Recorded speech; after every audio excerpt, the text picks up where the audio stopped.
Hello, everybody. Welcome back. How are you guys doing today? Or this evening, I should say.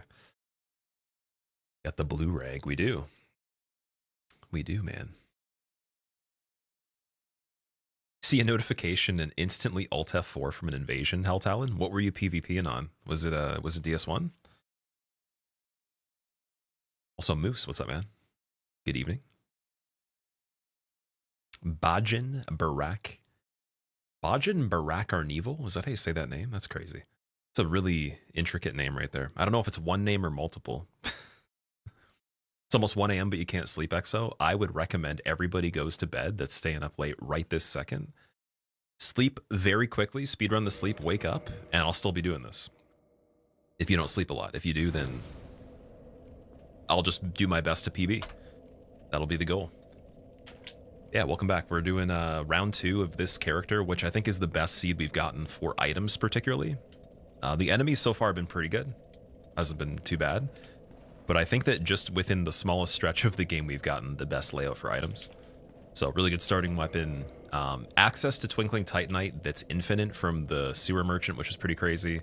Favor and Protection purchasable from the first merchant in Undead Burg. Ring of the Evil Eye pickup. Already got 2 pieces of Smo set. Bow of Ferris pretty early. 100% physical reduction shield. Crescent Axe for Nito. What else do we got? I think I have enough arrows. I have access to arrows that are decent. So we got quite a bit, almost 300. Slumbering Dragon Crest ring's already there too. And then for castings, I think I got some other stuff that's out there. Oh yeah, we have Power Within. So if we find the Pyromancy Flame, this will be the first time I have ever been able to actually use Power Within. I found it twice, so I'm hoping that we can do that too. And quite a lot of humanity as well. All right, let me... Wait, do I have a weaponsmith box? No, I don't have the weaponsmith box. Okay. So the world might be mended. So I need to find regular Titanite still. So the world might be mended. Sharing this here thing.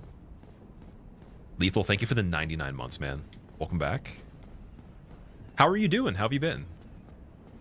I wanted to ask you something. I mentioned you when we were doing the Bloodborne run. You were trying to do damage list from what I remember, and then you said it was just Orphan you have to do the drop for that takes fall damage that's mandatory? Or was there something else? Oh, that was weird. Swung at the skeleton and the swing made me miss. Okay, we did check this chest already. Just making sure. I know we got the Mimic. What ended the run yesterday? Depends on which one. This is the run from yesterday, so this one we started around just after 9 o'clock. It was like 9:15-ish or something like that. It's a week off for both you and your wife. You need to learn some more strats for the REM sleep runs, Moose. You got a week off. That's amazing, man. I hope you enjoy it. Actually, I guess both you guys too. You believe it's just Orphan? There's a weird way to drop in Yahar Gold to not take the damage when you go into that cell. Right, okay, that one I do know. That one I've done before. And then for the actual requirement, where do you get the rune? Is it the tier 3 beast rune specifically?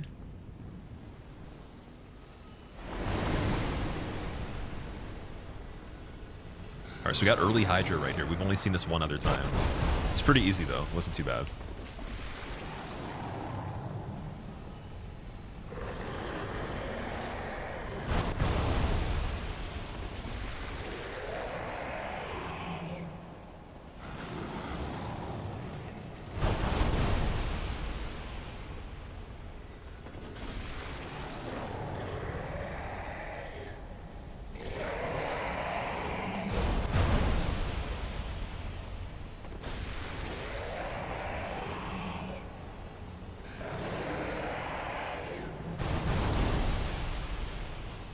What?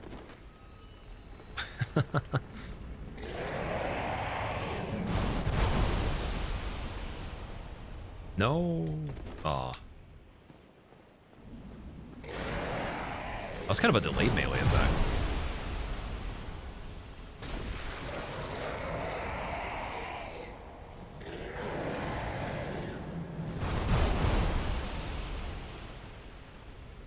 I don't even know which one we go for now. Okay, that changed the animation a little bit.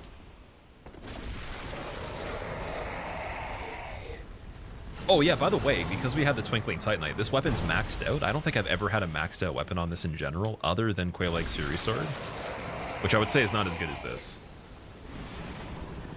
So that's pretty cool too. I was able to do that pretty early and rip through a lot of the earlier stuff. Let me just see if there's anything light we can put on. Nothing for the head. Okay. Unless I take the bow off. Smirker, how have you been? What's up? I feel like you've seen Anor Londo Hydra in a few different streams of people doing randomizer. On the other side too. Yeah, so it can replace any mini boss. I've seen it on both sides as well. You had a month off, major surgery, but recovery's almost done and you can go back to things. Your wife teaches and school's out for Easter. Oh, true. Okay. Cool. Well, I'm glad your recovery is almost done, dude. Hope it was a smooth process. Gonna lurk. Good luck with the runs. All right. I will do my best. I got to take this one super seriously because we have some amazing stuff on it, and there's a lot of things we got through already that were nice.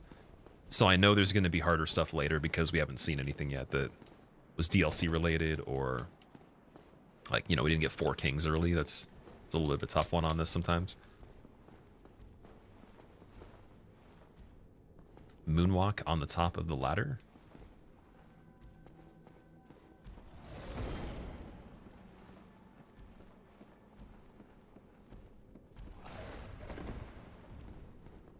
Oh, sorry.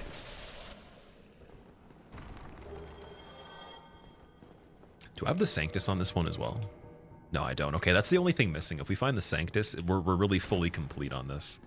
Like, the armor we can make adjustments to. It doesn't have to be a full Smo set. It doesn't have to be any particular set as long as we have pieces from other ones that are decent, but Sanctus and Pyromancy Flame would make this complete. You haven't played Bloodborne in so long, it's wild. It's actually funny you mentioned that. So I was just going pretty hardcore on it. I played a lot of it. We did a fist run on it recently. And then I tried to get footage, because I'm done editing the video for it, but I just need the introduction, or part of the introduction, sorry. And I was trying to do some free camera, and my emulator won't run anymore after the update. It just crashes, so. It looked better. It looked really high res on the title screen, and then it won't load the file. So I'm wondering if I have to maybe have to go to New Game or something and just start a new one. But yeah, that's the last thing I was testing on it as of recently. I'll probably fix it though. It's just, it took a long time to get the emulator to work. Yeah, if you go back to it, dude, definitely, if you haven't tried the PC version, try it out. Okay, that's a lot of damage, wow. It's so funny when they die with the Dark Hand, and then the shield is constantly active. I don't know how that works. There's no other enemy in this game that doesn't affect, and it just freezes the effect on the ragdoll.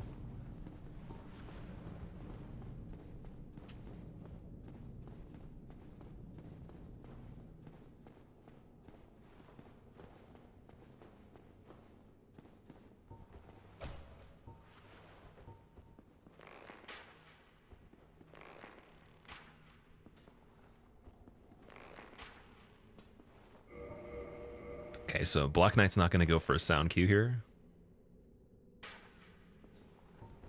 Or a stagger.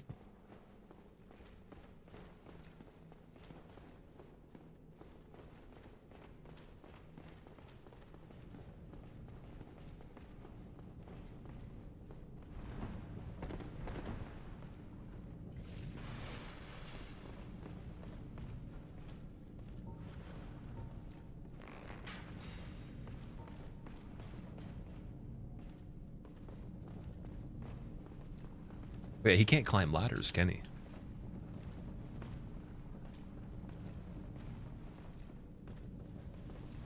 Stagger on the ladder. Dude, that was actually a strategy right there. Imagine we could actually chain that into a backstab. I was hoping.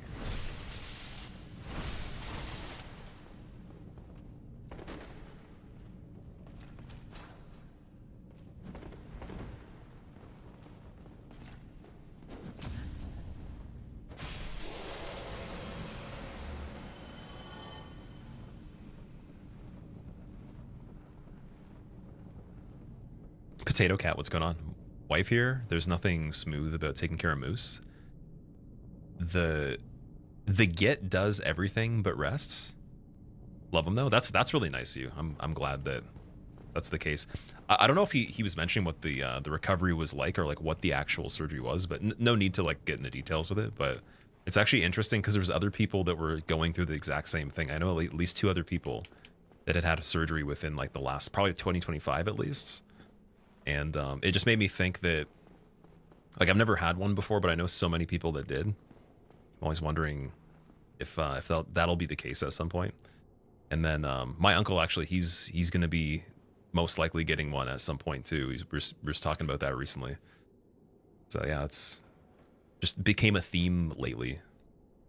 What's so great about the black bow? You seem happy when you find it. Black bow has the highest scaling, I think, out of any bow. Pretty sure it's the best bow in the game. It's got S scaling and dexterity. Really crazy range on it. It looks a little better, obviously. It's like a better longbow. And also, it was one of my favorite items in the game originally when I played it. Fortunately, I don't meet requirements for this one though. And that ghost is kind of annoying since it might not. Oh yeah, I can go this way. True. Yeah, we might have to just let it trail us a little closer than the Black Knight.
What's going on over there?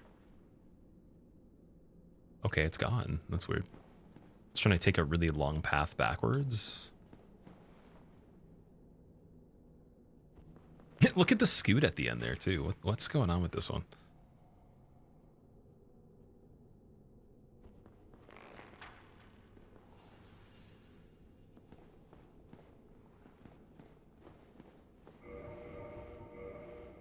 Okay, well, what I might as well do, I don't have, don't need the defense. We could just put a lot of poise on.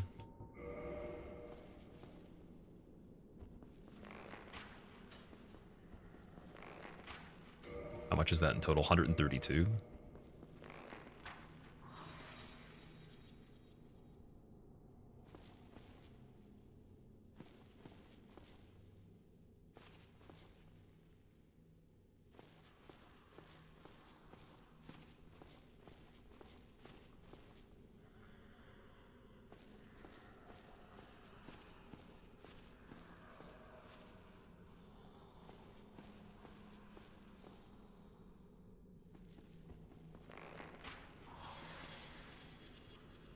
That's wild that it was turning there, but it wouldn't. Okay, there we go. Yeah, that's weird. It backpedaled again. Didn't get baited by the earlier arrow, but then the later one worked. There's no difference. That's technically it should be worse the second time.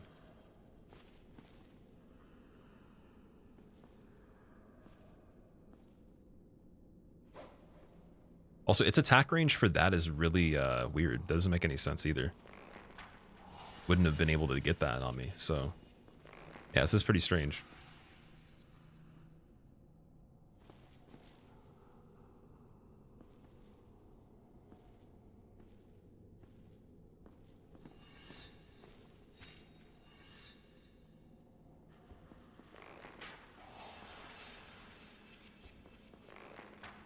See, if we got the second one there, then we could run around the outside.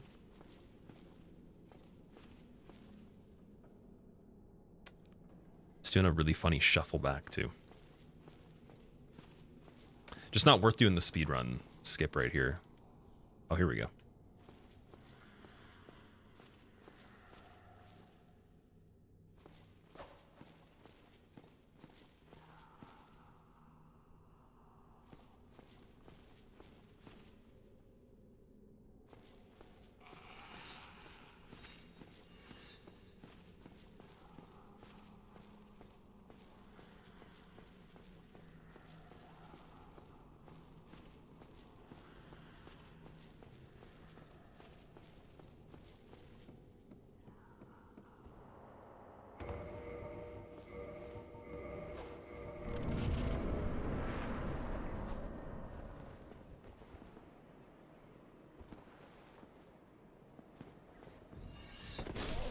Playing the indie Souls likes lately, like AI Limit. No, I heard of AI Limit recently, but I haven't really seen it though. I have to actually like look at a trailer, I guess, or some gameplay from it.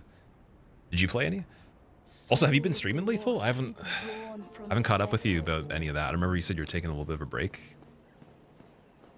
It was something with I don't know if you said your net or the setup or something. Always live when you finish cooking, JC. Good luck with the run. Awesome, dude. What did you make? It's good timing. I was gonna say for anyone that's in Europe, you got to go to bed. Don't stay up too late. You were thinking, why am I doing this all for a ghost? Then you remembered the death. This is deathless. Yeah, and also on top of that, it can go through walls and all that. So I need it to be pretty close to me before I make a break for it, or I don't know if it's gonna try to re-trigger again once I already start running, right? So when it backpedaled through the wall, I could have gone. It just would have been a risk, right? And then I think with low enough poise, the one attack would knock me off the edge. So just trying to account for all that stuff.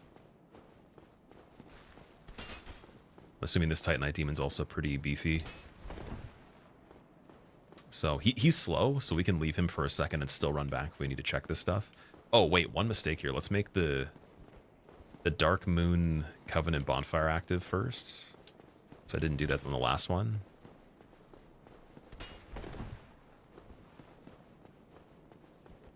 Always forget this. Me as a GPS. There was actually quite a few people that said they wanted to have me as the GPS. I would be a better one than the stupid text-to-speech on Google Maps, man. That thing is so annoying.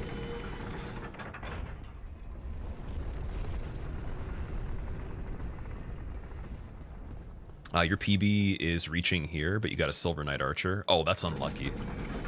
That's kind of ironic, though, that you got like the classic Silver Knight on Anor Londo.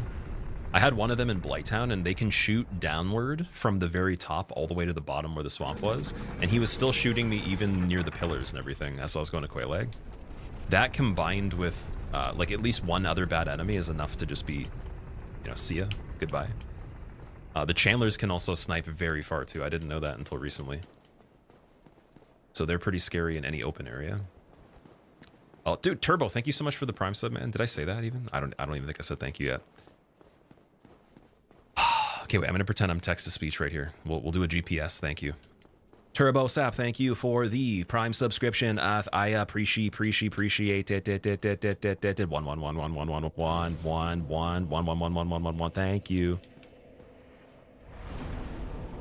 Turn coming up in 300 meters. Make a left. All right, that's the Darkmoon bonfire, so it doesn't respawn anything that we need to worry about right here. Thank you. Hey, I'm supposed to say thank you to you. You don't have to. You're supposed to be like, that's right, and you should probably play a little bit better, or I'm gonna unsub. What happened to the age of people demanding things after subbing? They're like, yeah, like you should probably play this game, and if you don't, you suck. And why'd I even sub in the first place? There were some funny ones before where people were actually getting kind of bossy after subbing. They're like, yeah, you should probably do this. I've even had funny messages where people are like, if I gift you this many subs, will you do this? Like, nothing weird, but like just stuff I wouldn't normally play or do. And I'm just like, no, and they got kind of annoyed. I was like, I'm not going to do it.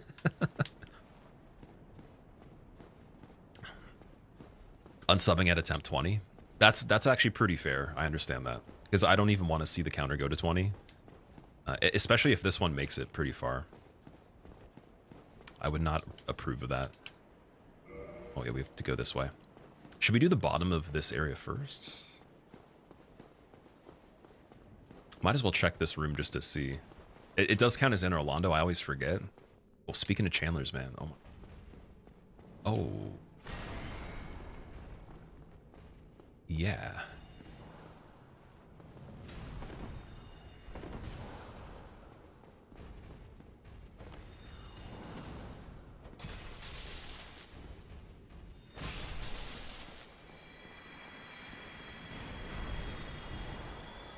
I wonder if he can buff the humanity guy, because the humanity guys don't have visual effects on them. Like, they can't, as far as I know.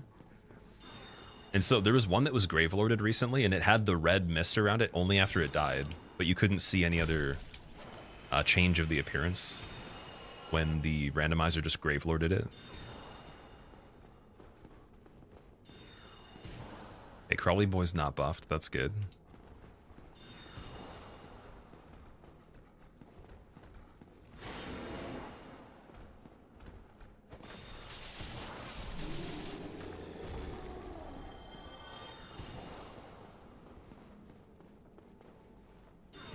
I thought you had blue hair for a second, Tent. No, it's just it's a do-rag. It's like a silk thing.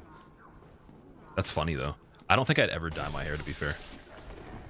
People were asking if I would do it as like a celebration thing, or, you know, again, for like a certain amount of subs, like would I dye my hair, would I shave eyebrows, etc. It's probably not.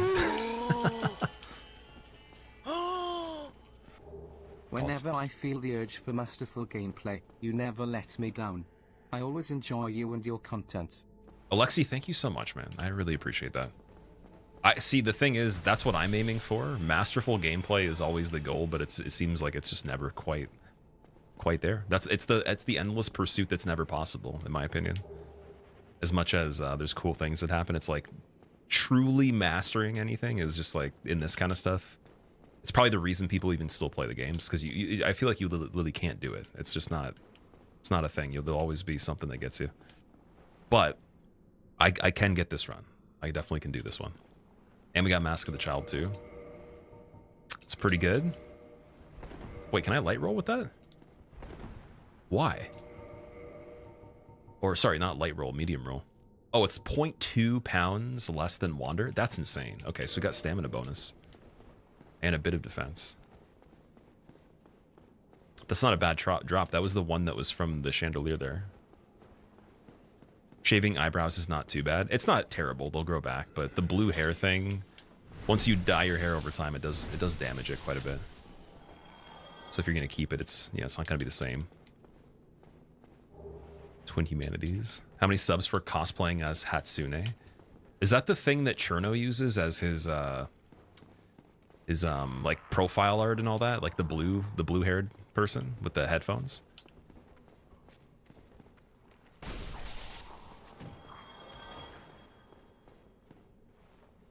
Favorite was always the genius viewers that would tell you how to play Bloodborne, starting statements like, I beat this game 2 whole times.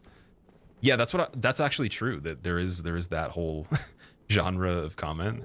The truest thing though is like no one will ever make a comment like that actually can do anything that they're trying to tell you to do. It's impossible, because if they did it, they would have no time to tell anyone anything. Like they wouldn't pay attention, they'd just be busy doing other stuff. It's just the people that don't do anything that will tell you that. I understand the novelty of it though. Okay, we can't go to the painting yet. We don't have the key for it. Like I was thinking of it too, and I was like, is it anyone that you see that does impressive runs, like do they ever go in someone's chat and tell someone like, do that, like seriously, like, yo, you should do this, or comment on stuff? I don't even think like the people that are newer to it do that. It's usually I co-op the game with SL250 with my friend one time and didn't even beat it, kind of vibes, maybe at best, or doesn't even play the game.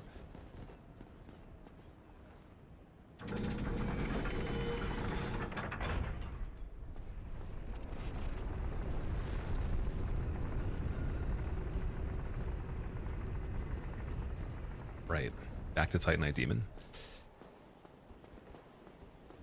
The blue-haired one? Yeah, so I think he has that as his display picture, I believe. And then I swear he did a thing where he actually dressed up like that too, and he was doing some sort of like DDR game or whatever, and I was like, man, this is insane.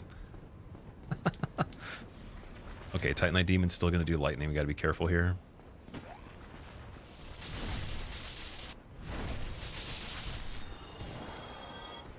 This isn't too bad for the upper stairs. I don't see a dino on the platform there either. I'm just gonna take a look at this one. Oh, Chandler there is not great. That could be a little tricky. I don't even know what. Oh, that's a DLC guy in the corner. Either the scissors or the plow, one of the two.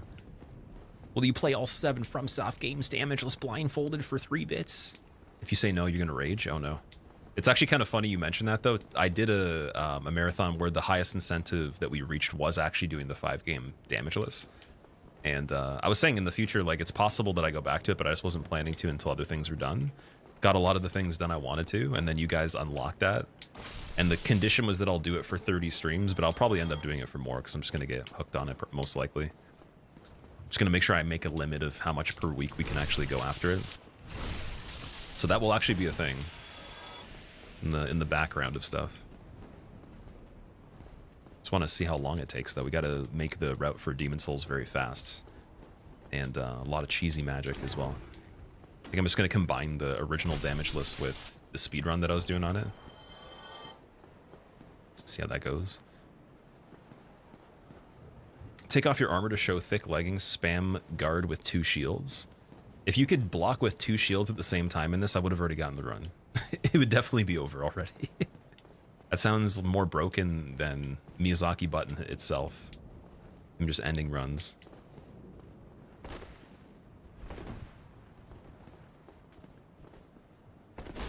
I can't see. Okay, this is actually really cool. He made a smoke screen that was effective, but not the curse, though. When the Basilisk is useful for one thing that's other than curse in this game. And it's not a hitless run. That's pretty cool. I wonder if this would reach from here. No way.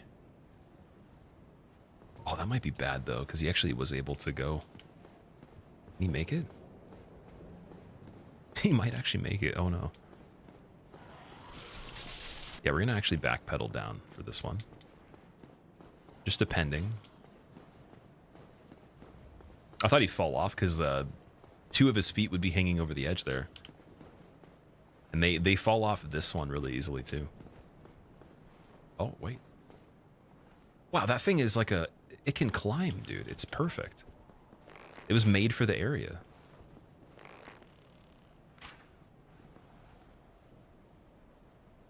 Gabibi, welcome back. How are you? You were watching a DS1 randomizer video of yours until you went live, Slade. Which one was it? Was it like the original that I did?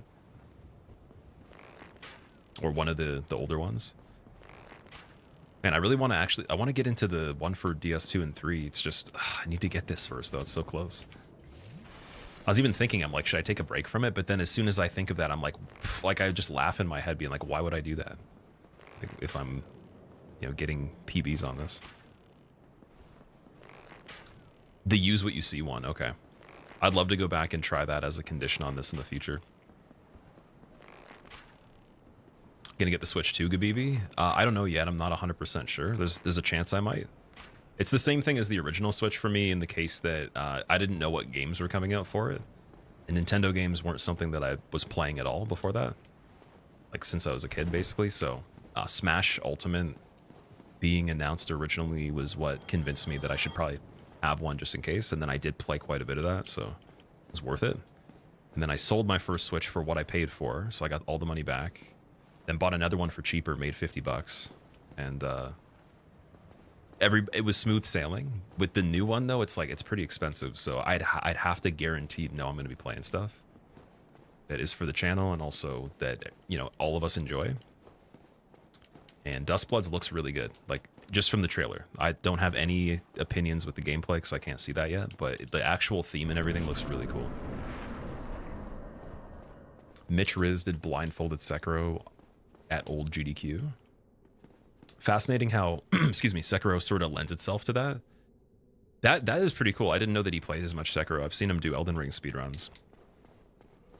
Yeah, Sekiro, because you don't have to move around as much. You can just stand still and do the deflex.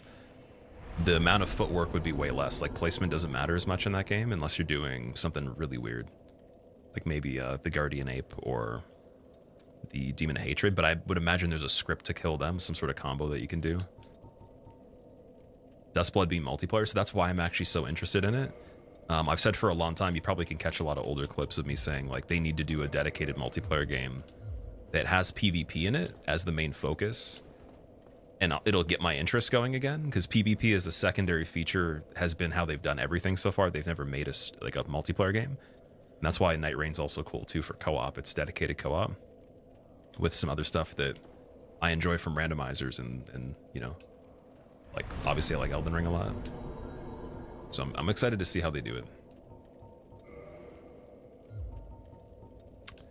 Okay, we're gonna Kindle here. Let's do that.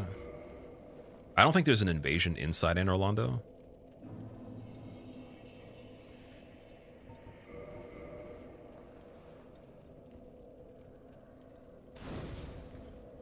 Is it confirmed whether it's going to be 30 or 60 FPS? If the Switch 2 can't do 60 FPS for every single game, then it's not worth the price. Especially with the graphics level of Dustbloods. Not that it looks bad, but it's definitely not current gen. It's like maybe stylistically in the range of games that could be on PS5 that just went with like a little bit more of a, you know, like a less realistic design. But by far, it's not pushing the limits of this generation at all. It's like maybe even just a little bit behind.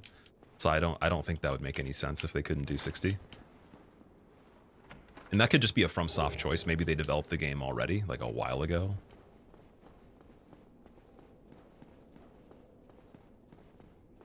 Wait, do we have 2 big hats now? No, sorry, I wasn't even paying. Oh, fuck. Oh my god. Always beware of the bone wheel. Dude, that was so scary. You know what? I actually am going to go back and get that flask back again. Because we're still looking for quite a few things here. I could definitely take him out perfectly, and we're not going to go in that other room, so let's just go back.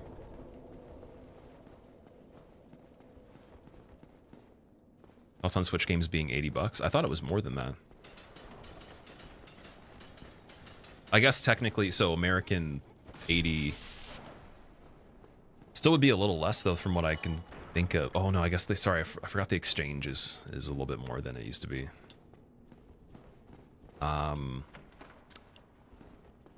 Yeah, because I think after tax, it's like 140 in Canadian or something like that. So I guess that makes sense. I wonder how much the games are in Australia. I know that they get screwed already. Like, their currency conversion's one thing, but then the games there are just more expensive. So I'm very curious of Australian Switch 2 and like the purchase price for the games. But yeah, my opinion on that is it definitely has. There's some reason they've done it. I'm trying to figure out exactly what it is, but yeah, well, I guess we'll see what the next increase for the generations that are competing with it would be, and if it's just another $10 or it's actually a huge jump or whatever. Oh, we got Large Ember. Oh, see, now I wish I could go get back to Andre, and that I wish we also had the regular Titanite. Hopefully the Giant Blacksmith does. Because that would be a plus 10 then on this. I think we have access to Large Titanite, don't we? Maybe multiple of them. Canada using monopoly money like Australia? Our money looks like that, but yeah, like things are definitely they're pricier here for exchange reasons. Just Australia, from what I know, actually literally has like a fee that is higher at base value for the products. Some people have told me it's ridiculous. I know Brazil is jacked up too, but that's a whole nother story. I don't know if the actual games themselves are like that too, and not just the consoles. Iron Bracelet, is that Gwyn's?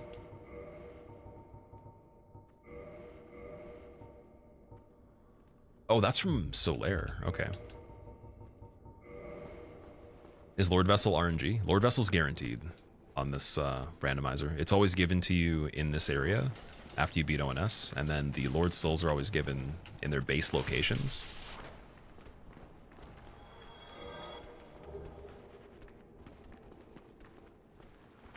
It's 110 or 120 in Australian? Wow. What? Found an old game from childhood, RC Laser Warrior. What do you do in RC Laser Warrior? That sounds like something for early Windows or whatever, where it would be like on the level of Pong or something like that. Some Atari level stuff, like ET or something like that.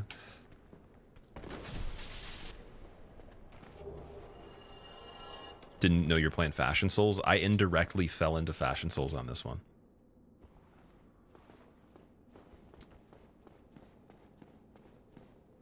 Okay, so we got Boulder, and then we got Ghosts.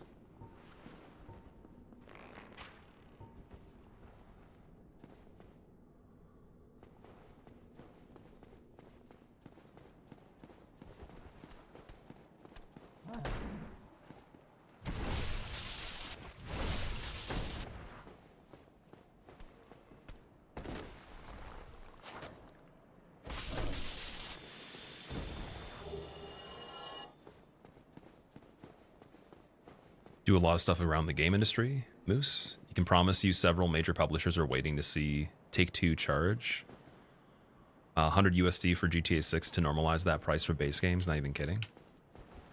Wow. Yeah, that's a lot. The thing with GTA 6 being that much that I could see being more worth it, though, is I'm sure the amount of hours you'd get out of it actually justifies the price tag more than other games. Obviously, it's still stupid for the price, but like if you were even going back in time, those types of games definitely have way more hours per dollar. But the AAA 12-hour games can't exist anymore, in my opinion. I think they're just going to not be purchased anymore at the same level, because who's going to spend that much on a game you beat in like a day or two, like, or, you know, realistically, like, let's say a week. If you chip away at it, it's just stupid.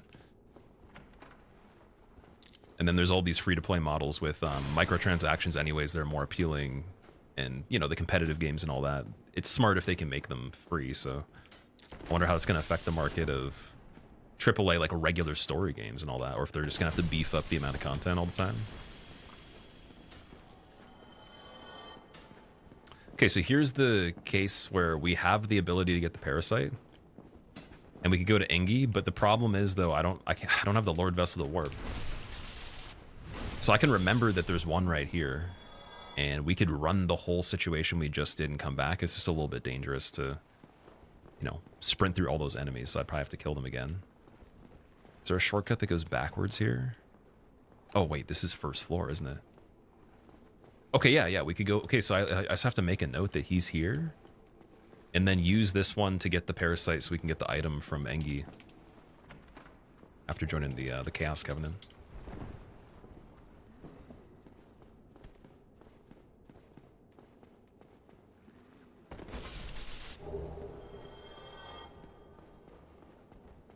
Yeah, so this is, sorry, this is second floor. Why was the bone wheel there, though? Wait a second. Yeah, no, that is second. Okay, that's still pretty close, though.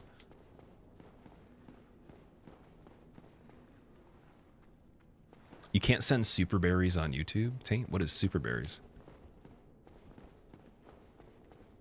Oh, we need the pathway down. Oh, wait. That's... I don't remember where that is. My knowledge of the architecture in this one's still not great. Like, it's really confusing still. That shows how good it actually is when it comes to how it's made. I am a little big dum-dum on that, but still, like, it's pretty damn well made. Yeah, because it's not right here. You have to go... It's like the shortcut that goes back to first floor over here. It'd be this part. I don't think so, though. Maybe. Oh yeah, here we go. Nice. Sometimes I'll just know that one, and then other times it's like, yeah, good luck. Oh, dude. Okay, so he replaced the Silver Knight. Silver Knight Spear is amazing just because that's actually not bad. For the weight especially, too. And then it's more likely that we would meet the requirements on this one, I think. If we already needed to level the dex for the bow. We could use that for Nito and have unlimited Twinkling so it could be upgraded. I guess this is Twinkling too, though. It's just a good weapon to poke things from a distance. Pretty good range, so that's a good drop. That's not too bad.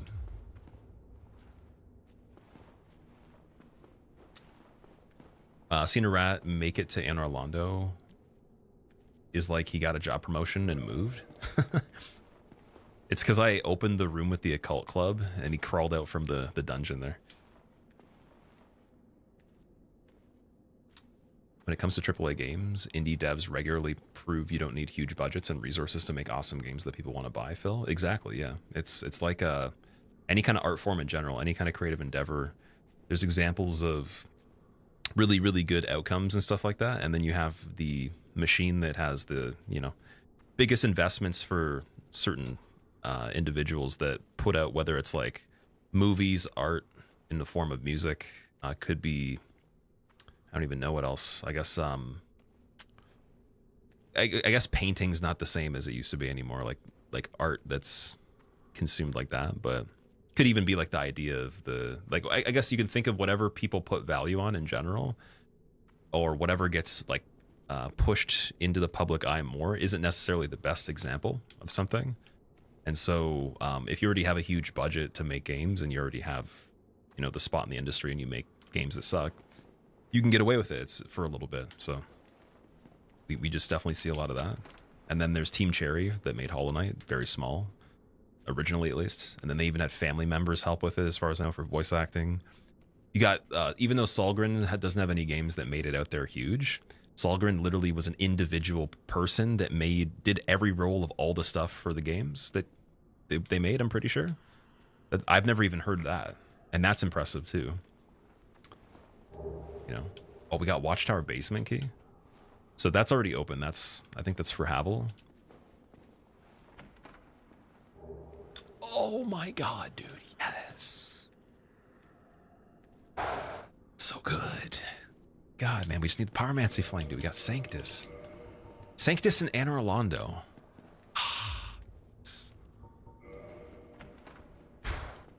Wow. Wow, man. This is really cool.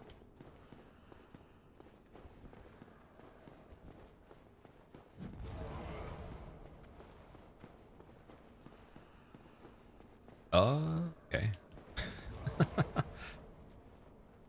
Most art's treated now as something to be consumed, something that has to make money if it wants to be considered a success, which in your opinion is kind of a bad attitude towards art. I mean, it's like one of those things where think of any single type of consumption of anything, right? Like, let's say that someone gains something from that, like with the time they invest into it on the consumer side.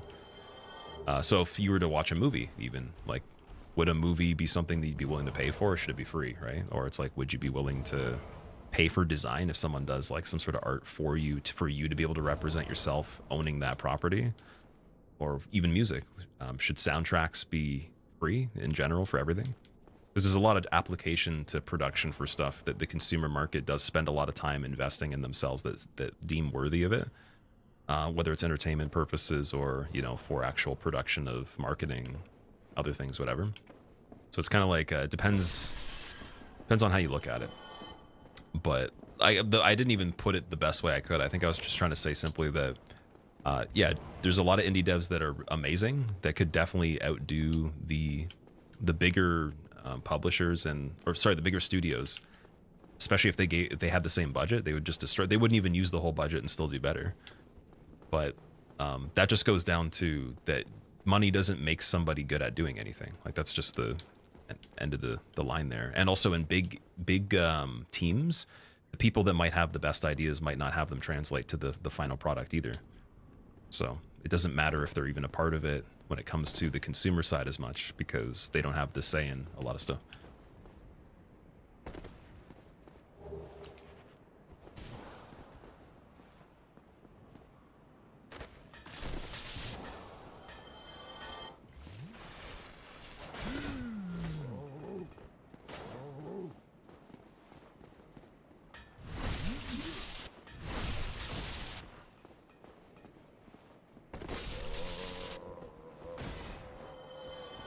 What is Sanctus? Sanctus is just a shield that heals you over time.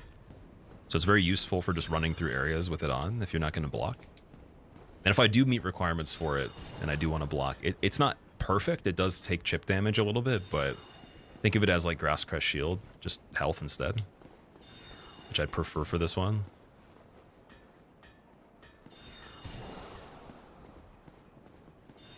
Well, he did actually buff this enemy.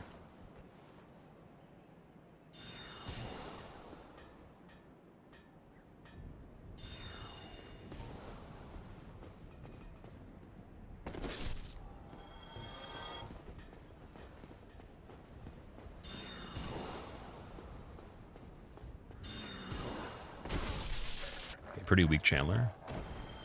You get me? Don't follow. Fuck, dude, stop, man. Why does he always do that? Or why do enemies always like just like they take their items with them? I wonder, like, there should be some sort of thing in the randomizer, like where you could click a button and it shows you all the items from that playthrough that had dropped off a ledge or something like that.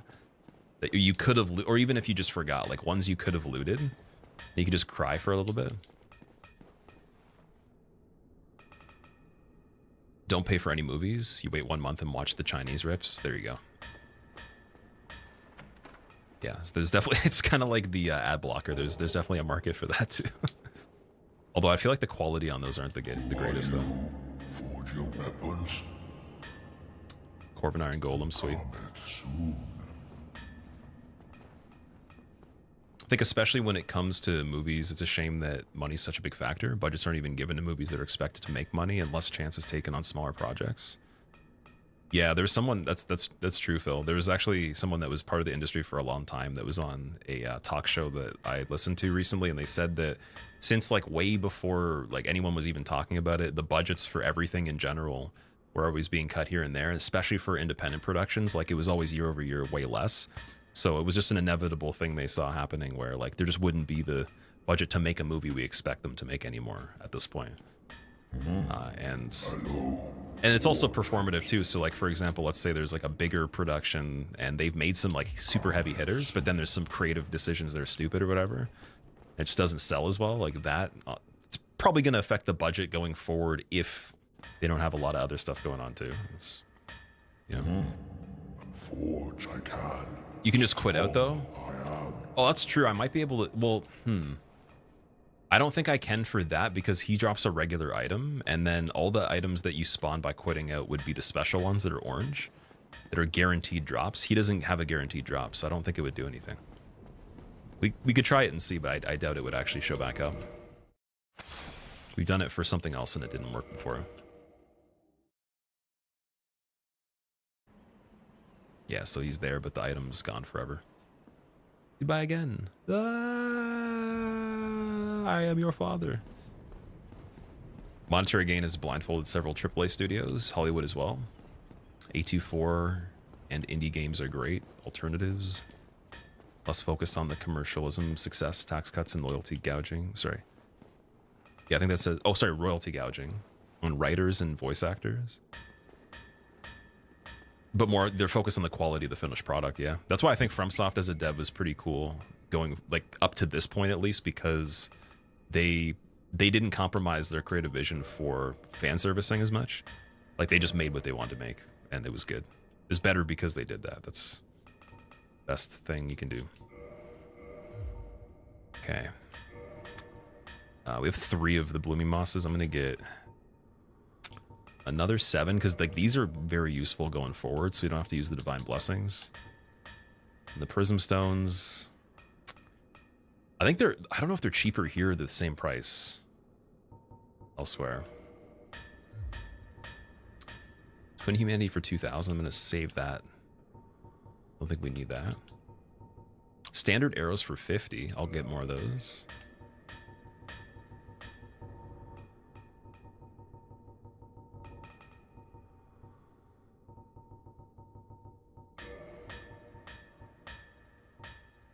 The large arrows for 50. Let's get more of those too.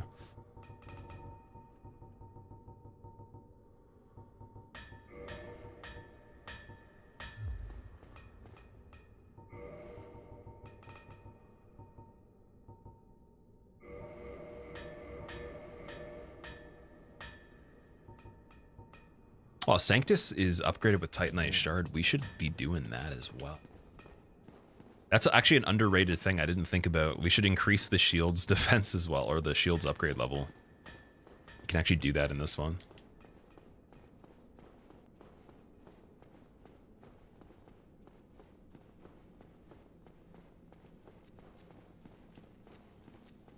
$10 terabytes of movies and shows for upcoming authoritarian future we're facing.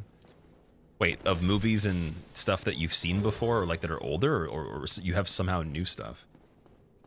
And also agreed about FromSoft. Yeah, FromSoft is a rare breed for sure. They still haven't done anything that has disappointed me at all. But even more than that, they haven't made anything that I haven't liked. I haven't played Deracine, to be fair. Like I didn't really know what that one was about. That was VR. I'm sure it wouldn't have been bad for what it was, but like for the main stuff they do, I've never seen a thing they've done that it wasn't very impressive overall.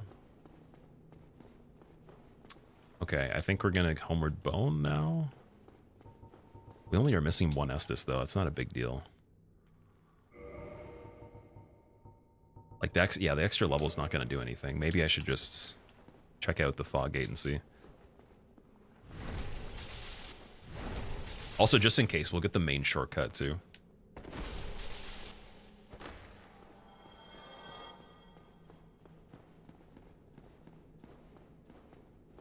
I tried their Switch 2 game. I really do want to try Duskbloods. I just have to see what the gameplay is like, though.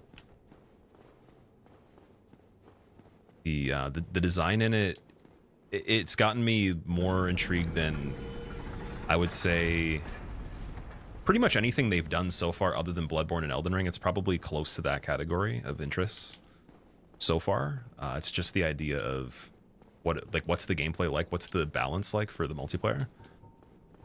And also for extraction games, I never really got into like true extraction, and I haven't done PvE when there's PvE elements before at all. It's only been straight up, you know, like arena based things, you know, 1v1 games, like fighting games, 2D, 3D, and team based as well. I've tried a little bit of battle royale, but not even enough to say that like I actually saw the full extent of that either. So it's just been mainly team and single player versus other people, right? Tarkov was good. Tarkov I tried to watch, and I didn't find it interesting to watch. It was very hard for me to get into. And some of the people that were playing it, they were good streamers. It was just like, it's just not something I could get into as much. I even have friends that play it too. It's just, yeah. Same thing with H1Z1, you know, stuff like that. I'm sure there's other examples. Pinwheel. Oh, dude, we got Pinwheel again. Okay, I was trying to explain this yesterday. I was saying Pinwheel's actually good in this arena. It's the original? Yes. But we're definitely stronger than the last time we on Pinwheel.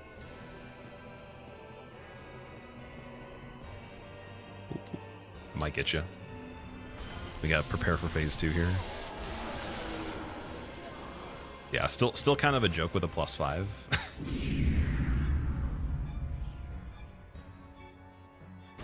Look like Rhode Island red chicken. Running from behind a Rhode Island red chicken? What? What is that?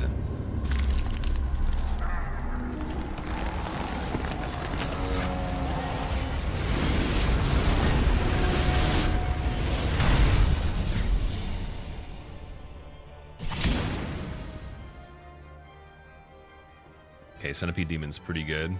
Better in this arena than a lot of other places. Try to get the ring too. Nice. I didn't get the attack on the hand. It's okay.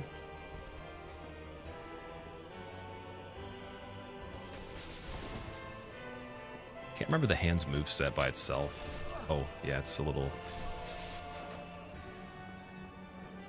quick. Oh, it didn't give me anything. Okay, tail cut. Tail died at the same time as I cut it. Still didn't get an item. Is that a ripoff?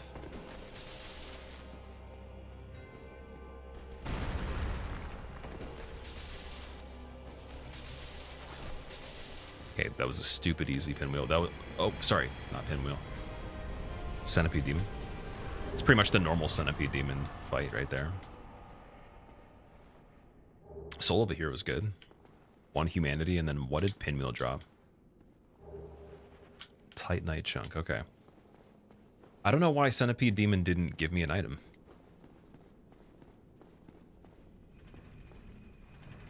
Yurska, how are you? What's up? Night Rain gives us Pinwheel in his prime. That'd be a triple boss fight then. That could be interesting. I feel like Pinwheel in his prime wouldn't be dangerous though.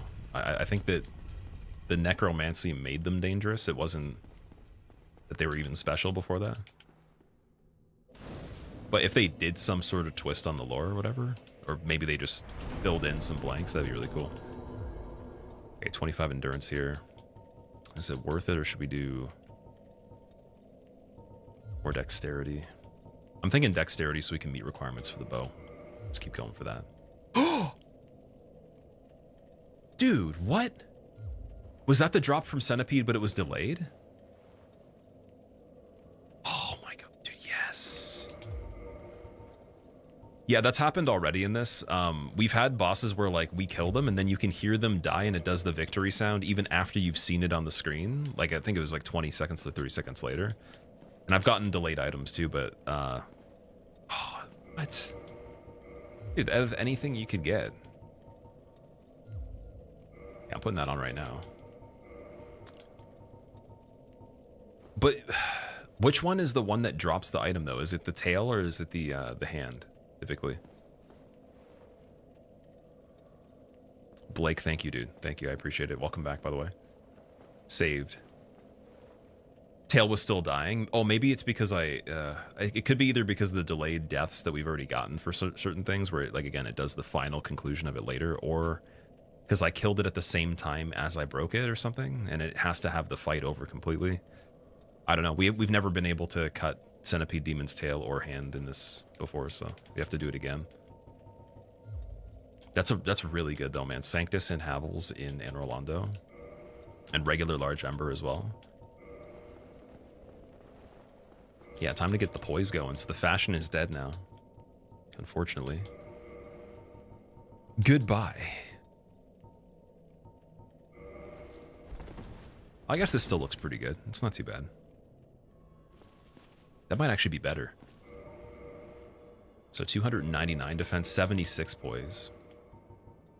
Where we go giant armor. We get oh my god, 312 with 91 poise. Okay.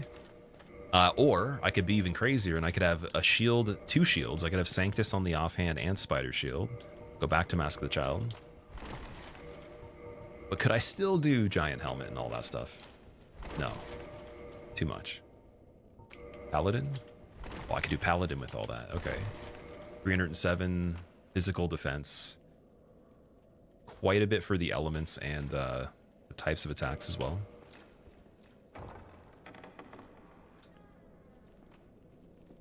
Farleezy, not too much, man. We're making some progress on the any percent here. And I don't think we have any... Do we have any keys that are good? And overcome much, chosen undead. Come hither, child. I don't... Did we find anything good that was a key in here? No. Okay, that's all right, though. The 1 damage. Okay, I'm going to do the 360 no-scope. With the scope, because you can't technically no-scope on that. It'll be a hip shot. I was trying to just do this. I guess you could do a camera rotation. Thou that tarnisheth the Godmother's image, I am Gwyndolin. Gwyndolin. Character's looking like Professor Clump. I have no idea who that is. That reminds me of somebody that looks like one of the tree guys that drops moss clumps. Now we could check the NPCs that are down here if we wanted to. I'm feeling a little spicy. Could also go and then challenge the Firekeeper as well. Firekeeper could be really dangerous though. Just want to see what all them drop as well, and then you just run past the Titanite Demon, go to the Darkmoon thing, or warp back, whatever. Yeah, I just want to take a peek and see who's over here. What's Way of the White? Complaining in a coin laundry? No, it's the Covenant. So if you join the Cleric Covenant, that's what it's called. Oh, we got both of them right there. The other one aggro this time. So that looks like Ferris and Forest Hunter Sorcerer guy. Did I say Ferris? Ricard, sorry.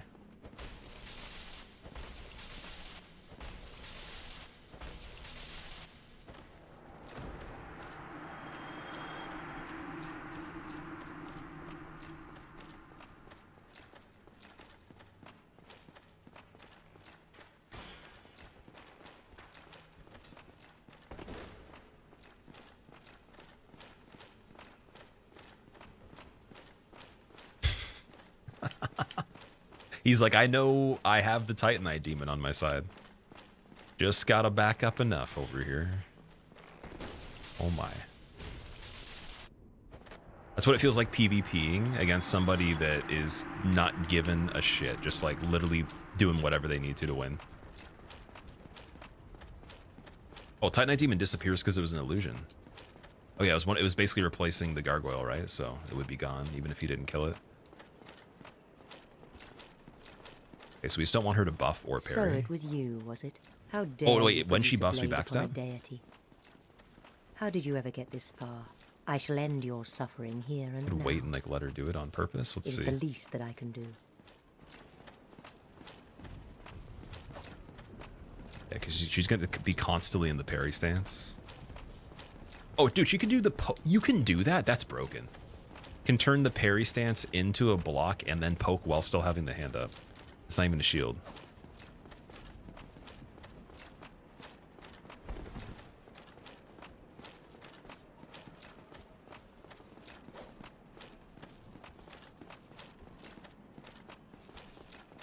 I don't know how far I have to get for her to buff.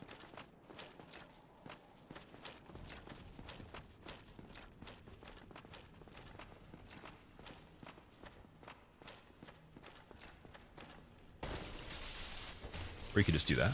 But how? This man is a threat, Master Gwyndolin. Gravelord Sword is a pretty good drop from the Firekeeper. Okay. Looks like one of the runs of all time. It definitely is. We have to update the boss counter, though. It's one thing see, I forgot, but not for too long this time. It's getting a little bit less latent here. It's got 7 out of 26. We'll go for Gwyndolin as well. Hopefully make that 8.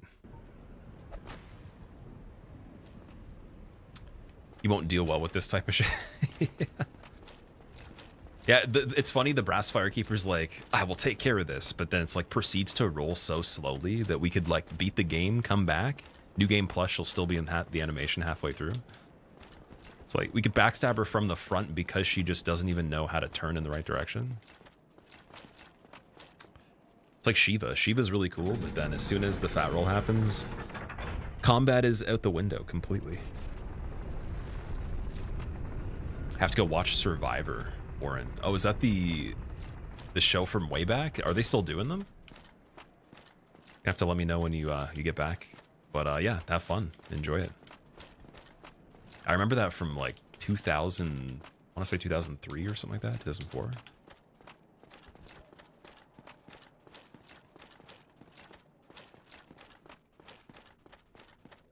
Is there a randomizer for Bloodborne? There is, yeah. That is actually something I'm looking forward to playing the most out of any of them. But with the certainty that it's going to be really hard because you can't defend against a lot of stuff. There's no shields. Armor sucks. Some of the variety of weapons would screw you so much worse because there's a way smaller list of stuff in the game. But because of that, I guess I could learn it quicker. Like on the item side of things and everything, I'd have more of a grasp very quick. Yeah, it looks like a ton of fun.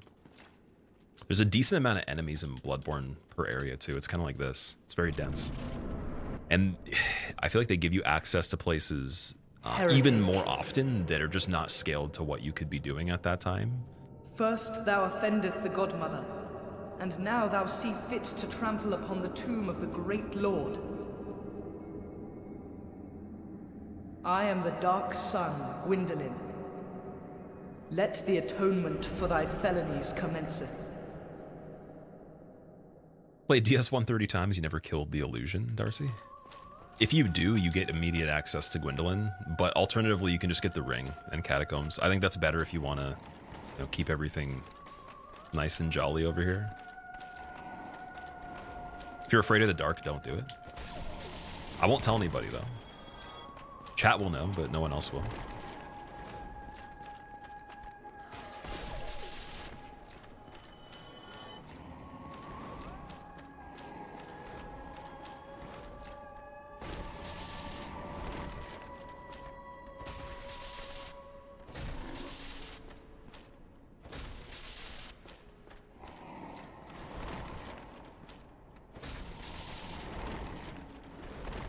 See, I was hoping for a boss that was harder in here because it means that a lot of the harder stuff is most likely going to pop up later, meaning the scaling on them will be worse for the area. Oh, heretic.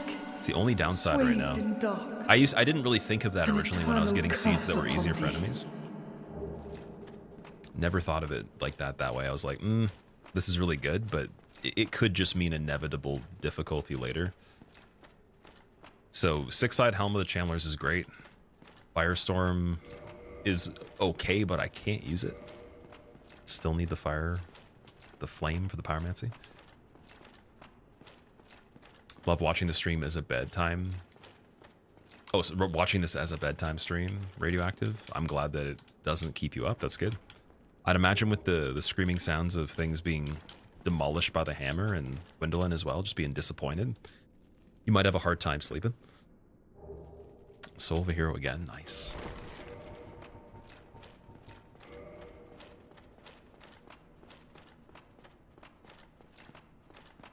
Capri Sun Demon. Capri Sun wasn't even good. I know that. Oh, dude, I didn't want to use that. I didn't mean to do that. That was the first accidental use of an item that's actually really good, but so be it. Ah, man. I was trying to homeward bone just to save the footsteps there. That's what you get for homeward boning when you don't even need to. Just to be a speedrunner. Okay, we're still going for dexterity here. And if I do that, I think it's 2 more levels for the bow. Or is it 16? Yeah, no, 18. Okay. And then for Crescent Axe, we're over the amount. We just need 2 levels for the Faith, and that's set up for Nito. Which we could technically do soon, because I'm going to get the other 2 levels, the Dex first, and then we'll consider that. Could also just homeward bone when I run into him and then go from there. Just it heavily depends what arena he's in. Going to bed with Cleric Beast outside. Sounds like Gilbert before he turned into a beast himself. That's probably what made him turn into a beast. His Cleric Beast screaming was just like, "Rah!" He's just like, okay, fine. He's like, I'll join you.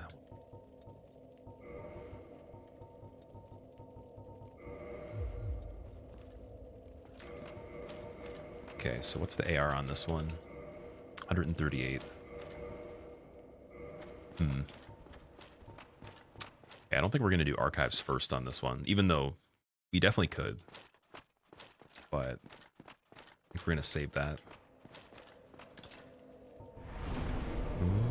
Where do we go now? Oh, we have to go back and do some of the easier optionals. We didn't check Moonlight Butterfly. We didn't go... did we do Capra? Capra died without us even seeing what it was. It had that like weird death where I guess it couldn't fit in the arena or something. Charred Thermos? I'm not sure what that is. Charred Thermos is like what I'd imagine happens if you microwave the thermos that people brought to school and work or whatever, like those things that just keep the heat or whatever. It's got some melted plastic in your soup or whatever. The dulcet tones put you to sleep. Now we are going to take a big deep breath before fighting the hollow. Ooh, making sounds while breathing out increases carbon dioxide output, giving more room for oxygen on the next breath. Now we are going to run and murder this beef jerky man. Ah! Back to deep breathing again, walking very slowly to not exhaust the character.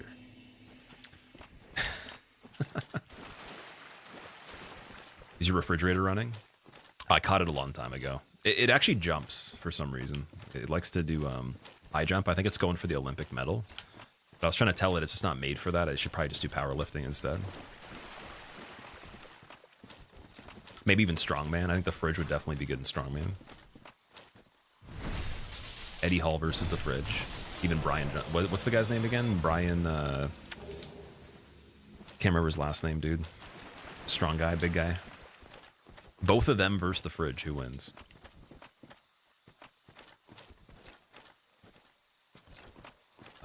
More on spot tales stories, though. You do the same. You do the same. You watch before bed, Hater. More on the spot tales stories, though. Will give good dreams as I drift off. Interesting. Okay. I don't know what the last part exactly means. Stories that I'm telling randomly, or do you mean something else? Like when I'm editing my stuff or just reviewing things to export them and render them and all that, like I have to hear some of the stuff that's on here, and it makes me kind of laugh in my head that people could even fall asleep to it. That originally from way back, even I was like, I don't even know how. But I will say, I guess the one bonus is there's no playlist going constantly with very invasive music. Even the royalty-free playlist is pretty chill. To the point where even, I think there was a comment I saw, or maybe even a couple, where people were upset that a song came on. There was like 2 songs that came on that were different than that. They were a little bit more hype, and it was like, yeah, pretty good, but like that threw me off. I was like, this would be like weak for a lot of other streams in terms of music. This is hilarious. I was like, oh, we got everybody indoctrinated into the ambient music. Binoculars, okay. Brian Shaw, yeah, that's what his name is, Brian Shaw. Got his last name. Eddie Hall and Brian Shaw versus The Fridge. A 2-versus-1 showdown. Who can be the strongest?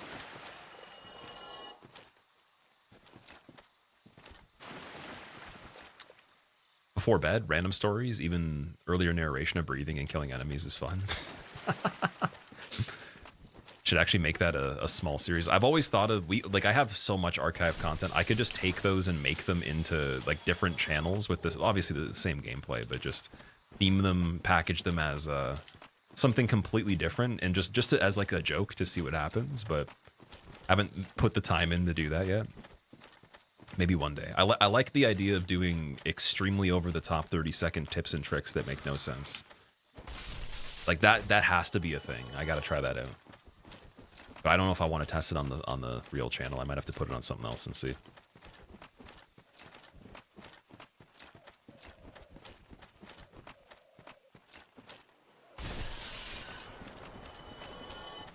Got Rat Jr. and Rat Sr.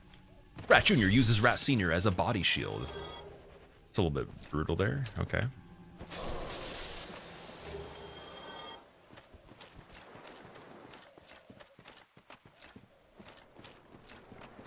Consider any other challenging games like DMC, Ninja Gaiden, and similar stuff, Radio. I have played quite a few of the challenging games that are out there before. DMC, I wasn't really interested in, and I don't know if I would ever go back to it now, just because I've watched some of it. It was just a little too cheesy for me, like the character interactions and all that. But the gameplay does look interesting, so maybe I would try one of the older ones, or if they make another one and it you know, crosses my path, maybe I'll give it a go. With Ninja Gaiden, we will be playing that. There actually is 100% a playthrough of that coming up. Okay, the Divine Blessing was given back, and we got the doll. Nice. So Painted World is a thing. It's not going to help us beat the actual main game, but it helps in general. That's the first big key, I think. We're going to not make the mistake of going there first to check for everything else. We're going to go there very late, because the scaling on that area is almost on the level of Izalith, I would say. Izalith also has to be saved a little bit later for searching, if we're going to just take the lesson of what's happened so far.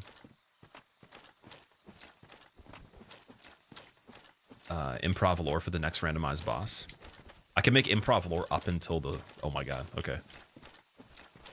There once was an adventurer that decided instead of taking the path of the hero, he took the path of the strategist and used all the equipment to his advantage, being a cheesy, filthy casual and hitting everything for 1 million damage, until he ran into red glowing enemies that he'd never seen before in the forest of the Dark Root. This wasn't in the handbook, and there was no tutorial online or Google ChatGPT answer that he could find to figure out how to solve the problem, so he just swayed back and forth like a PvP player from back in the day and disoriented them until he could smash them with the hammer just as good. Realizing that he was so epic at the game, he took off all of his armor and was naked and started running around, but then got scared 2 seconds later and put it all back on again. Continued the adventure.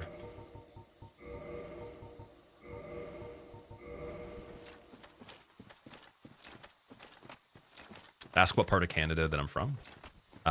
Guess. Just guess. Oh, we got Ornifex Gravelorded as well. And then Dog stuck behind Tree Gravelorded. Nobody else, though. I think. Maybe around here. They all seem to be in like a group usually for the Gravelorded. If you like avocado, don't throw seeds away. If you plant them, you can grow your very own hazmat suit. What?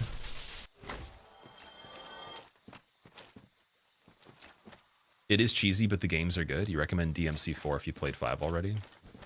I might have to, yeah, I might have to do that. I don't know if I'll ever like complete the whole thing when we get to it. It's just the time-related thing where a lot of games that are challenging that look cool, I have to be careful with how I fit them into the stream schedule or just videos, because there's just so many things that I want to do, and I don't want to have the time frame pass where I was like, okay, I was going to do this idea, and then it's like a year or two later, like we have had in the past, right?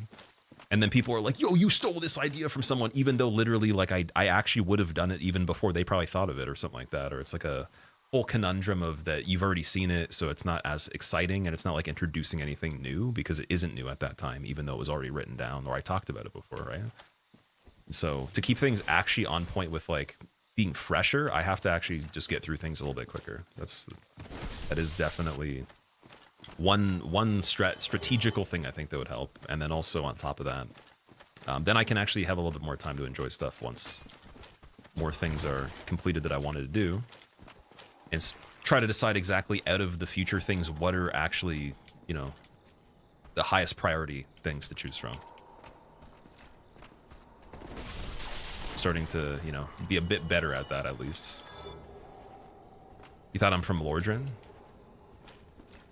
East Coast, so Greater Toronto area. Well, I wouldn't tell you specifically like where I'm from, but I am eastern in Canada for sure. I don't think it's smart for anybody here to share their actual location unless for whatever reason you have to or something like that, but even the website wouldn't recommend that. So I wouldn't tell you specifically, but definitely the east though.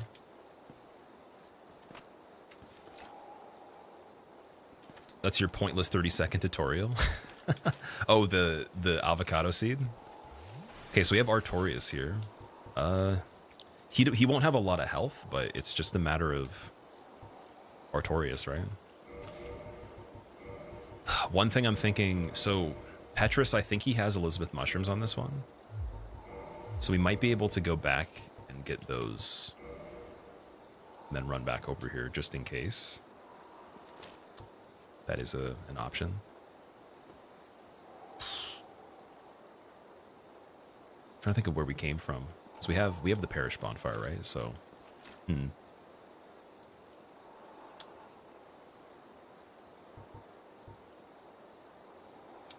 just beat him. It's more so the idea. We might. Oh, I guess he's not big enough. We might be able to roll beside him because Ornstein we could actually reverse on here. If we can actually go behind him and then go to the other side again, that's not even a problem. Then this fight's fine. As far as I know, I don't think his sword traps you going backwards from it at all. It's just... Okay, let's just see what's going on here.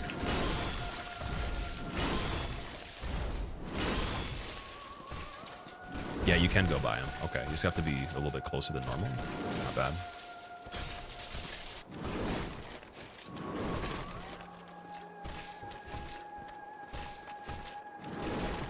Just gotta stay left if he does thrusts. We can slide by here, I think.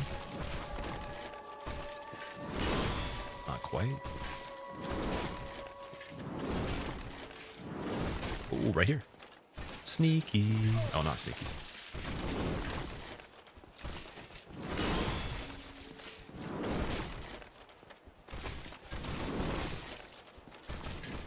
One day. Surely one day.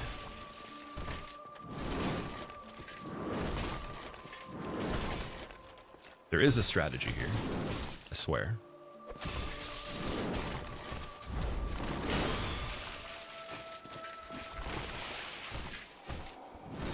Oh, we have poise, I forgot.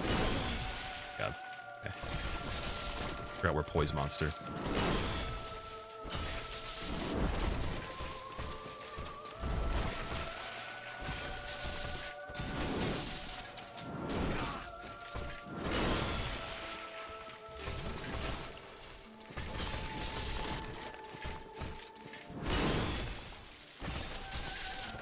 Okay, I'm a little bit embarrassed about some of those dodges. Definitely could have killed him sooner. I forgot that you can do poise chug. That's going to have to be something else I utilize on this more. And I should have switched this spider shield off. It's weird to see him do so little damage. Yeah, he's Moonlight Butterfly. And also, we do have a silly amount of defense on this one. It's not as high as it was on the run we made it really far on, but it's pretty high up there. Second, Mask of the Child, Large Divine Ember, and Seance Ring. Well, we got the additional attunement slots from that one. Oh my god, I almost fell. Won't fall. Okay, I think we can go back. So that's Moonlight and Gwyndolin. We did the 7, and then I didn't... Did I make it 8? I didn't make it 8 for Gwyndolin, did I? So we have to go to 9 now. Streamer, you should have updated the counter when you were fighting Capra Demon. Okay. Level Dex is already 18. We're good. We'll do the Faith for the Crescent Axe just ahead of time. Just have it ready. And go to... I want to try Beta Chaos. I really do. And Fire Sage and all that. Because that area of Izalith isn't that bad. It was the Moonlight Butterfly point blank that was the worst there. So, could pay attention to that. But before that, though, is there anything else? It's just Asylum, I think, that would be the only other thing. Let me go back to Firelink and see if I can get that Elizabeth Mushroom. And also, oh, I forgot, we learned the thing. I was able to do the rollback on the floor breaking to be able to check the boss, too. Forgot about that. So let's get the Lord Vessel going first. That was hard? Yeah, it was cripplingly hard. I was playing silly there, though. I was not thinking that... You know, first of all, he staggers every so many hits, so I should have just been, like, doing the roll punish after his combos were done. Tanking some of the other stuff, chugging on the double spin would have been smart through the first hit. And then he didn't even try to AoE on that either. I just got really lucky with reversing him the one time. I thought it was going to be repeatable. But we've had him on that bridge before, and I didn't get to fight him because that run didn't make it that far. I just saw him from the distance.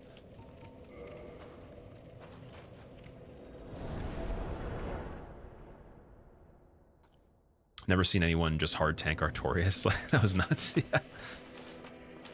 You can actually do that on the real fight. I've done that when I played the DLC for the first time and beat him. That's what I did. I just was super scrubby about it. Oh, I killed Petrus.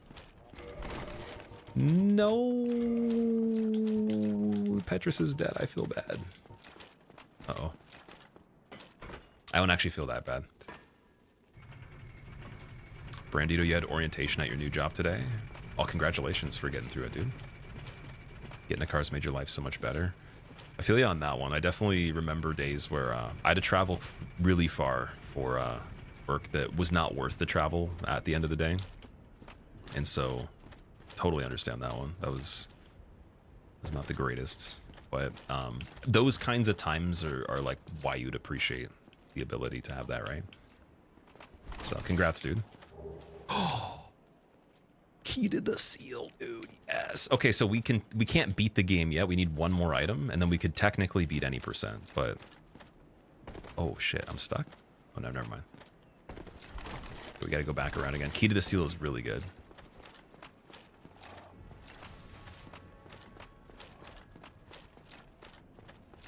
If you were pinwheel, you could wear both. I'm not even sure what the reference of that is about, but I'm going to say yes. Silas, it's going pretty good. We're continuing the run from yesterday. It's still not ruined yet. I shouldn't even say that, actually. I should say it's going swimmingly. It's actually a little bit faster, too. We did quite a few things. I'm going to see if Asylum is possible. And then we're looking for Key to the Depths.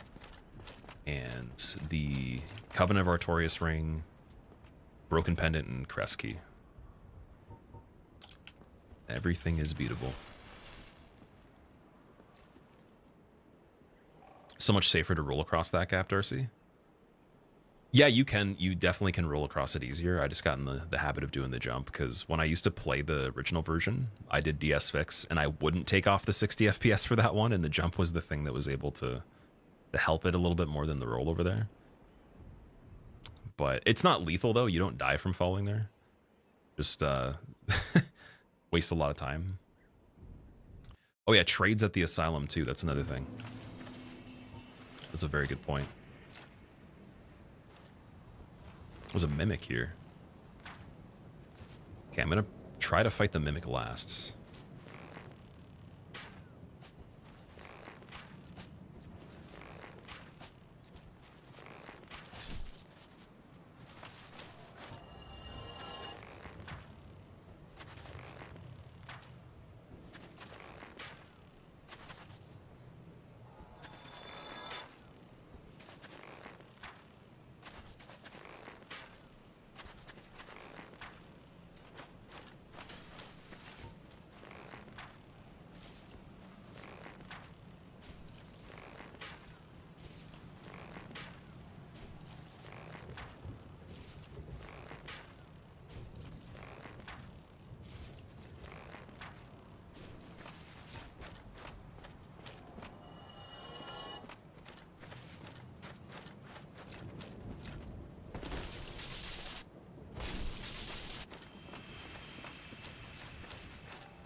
All right, we'll do the mimic trades on the way out of the asylum.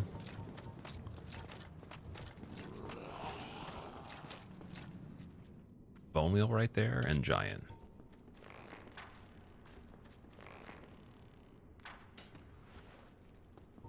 Oh, also Blighttown guy from above too.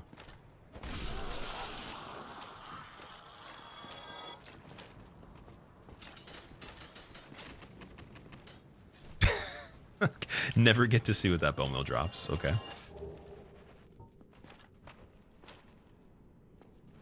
Why are there winged demons in the City of Gods, Candy? You mean in Anor Londo? They're illusions. Everything in Anor Londo is an illusion other than the Firekeeper. Gwyndolin and... I think we were debating it. I think Smo is not an illusion and Ornstein is.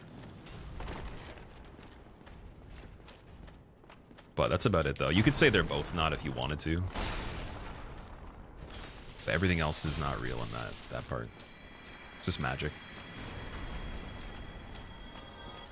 I'm imagining that they were probably based on characters that were, in the storyline at least, alive at some point.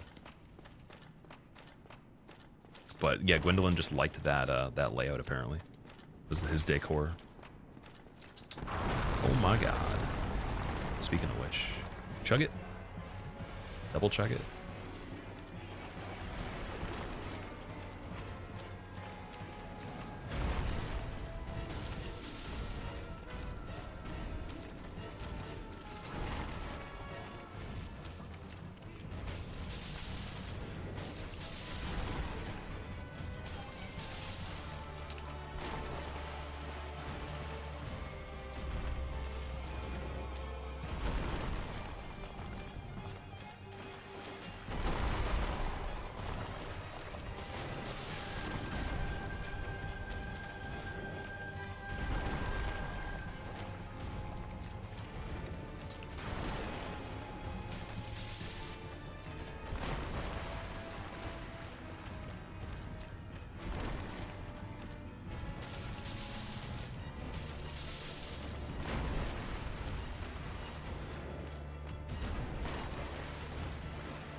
All right, good Ornstein.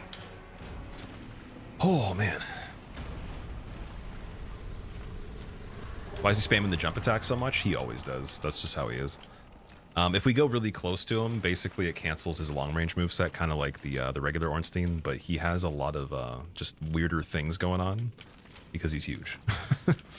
He can do a couple things that are a little bit more annoying. Like even the chip damage on the startup of his uppercut, it's not as obvious because you're already in the range where it hits you. Whereas on the small one, you could be like just a little bit further away from it. You're usually more likely to be. You'd have to actually like walk up to him. So you have like more square feet and like, I guess, less travel over time to get away from it than him because his weapon's so big, right? So he got chipped, unfortunately. That was almost hitless, though. That would be the first time I've ever done that for a fight that long, too. I don't even think I've gotten hitless on him normally, so... Especially with mid-roll, that'd be really good. Ooh, dude, Gwyn Soul in Elysial Ivory Catalyst, okay. Do we have the East Key? That's the normal one. So I don't think we can open up anything too extravagant over here. Where the Rusted Iron Ring is, I think you need the West Key.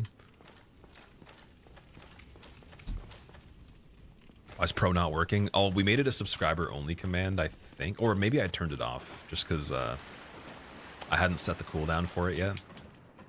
Make it look easy. We practiced him a lot on this run. I was getting destroyed the first few times. But yeah, that's like one of my most underplayed parts of this game for boss fights. Like that, Ceaseless, and what else? Probably, well, double Sanctuary Guardian fight can't happen in this, but that's also another one where I don't think I've ever done that without cheesing them. That'd be pretty ridiculous. Titanite Demons are also tricky too, just because the hitboxes, no matter what. So I haven't found like a really good strategy for that yet.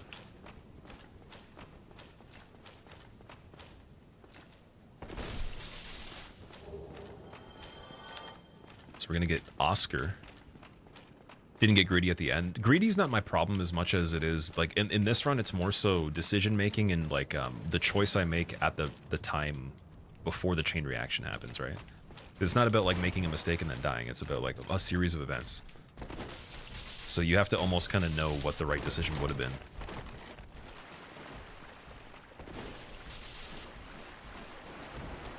Oh, Golem actually is stuck. Nice.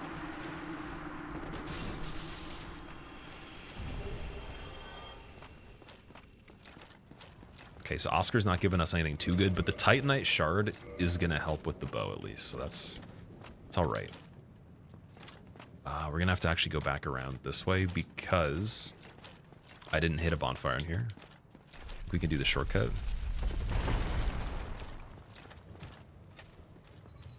He's trying to sneak attack, yeah.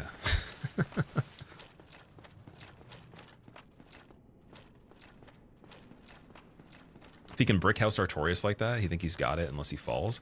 Well, so the thing is, the damage Artorias was doing and his health is all indicative of Moonlight Butterfly and how that's like a really, really early area. It's one of the easiest bosses. So there's no chance that anything else is going to go like that unless it replaces something easy. And we've done most of the easy stuff.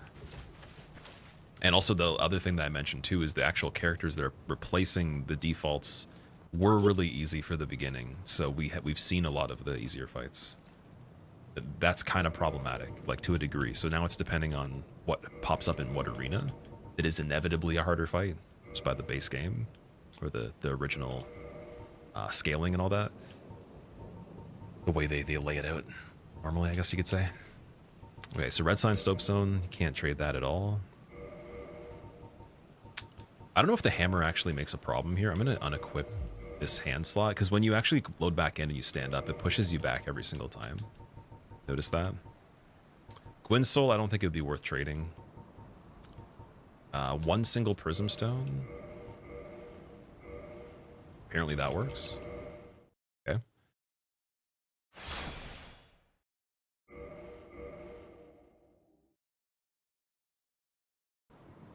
You give me Dragon Scale. It's definitely worth the Prism Stone. Okay. Cool. Eye of Death didn't work before. Both the mosses work, although yeah, I guess we can buy red moss again. I can drop that one. It's fine. Only soul that you can trade normally is Manus' soul. What does that give you normally? Cracked Red Eye Orb works. Gonna play Liza P DLC? Yes, definitely. I'm very excited about that. That, Night Rain, and Duskblood's at the top 3 right now for the stuff that is announced.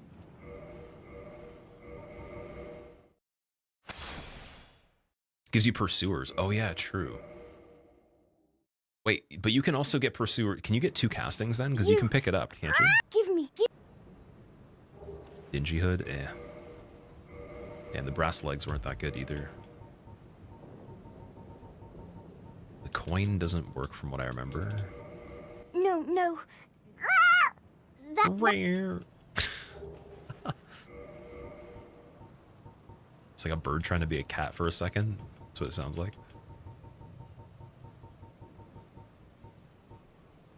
In terms of weapons, I don't remember any of the regular weapons being tradable. I was trying Straight Sword Hilt. I don't know if that was the right version of it, though. What about Mask of the Child? No.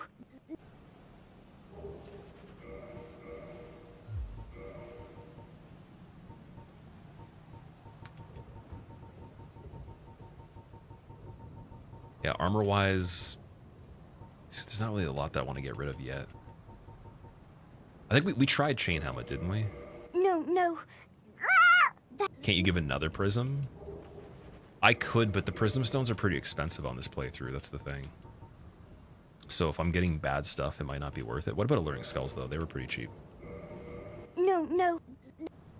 Yeah, I should be able to do... Or let's see if it maxes you out. Maybe you can only do 1 at a time. Oh, don't use the... Ah.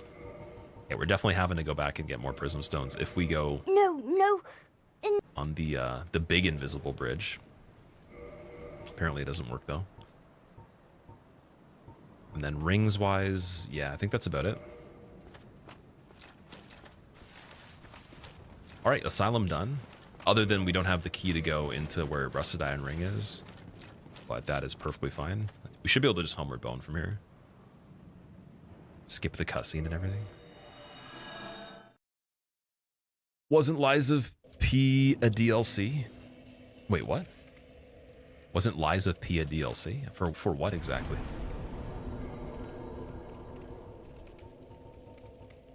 Invisible Bridge at Archives is going to be something. It's not something that we necessarily need to do, though. Like, you have to remember that this run doesn't have to be played 100%, depending on where we get the keys, right? So if we get all the keys, I'm not doing anything but just finishing the game at that point. There's no point of, like, going every single location.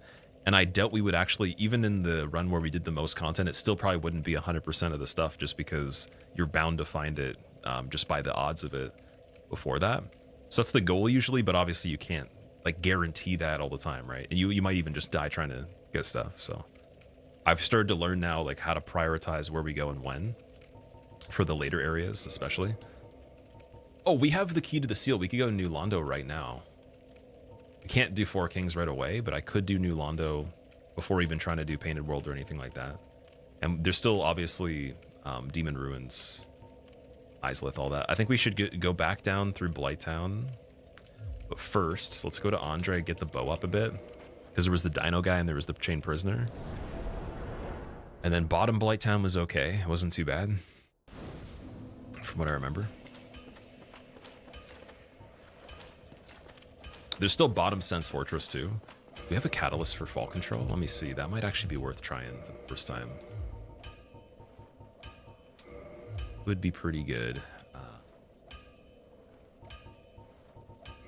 Yeah, we have this catalyst. Fairly low intelligence though, damn it.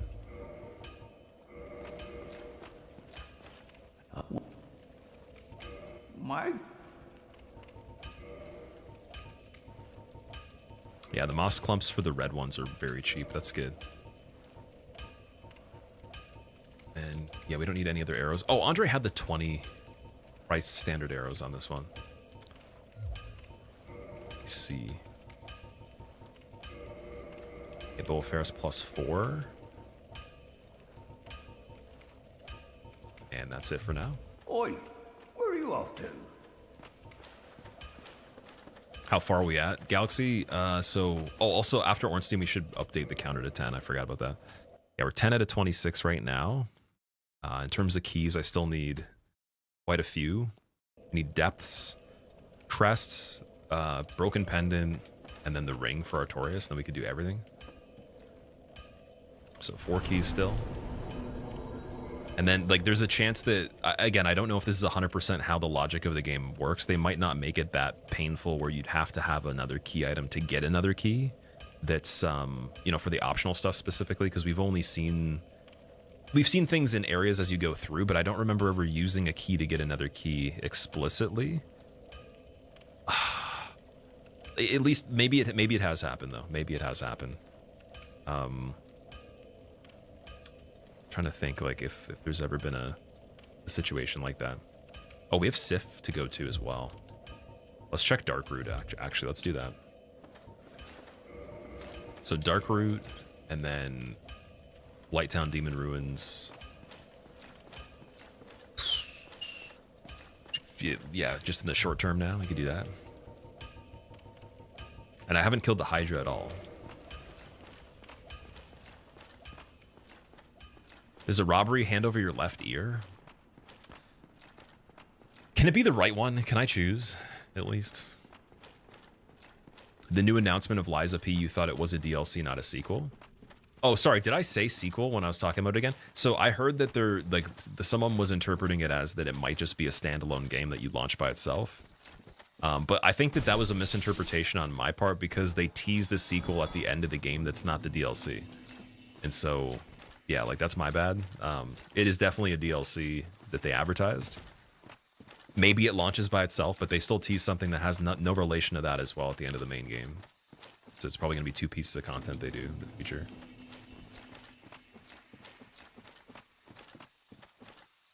Yeah, it is definitely a DLC for the Overture one, for sure.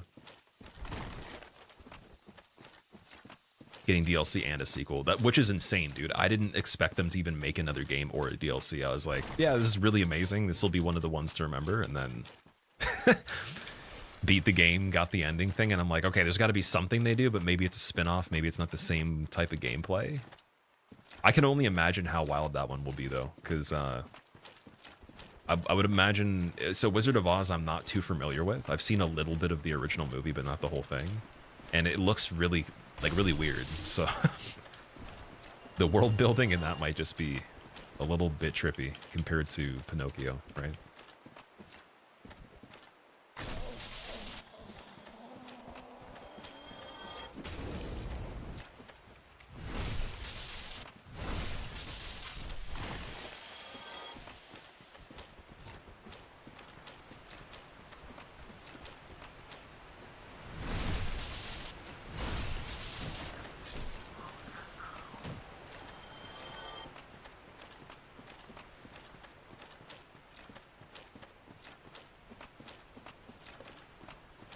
Chance that Abyss Ring is in New Londo?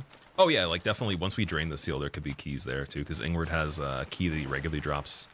Maybe, I think he did drop a key one time on one run, and then, you know, maybe it's somewhere around the areas we've learned about, but either way,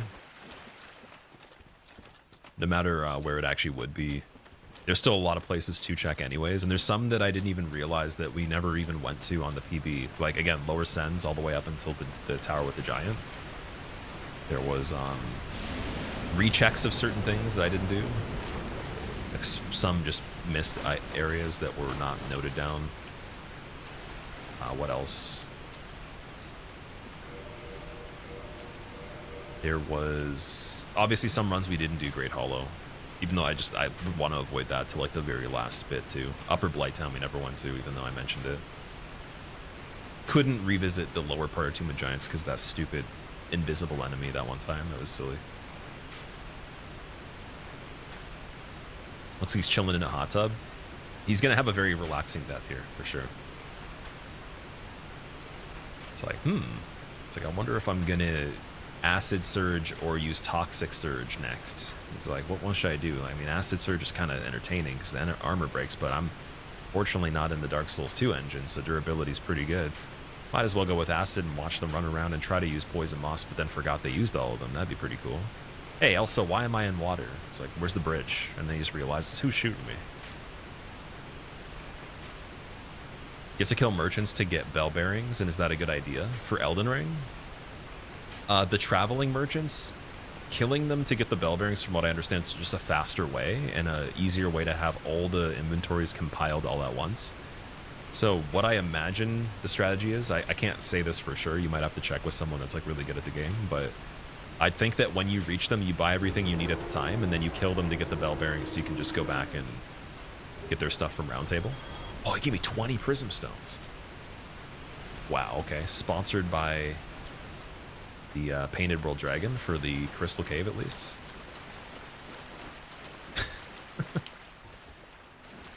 The DLC is slated for this year, sequel next year.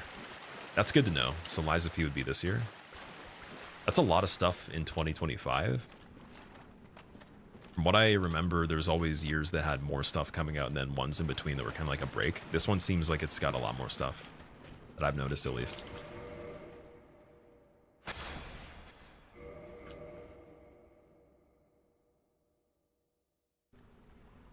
Humanity as the golem here. Okay, so we don't want to attack twice. I want to see Dusk's inventory.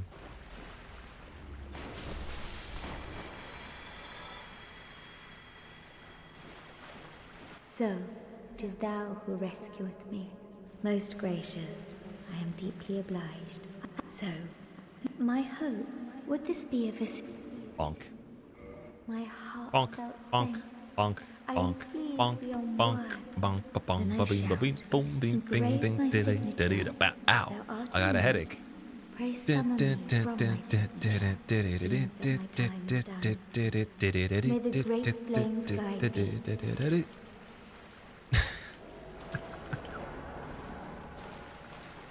The White Aura Man looks scary. When I went into the Chasm of the Abyss, when the DLC came out, I actually had like a little bit of a panic attack. Not like a real one, but like I had that feeling, the roller coaster feeling for a second. I'm like, what the hell is that thing? There's so many of them, and then just walked into them and died. Like they don't even attack. They just absorb you. They are probably one of the scariest enemies. Their design's not really that scary though. It was freaking me out because there's nothing in the game that looks like that. I thought it was kind of funny too. I'm like, oh, it's literally the item, humanity item as a person somehow. Sequel to which game? Veggie, it's gonna be Liza P DLC. And then they're doing a sequel. It's apparently Wizard of Oz theme. That's what they were showing for the end of the game.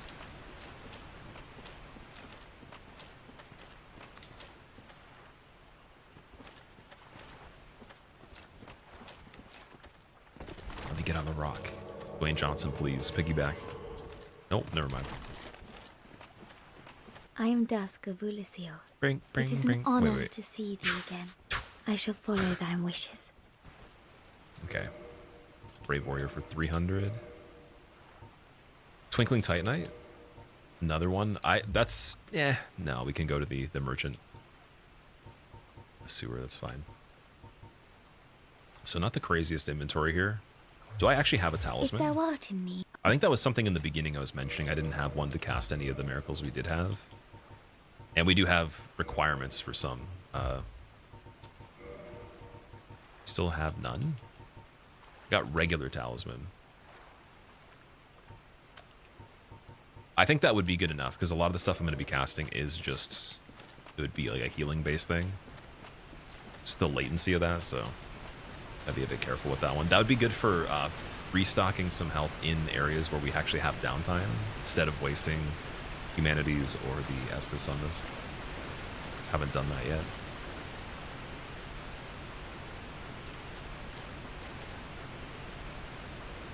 $20 hours, 20 minutes watching this, Sweesley. Nice. Do you feel like that was worth it, or would you take those 20 hours and 20 minutes somewhere else? This waterfall also kind of scares me. It reminds me of when I was doing New Game to New Game 7 Deathless. I think it was on New Game +4 we got here. So I believe it was the 5th playthrough. I decided to air dust my keyboard Or no, it was air dusting my controller. Sorry, because the controller just I wanted to clean it and it was still plugged in, and I died from this waterfall here. That's one of the best clips. That was probably way stupider than any death we've had in this so far. Residence key. Okay, so we got Griggs that we can go back for an inventory if we need to. It's cool. 20 hours were definitely worth it. You loved every second of the stream. Oh. Stop it. You're making me blush. You're too sweet. You're way too sweet. Ah, you got me going. All right. What's over here? Oh, T-posing Painting Guardian spotted in the background. Can't zoom in on it, though. Resident Evil 4 merchant voice. The very good indeed guy. Goes Great Bow. Great bows are not great in this, unfortunately. They say great. They look cool. They look amazing, actually. I wish they were faster. The only case I think we use a great bow is from a very far distance to kill something that couldn't even get to us anyways. That we're not even trying to aggro at all. Oh, butcher, please. Random loot too. So items and key items are shuffled other than the Lord Vessel and the Lord Soul's base locations. And then the boss fights as well. This includes merchant inventories, the NPCs that are friendly, their drops. And it could be, even in the case where, like, let's say something drops one item, it could drop two. Or like multiples, like a stack of one item that is any variation you could get. Like, so if we've gotten 13 humanities multiple times on this in one pickup. Where in the base game you wouldn't see 13 humanities, yeah. Or a merchant could have infinite of a material that has, like, maybe it's a higher price normally and it's priced lower, or there's less quantity, whatever the case. Like, there's interesting quantities of stuff. Could screw you over and give you something that sucks too. Titanite slab, okay. Instead of Hornet ring. What are we getting here? Let me think of what would even be bad here. This is like one of the biggest arenas. I guess nothing, actually. No, considering that, nothing. I don't think anything could be bad in this arena. I might regret that, though, but turns out to be Sif. We still haven't seen anything appear in its own arena, ever. Was that Manus, dude? I spoke it into existence. That is definitely Manus. That's good, though, because it gets it out of the way. Just the scaling's going to be a bit higher than if we had him early. Sif is pretty good. Okay, I do want the lighter roll for this as well.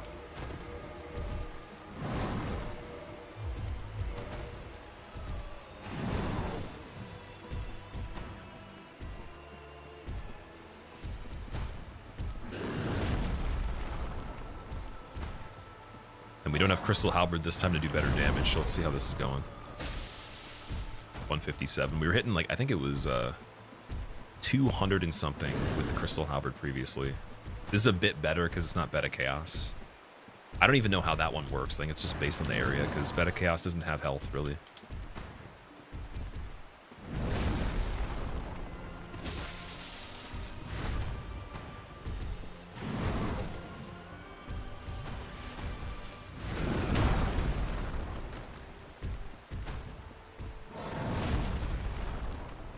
Oh, misread on that.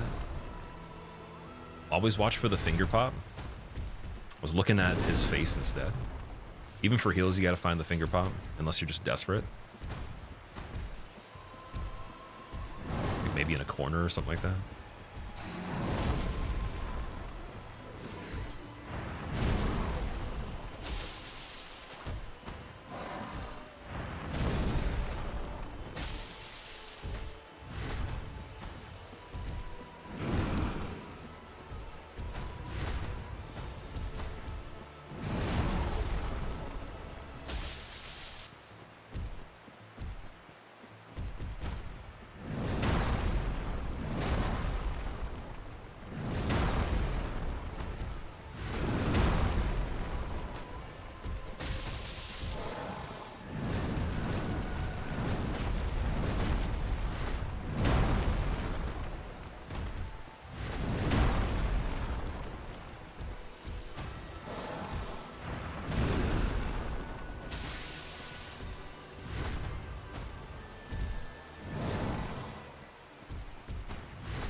Manus dead.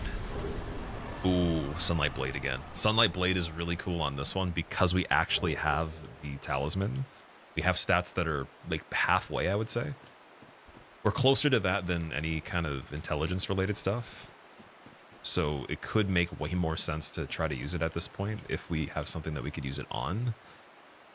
It just takes the right weapon, that's it. That's why I want to find that Silver Knight Straight Sword, man, because we have the Infinite Twinkling Titanite. It's a fitting spot for Manus. It is actually a really fitting spot for him.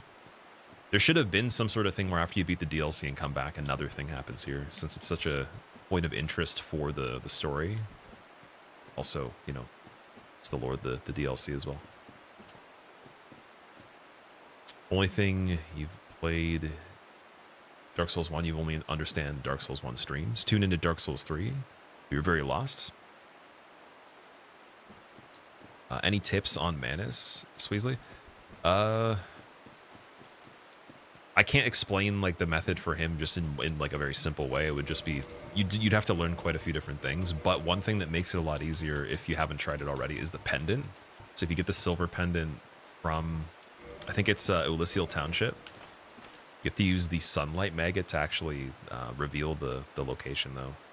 You can probably just look it up, but if you get this silver pendant, I don't actually find it easier. I've always found it harder because I didn't actually use it when people were doing that a lot, and then tried to catch up on it, and it was, the timing of it's kind of weird for me. But it gives you a huge window to just deflect all the magic, so you just have to learn the first part of the fight, and that's it. And I think it might even work on other stuff too, but that is one thing to look into. Otherwise, just don't stay very close to him. Try to just attack him when he, you know, swings at you from far away and has a bigger recovery. Try to look for those. Other than that, the arena that he normally has, pay attention to where those statues are and try to not run into them. You can, and also always pay attention to where your exits are for the arena, because the barrier of it's a little bit smaller than the arena we were just in. So if you have to turn around him on a recovery, you'd normally attack, use it as an escape, and just pay attention with the camera of where that space is beforehand. It's always a good one. But other than that, he's a pretty straight up fight. You just have to learn it. There's no cheesy way of killing Manus other than, I think if you really wanted to just skip the fight overall, there was a thing where you could use the bow outside the fog gate, like you don't even trigger the fight. I don't even know if that would work in this version or the current update of the game, but that's not really actually the fight in my opinion. It'd be like doing fire bombs on Capra. Just be like a very cheesy method. What game's most difficult in this Challenger random? I've heard that Dark Souls 2 is the hardest. I haven't tried all the games random before. I've only tried Dark Souls 1 and 3 so far. And Bloodborne and DS2 we gotta add to the list as well.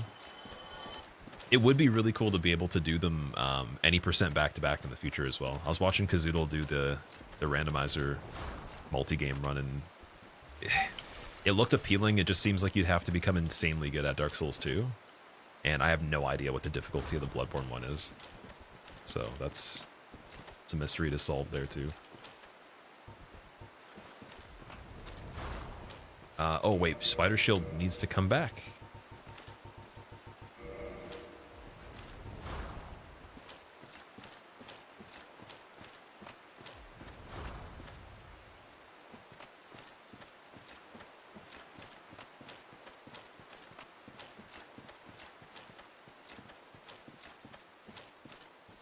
Did I beat Calamite? Haven't seen Calamite on this one yet. Unless Calamite was the Capra boss and he couldn't fit in the arena. That's a possibility. Because whatever's dying on that, it's definitely like a size-related thing. There's no way that it's just doing that randomly. Probably just clips through the floor by default trying to come in. It might have to do with where the enemies spawn in from as well. Like I said, in cases that I've seen with the other games, like they get loaded in under the floor or like in a skybox. I was shown in a video for Consort Radon for Elden Ring. Someone was explaining that. Like, so their asset just basically pops through the floor as you trigger the prompt for it. So he probably, like whoever it was, couldn't fit. It's like when the knight, I don't know if, no, sorry, the Painting World one was visible. There was one where an enemy didn't, like the upper part of it coming through the floor didn't have an actual character model, but it still was a like collision. It was still colliding, and you could hit it for numbers and it could do stuff. But because, oh, sorry, that was also That was in Archives. It was the dino in the room before you exit out into the courtyard. The upper part of it wasn't visible at all. So you've seen that. The Titanite demon getting stuck when it was the Mimic as well. It was pretty crazy.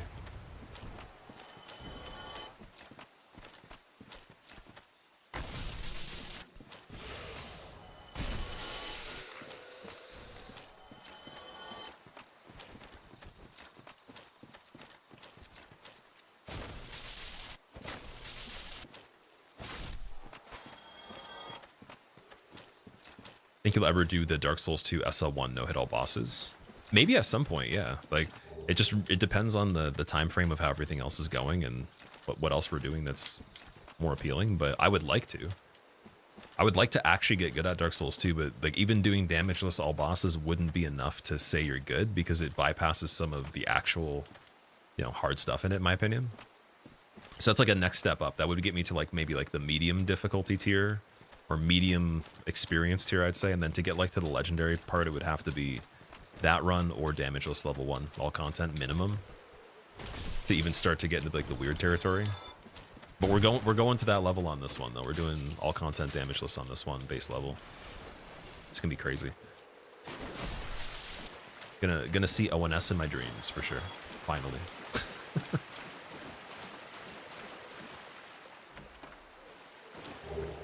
Eastwood Grain Ring and cracked red eye orb. I almost said crap red eye orb. That's another thing we could trade, you guys are saying, so I could go back and check that one when we get some other items. We could do the crow.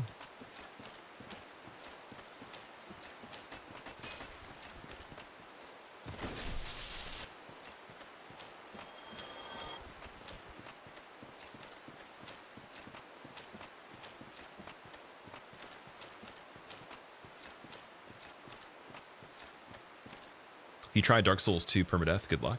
Kind of thing that you might be doing for the rest of your life.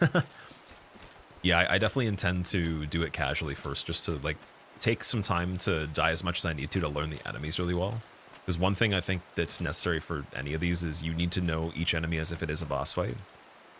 Like at the minimum, majority of them, and then maybe some you could be kind of rusty and learn as you go, but you really want to know the moveset of almost everything and different types of go-to strategies with different setups on them.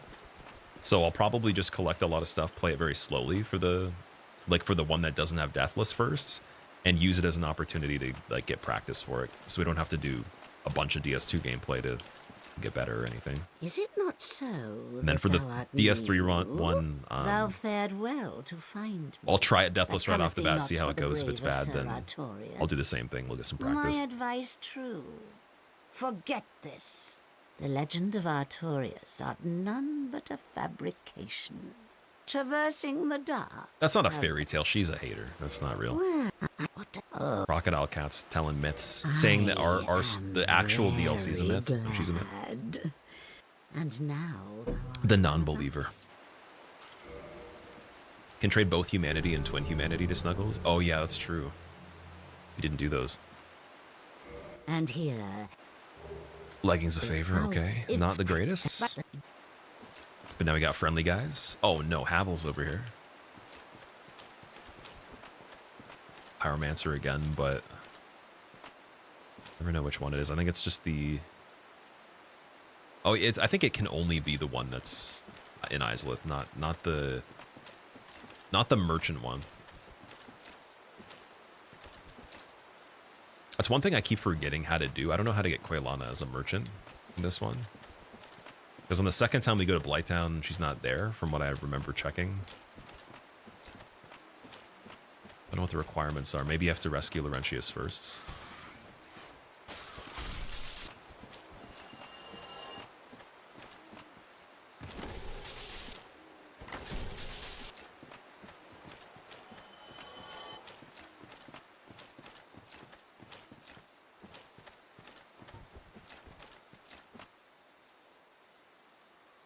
What's the cat talking about? Artorias was on the bridge close by. That's true. That's true, man. You hate Alvina? I don't actually mind Alvina, but I don't like her statements about the DLC. I've definitely played the DLC before. I think she's just not capable of doing the DLC. She's just not a believer, dude. Hate her status. Oh, speaking of which, this dino is going wild and not turning because maybe it can't. Oh, there we go. See, that's how you dodge the foot stomp. You need space. I didn't think there'd be a day where I actually learned the moveset of these guys. I was complaining, saying that like it's just a really stupid moveset, and it is. We've actually learned some of it, ironically. I don't think you can escape the foot hitbox if you're too close. But if you have a lead, though, you can pretty much do everything on it up until you run out of space.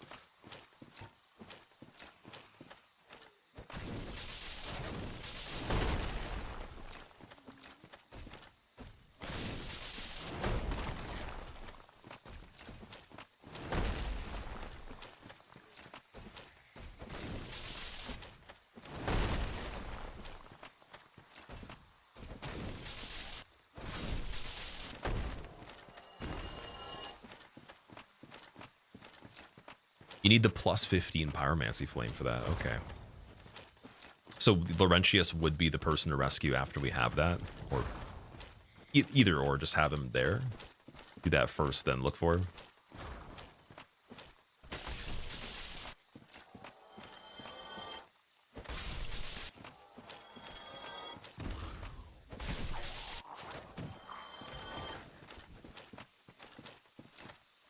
It's plus 10 that you need. Who's right? Is it the wiki? Is Fextra Life letting us down?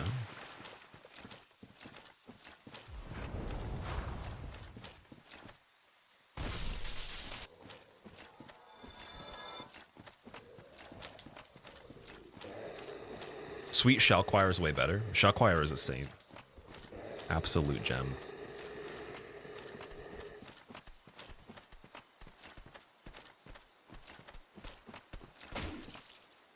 The backswing, oh my god, backswing is just another whole side of a regular person. He should have just been Flexile Sentry the whole time. That's insane. We've spaced that one before. I don't know how I did it though. Wasn't sure how that worked.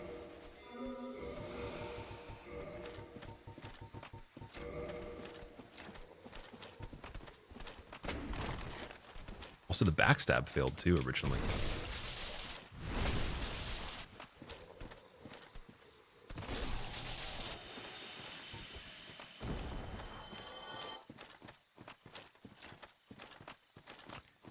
Extra Life always lets us down. They did their best. Some of the stuff is actually accurate. Just it's not perfect though, by any means. Can't find a keybind for guard breaks, jump attacks, or lighting torches at the bonfire. OJ, you're doing every single one on keyboard and mouse. Good luck. Oh man. Yeah, key binding for doing that would have to be 2 buttons for the guard break, right? Is it just like there's none that makes sense?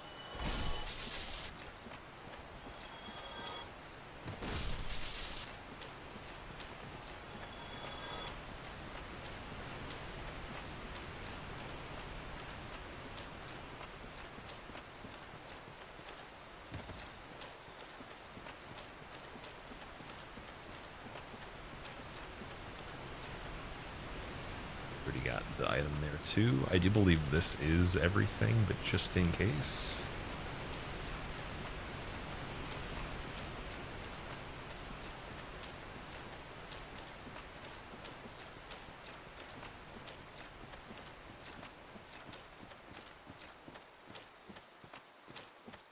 It works for casuals, yeah. It's kind of like the guides that are like, breaking news, best guide ever. It's like 24 hours after the game came out, and it's like, you should probably use the item to heal if you need to, or something like that. It's like, back away and heal, and then try to fight more. Like, wow. That's such a good piece of advice, dude. I really definitely should have, you know, came here originally to bookmark all these guides, IGN. Thank you. You guys are legendary. All right, that is done. We're good there.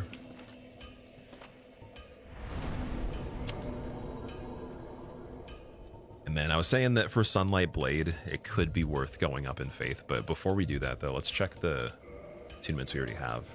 Because Pyromancy doesn't matter. We don't need levels for that at all.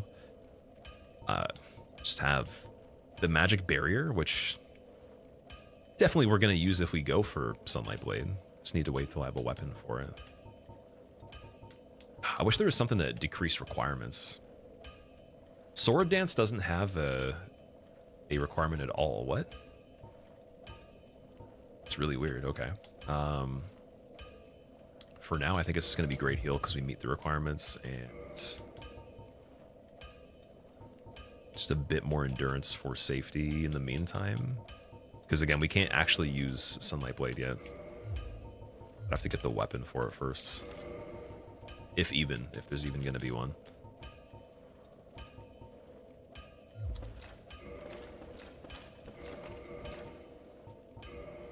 And with that, I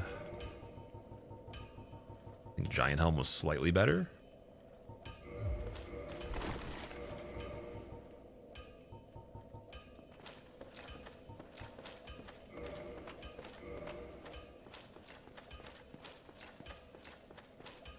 Brandon, what's up, man? You've come to do two things, watch and cry. Which one's first? Why are you crying? What's up with that? Oh, we should have just warped Firelink. That'd be better. Streamer, why do you have the Lord Vessel and didn't use it? Well, you see, if you actually hit this button on a 45-degree angle after actually confirming it with a straight position, but then accidentally go completely 90 degrees and look off into the distance while the chains are on either shoulder right here, walk up to the very edge, spin around 3 times, say Electric Boogaloo, and then backstep off the lift for 5 million souls. They arrive in the mail with exactly 7 days business shipping time. For more tips and tricks.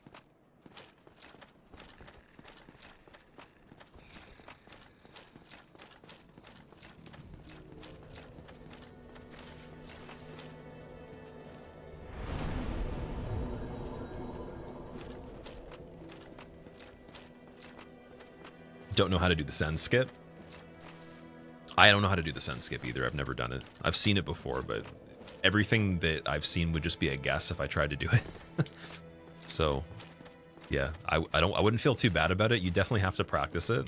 It doesn't look like it's too hard though. I feel like you could get it down in like an hour or something like that for anybody. The problem is then once you actually do it, getting into sends, doing the right path for that, confirming it. And then where do you go from there? What are you going into sense for early, right? Are you going to survive that? You just hit subscribe and the notification bell. Thank you so much, and also follow our newsletter. Follow up for email verification so you can get your profile checked to make sure that you get sweepstake rewards for 20% off everything in the G Fuel supplement store.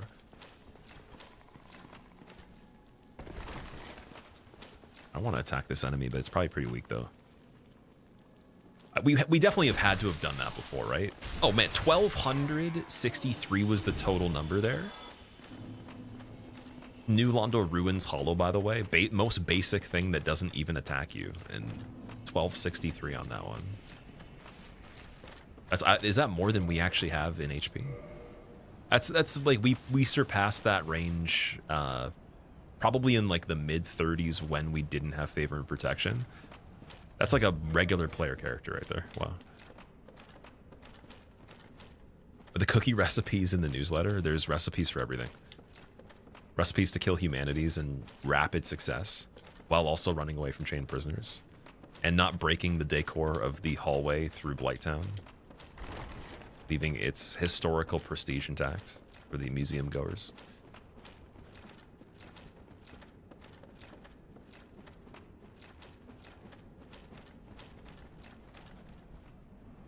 So yeah, the way we did this one last time was just this line right here.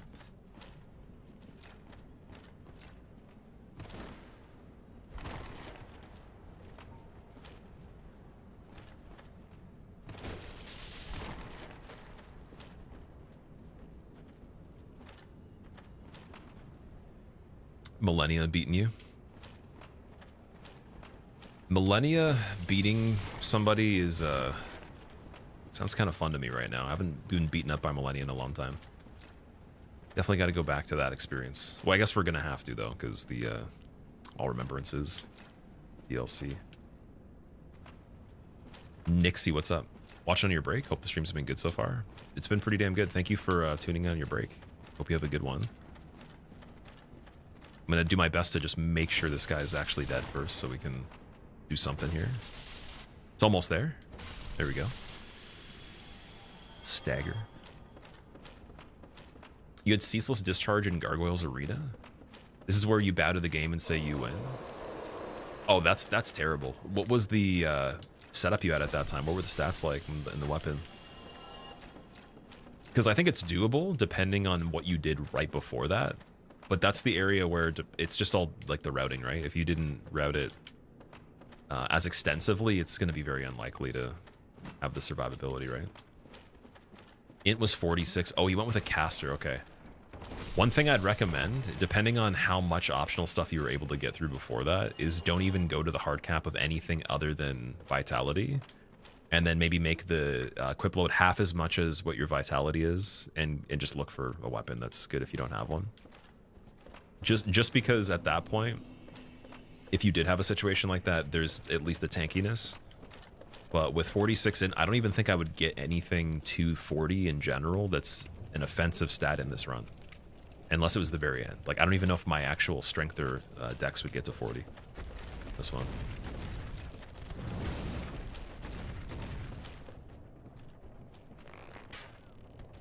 I think to really make the most of it, if you find a lot of good stuff, you probably want to even have the flexibility to use other types of things. So you need some attunement. You know, maybe again, like you do some casting, but that's just my recommendation if you want to make it far, because I think you said you were trying Deathless as well, right? Caster, the one advantage is, yeah, you got the damage, but that's usually when you know what the situation's like. And if you don't, it almost seems like that might be harder than using a character that's weaker that does melee.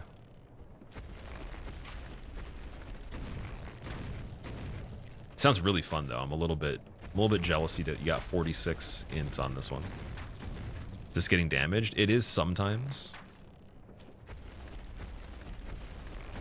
I think. I'd like to believe it is. We were able to damage it when we hit its top. Yeah, so it's almost dead right now. Just the numbers down there.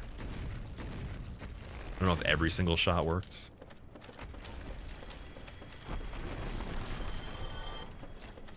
Oh, we didn't get Crimson set here before.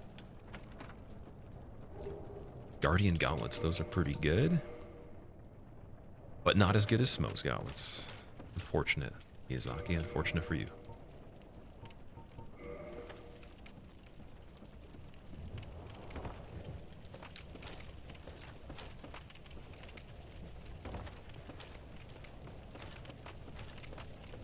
Keep forgetting he was the enemy that was supposed to be over here.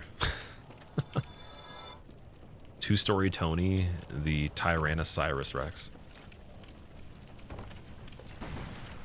Triceratops. I'm trying to think of like a made-up dinosaur name. Can't do it, dude. Can't do it while in Blighttown. Okay, we got Man Serpent, Super Mario guy. Small Humanity Guardian down there. Big Skeleton. I think I've had a Big Skeleton on this part before, actually.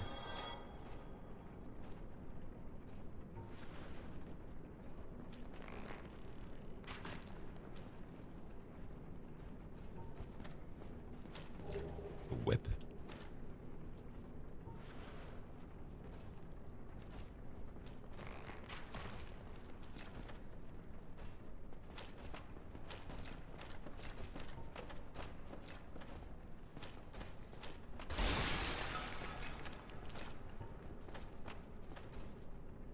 I don't even think there's an item right here. I believe that's just to get to the other ledge. Oh, there's the item where the grate is, though. Okay. I'm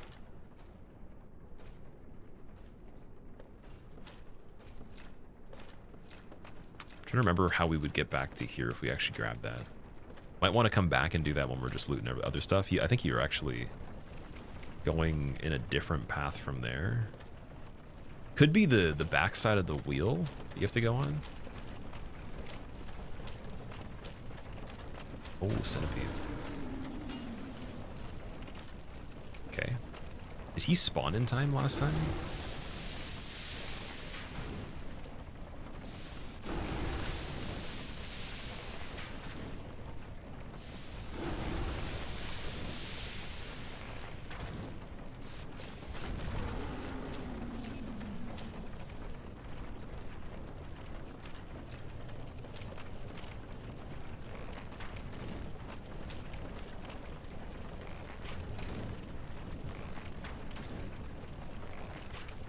Frog Ray? The Ray Charles frog. Sound tips, you're done crying. You're gonna watch and vibe. Deathless practice, you have to do a montage of content of dying. That's always a smart idea. Keep all the death clips for sure. Especially if you want to make like a really funny highlight reel of anything just for the humor, it's perfect. Winning isn't that funny, unfortunately. I wish it could be. There's ironic wins, but there's not really funny winning.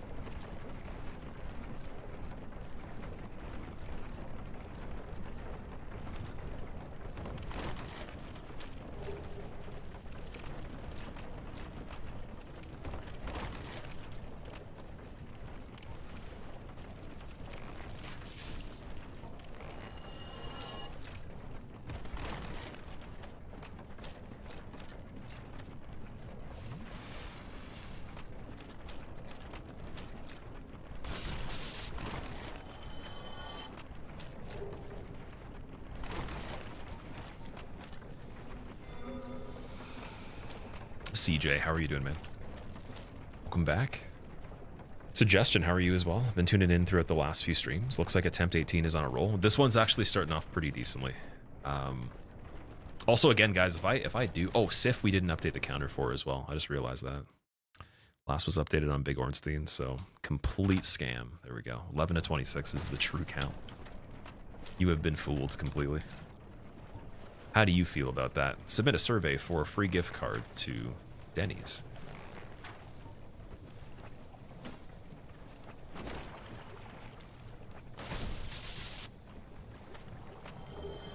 Dude, 2 Silver Knight Spears in this run, and it was a drop from a Crystal guy. That is nice. So the other one that we got the drop from was supposed to be originally a Silver Knight. It's also pretty funny. Blighttown guy was the bug, I believe. Okay, what I'm gonna do actually, because we have nothing that's too dangerous in this immediate area that I can see. Let's go and get the items that are at least over here for now, and we can do the whole sweep later if we really need to, since still got main stuff to go through. Just after 2 a.m. Fuzz. What time do you start at? For curiosity.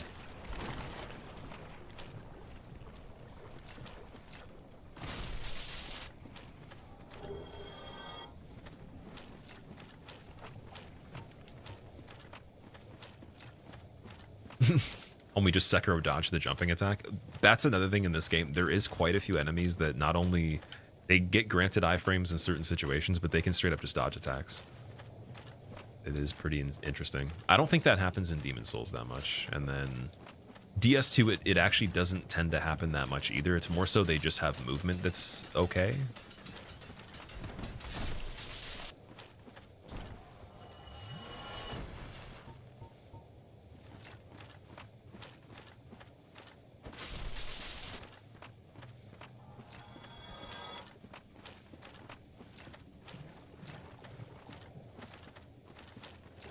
Lord Blade gloves, those are good.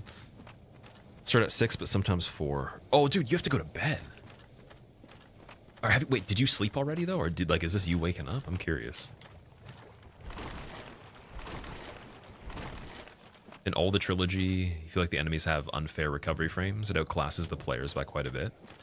Oh yeah, for the invulnerability upon recovering certain things, it's a long window. It's a good, sometimes 2-3 seconds on some of them. I think that's just a balance, though. They want you to overcome that, and a lot of them can be killed reasonably. It's just, it is interesting. Very frustrating if you're a little bit newer to that experience, and it's like the actual first playthrough pretty early. Because then you'd be like, oh, like the game's broken. Like, why can't I hit this thing? Especially if you've earned the critical or you got the backstab, you actually pulled it off. You weren't amazing at that. That'd be a little frustrating.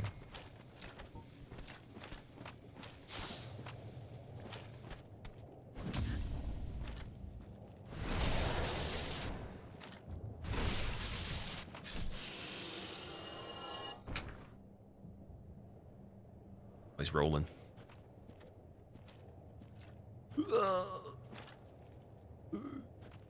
Oh. Does it have a skeleton wheel emote? I don't know. I have the skeleton badge though. We could just imagine that's the face of all the skeletons that exist in general, even Nito. But yeah, unfortunately no skeleton wheel. That would be a really hard emote to make because the detail on it. I don't even know how you would be able to do it. You'd have to probably have a circle for the perimeter of the emote itself and then make a tiny skull the size of the badge, like the 18 by 18 inside 28 by 28, and then have it side facing and put the spikes on the inside so you can still see the circle, but then there's like some reference. Otherwise, the perspective would like head on or diagonal wouldn't read that well. It'd be really hard.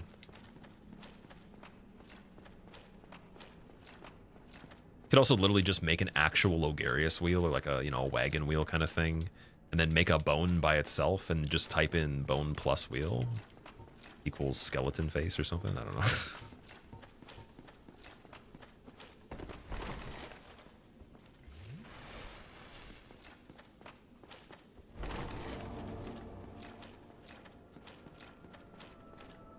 Oh dear, what have we here? Are you a new servant? Yes. But you have no eggs. No matter. I'm gonna come back with some, I promise. We actually, once we have this bonfire, we will go and get the parasite in the future and come back to him.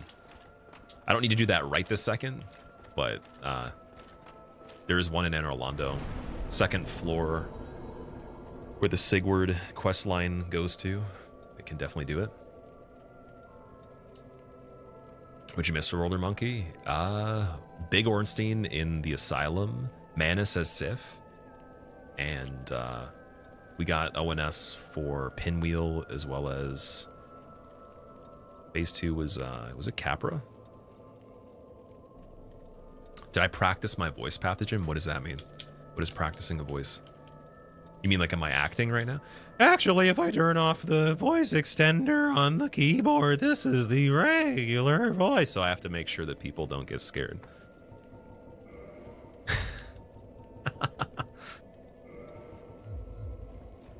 Always looking for the opportunity on that one.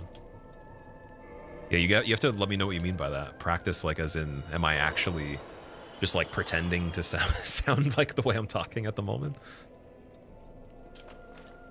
Now uninstalling. This is why I have to use the voice changer. It's unfortunate. Okay, so we don't want to enter the Covenant. Oh, sorry, no, we could without any risk. It's just the Forest Covenant would turn on us, so we've already done that area. That's fine. I think we do that and see what we get. I believe you just get the same Pyromancy every time. And then I guess the Humanities too. We were gonna offer them after Fire Sage is dead. Oh, I got a gesture this time. Maybe it's after you offer the Humanities you always get it. And the first item's random. We don't have a lot on this one though. We only have 27. Clorox Bleach, thank you for the Prime sub. Enjoy your motes. I appreciate that, dude. And also now you are a skeleton. Markiplier practiced his voice. I don't know much about Markiplier other than just like he makes pretty crazy content. I'd have to probably listen to him a little bit more over time, but yeah. You mean like, if I was going to talk like this all the time and sound like I'm announcing something, like that kind of thing? Like forcing a sound or something like that? Is that what he does? There's streamers that do that I've seen before where it works. Like some people like it, but obviously if you do it too much, it's not like good to do for like 8 hours, I would say. You can have applications and announcing things, or like if you're reading a script and you want to be like really spicy or something like that, maybe. practice to sound deep and soothing. So I'm not aware of how that would work. Because essentially, when it comes to the way the vocal cords resonate, like the folds are a certain size, and so they can only make a certain sound. And the only thing that restricts sound other than that is airflow and tension in the body specifically, and that's it. And then over time, obviously, you grow. So like if you were a kid and you're like, "Hi, I'm little Timmy," and then like you grew up or something like that, or maybe even as an adult, like adolescence to later adulthood. Other than that, though, I'm not really sure of how you'd be able to change anything, just because there's a preset vocal fold size. It would have to be tension. That's the only other thing. You know? Like if I was really just like stressed out like this, man, like it would be like, you know, that kind of thing. I guess breath, airflow, and tension definitely could help a lot. Why the enemy's not attacking? They don't attack normally. They're just the egg guys on the ground. Yeah, so what we can do here, I don't know if I want to offer the humanities and do Beta Chaos right this second until we find more. Because we're going to lose a lot of them. That's a crazy amount of heals, in my opinion. But I guess we'd be losing 19, so we have, I guess we have 7 of the twin ones, so 14. We get rid of all those. It's not too bad. It's quite a bit of twin humanities. The only thing with checking Beta Chaos that's dangerous isn't really so much the arena alone at this point, because Manus is dead. Calamite in the arena could be a little weird, but it's more so just going up to the actual arena.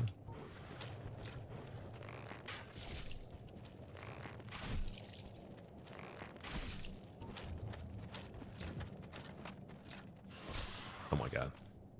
Don't poison. Greedy mouse. Just saying you could read children's stories, which is a strange compliment. I appreciate that. That's awesome. I always found that children's stories were read by people that sounded like cartoons, though. Or like they sounded so happy that it was impossible that you could normally even be perpetually in that state. Like maybe even possibly on like substances or something. That's all I've noticed the whole time. It's like Jeffrey was a very awesome butterfly and he was blue. Wow. Everybody clap for Jeffrey. Like just like it's like that kind of stuff, right?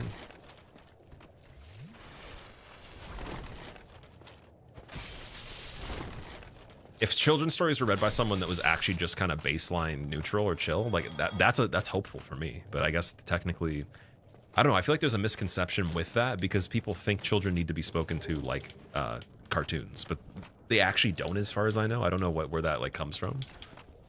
Like it never made any sense to me personally. I was never talked to like a cartoon, so I don't know. Maybe it's kind of fun sometimes. Like there's just like moments, but I would actually be, I'd be very compelled to see if like you did an experiment and no one did that for any kind of program. What would happen?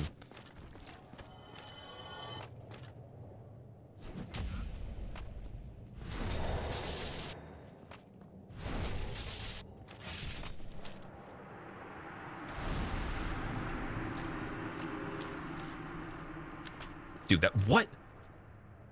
Why do we get 26,000 from Kirk? Is that... Oh, maybe he does give you a lot by default. Or something crazy happened there. He gave me a lot of souls, man. Genuinely, Bill, thank you for the Prime sub, dude. Enjoy your emotes, Bill. I believe it's you, I promise you. I do believe it. You don't have to dispute if you're actually Bill or not. The Lava Rat. Didn't Samuel Jackson do children's book reading? Oh, that'd be so funny. He's just like, Jeffrey had it with these goddamn flowers in this goddamn field. Everybody off the field. Too many impressions not to sub. I wasn't even trying to actually do impressions. I was just giving examples because I've seen comments before that, like, I don't understand what the person's after necessarily, so I'm trying to kind of clarify. And then I've also been asked about like voice training specifically.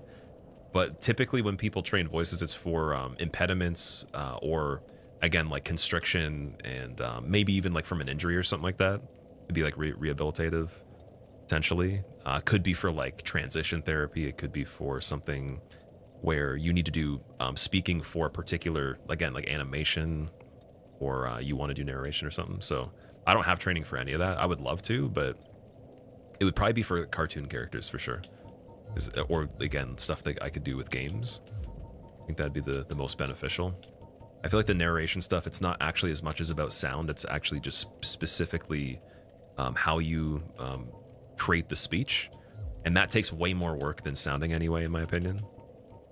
It's like it's a lot harder to speak perfectly for narration. Remember being a little kid and hating how all the other kids in your class wouldn't read with emotion? Ah. I would definitely read it very basic. When I had to do my part for the classroom, it would just be like, you know, there's no alternate voice for characters that were quoted or anything, or any kind of like separate text. It was just basic. That's it. It was more so trying to not screw it up, because like someone else read it perfectly, then the pressure's on you. If you're the second person, you got to do it kind of good, or you just suck, right? All right, Dex we still have at 18. This is where the stats, I'm not sure. I think we're just gonna go endurance until we find the reason to do a different one.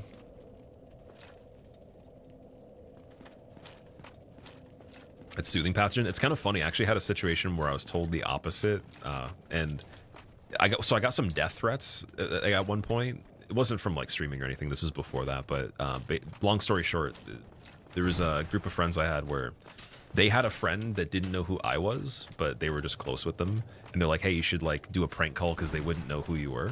And so I just did it. I left them a voicemail as a prank call. We were just joking around. And apparently the one of the parents actually didn't like it. It was the person's dad, and they called me and they gave me a death threat and said they were gonna kill me and stuff like that. And they said they were gonna camp outside the school and like find me. And then they got in trouble. I don't know if they wanted to like get to the point where they were gonna involve the law, like the school wanted to involve the police, but there was no contact beyond that. But he called my number in the morning. He was like giving me so many death threats and stuff. Sounded like he was kind of unhinged. And the person that received the call went to the principal telling them that they didn't even care, and it was like they knew it was a joke. It wasn't even a big deal. They listened to the call, and then they went after, I guess, talking to the dad about the stuff and everything. And I think they wanted to keep it like low key, so I didn't tell anybody or cause a problem. Because like for me, like my family, they wouldn't do anything. They wouldn't care. Like it would be like kind of deal with it on your own sort of thing. They wouldn't get like all, oh, we're gonna like sue you or something. Because it was all recorded and everything, right? But yeah, they listened to the principal listened to the call, and then they're like, yeah, you're not in trouble, you're fine. And I was genuinely thinking the guy was actually gonna snatch me or something like that. It's crazy. It's pretty funny. And he was saying, he made a comment about how I sounded. He's like, you sound fucking stupid, like your voice sucks, like all this different stuff. He made a particular comment about my voice at the time. It was really funny. Maybe it was because I was making one on the call or something, I don't know. Yeah, you gotta be very careful with who you prank call, I guess. Even if it's like set up and the people know each other and all that.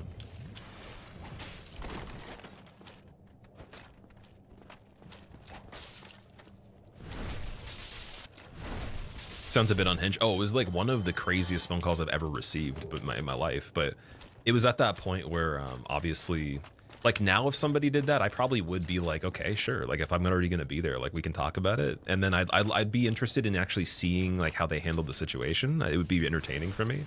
But like then I was like, well, if for some reason somehow he finds me on the way, because he said he knows that I lived like not too far away and everything, and that he was going to find me as I was walking.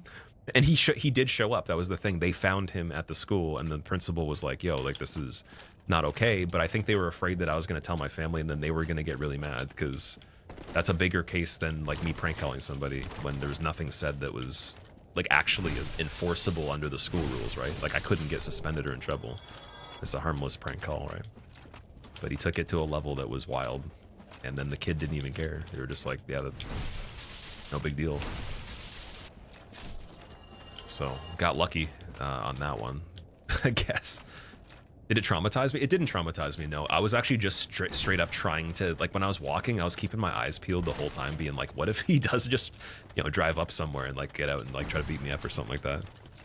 Because I think I was probably 14 at the time or something like that, maybe 15, about to turn 15.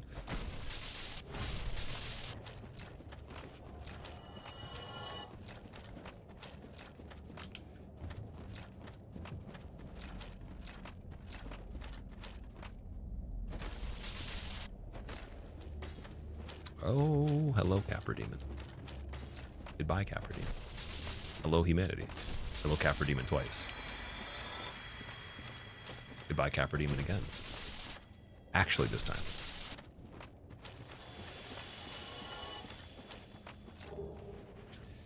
Him showing up as next level, I think that's why they got worried. When I went into the principal's office, I thought I was going to get in trouble, and then they said they listened to it, and they're like, no, you're good. But what I know now as an adult, I'm like, no, they were trying to save themselves from me creating a big problem. They were trying to test the temperature of like where I was at with it, and if I told anybody. Because literally that recorded, like, it's against the law, right? So you could prosecute it legally, but you'd have to have a family that's like that, I guess, right?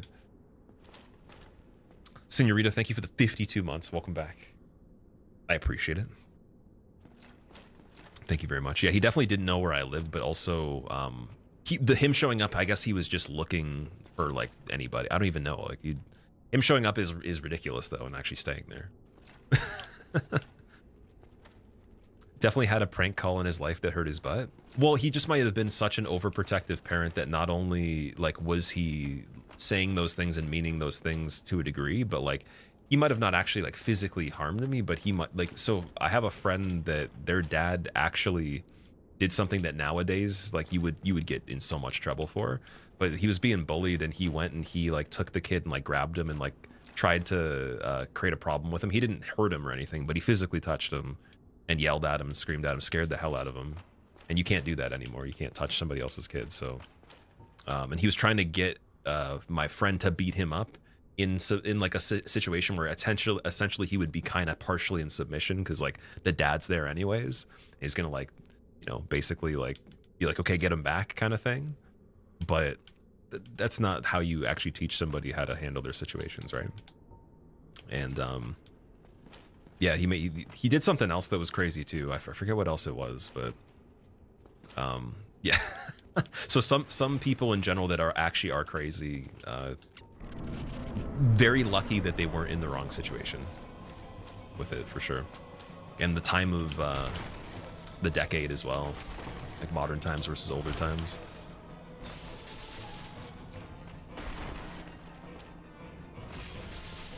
Okay, can we stay in here? Let's see. This is not a bad arena for this. It's not too bad.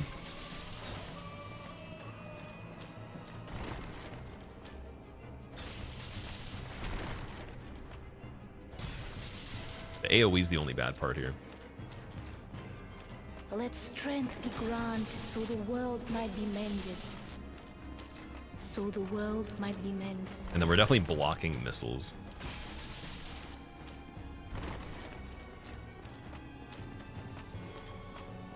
Well, he's breaking branches too. He can actually do that.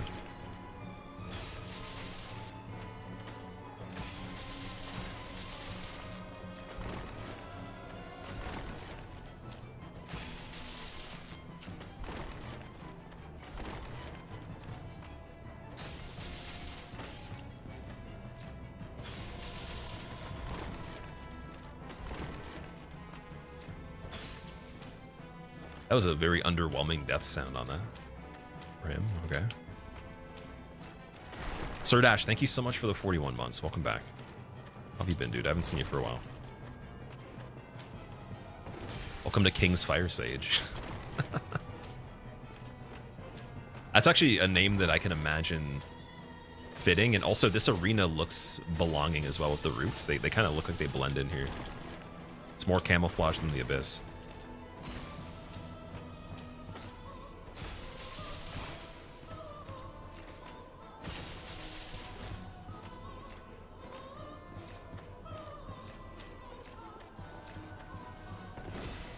Whoa. Whoa! Look at Tall Boy! What the fuck? What? I've never seen this. Take advantage of it. Capitalize. Hit him in the toes. What are those things, man? That was freaky, man. That was so weird. That was so... Dude, that was so scary. Slender King, yeah, that was... Why are 4 kings so much more terrifying when they're just a little bit more out of the ground? Like, it's like Walnir in DS3 when you actually go behind them, man. Becomes nightmare fuel. Nito without the cape as well is very scary. Oh, my dad says you hit like a girl. Yeah. He's ascending to heaven.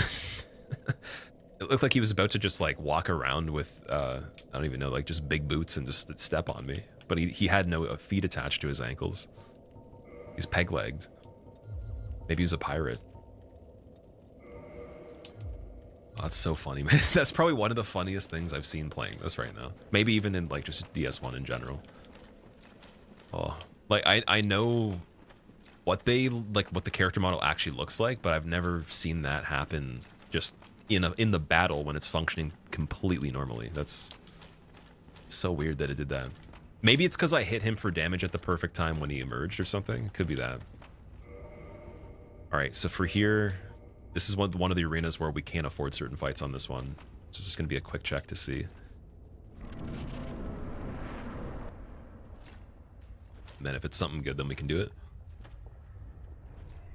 Still didn't have Sanctuary Guardian or Calamite. Yeah, also Nito too. Nito's another one on the list of unfortunate bosses.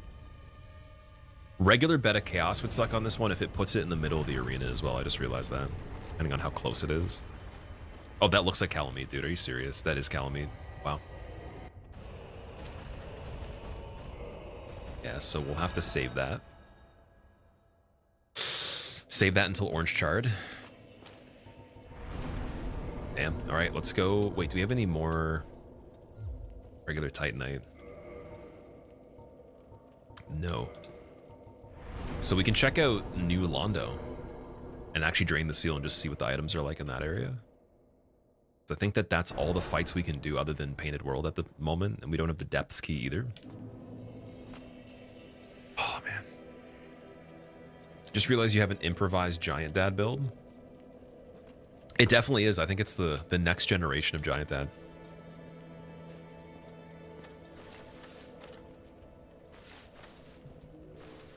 It's been a while. I've been super busy with work and other things. Good to see DS1 Rando, Sir Dash. I'm glad you're here for it.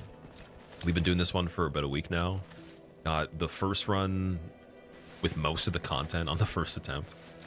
And then we've had a few other PBs that were pretty good. This one is coming up on a PB. Just got to update the list here.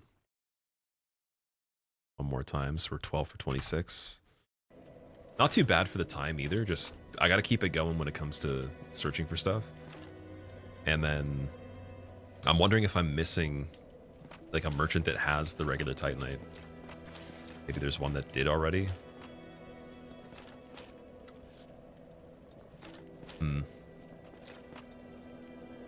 Anyways, yeah, let's do New Londo right now.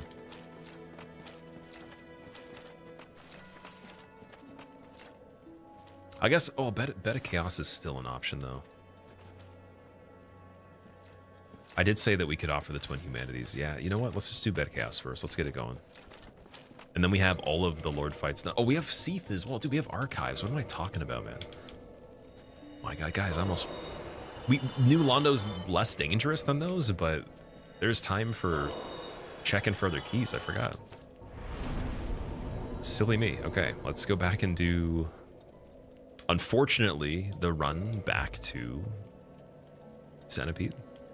Because we don't have the bonfire. We'd have to have not sat at this one. Although I guess we have to go back to the area anyways, so... Yeah, no matter what, we'd homeward bone. Never mind. Have to get the shortcut after. Oh, should have got the shortcut, dude. So nice in here. This is a great community.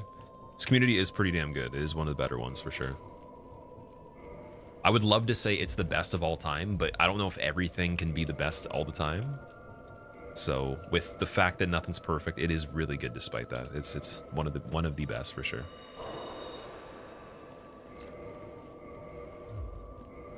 But it's kind of weird because with mine, because of the times that I stream at, we end up having a lot of people from different schedules I've had over time, and then also different types of content that I've done. Like there's people that'll come back. If I play PvP right now, some of the PvP community will just show up, which is funny. Every time I've done that, I'm like, how is it that like I can summon just the PvP guys, and then also speedrunning, different people will show up. Randos, different people will show up, then sometimes certain types of runs, like just straight up death or damage lists or hit lists. There's different subcategories, right?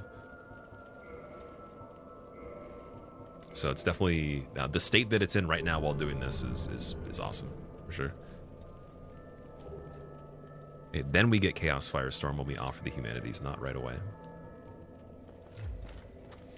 Goodbye, all of the twin humanities. Chill demeanor, white. But what is it though when there's someone else that has that? Like, what do they also get that bonus too? Is it the same thing?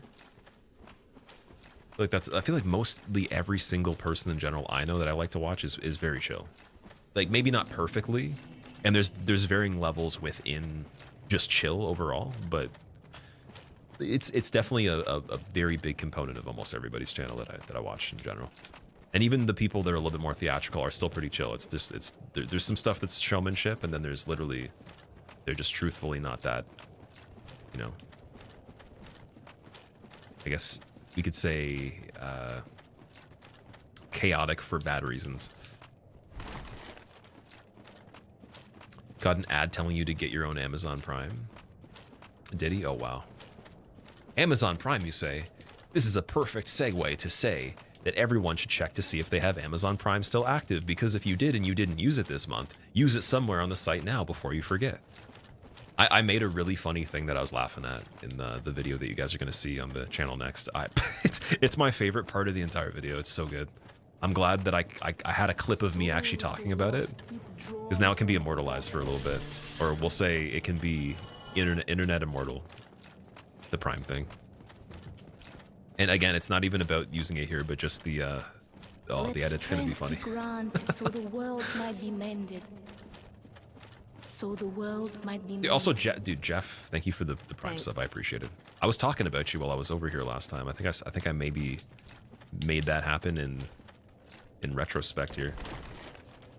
I was talking about you as a cartoon, I think. Full name pronunciation as well. Also, Paradox, thank you for the 2 months. Thank you for choosing the resub as well. And for the Prime sub. The Prime shoutout always works. I'm not even doing it because it works, but literally so you guys don't lose money, because it sucks. And the only thing that sucks even more is that even though I say that to you guys, I'll still forget mine. So I've been checking it here and there because we've been talking about it, but I bet you I'll miss at least a month this year or something like that. Guaranteed still, because there'll just be a time where I get busier or I don't watch something where I even think to do it.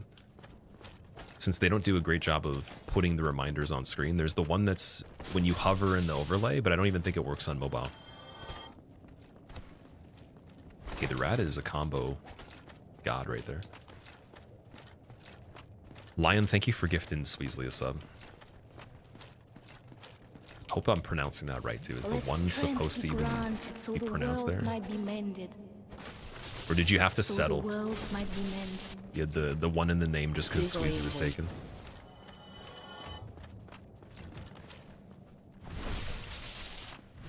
Gladius, thank you for the 4 months. Thank you for also using the Prime sub. I just banged that dude's toe so hard for you, and you can keep it as an artifact. The flattened toe of a giant guy.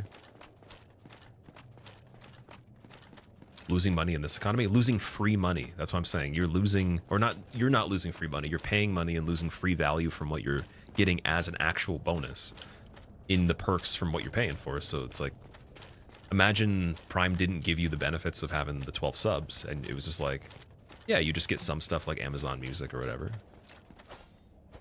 It could go as far as like, I've seen people forget the entirety of it. They're just like, oh yeah, I didn't know. I activated it and had no idea.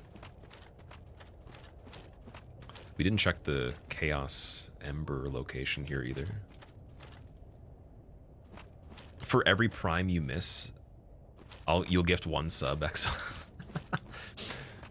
You don't have to do. Wait, you mean to me? Like you'll gift me a sub in someone else's channel if I forget one?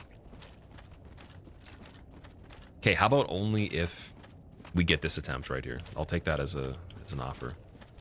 Has to be this attempt though. Otherwise, it's the other way around. Then I have to gift it to you. He jumped from a distance there. What was that? 27,000 hit combo. Why do some enemies disappear and others don't? We were talking about that. Some are just made of, I guess, imaginary fairy dust. Kind of like your character. They don't. Your body doesn't stay when you die. You just become complete dust.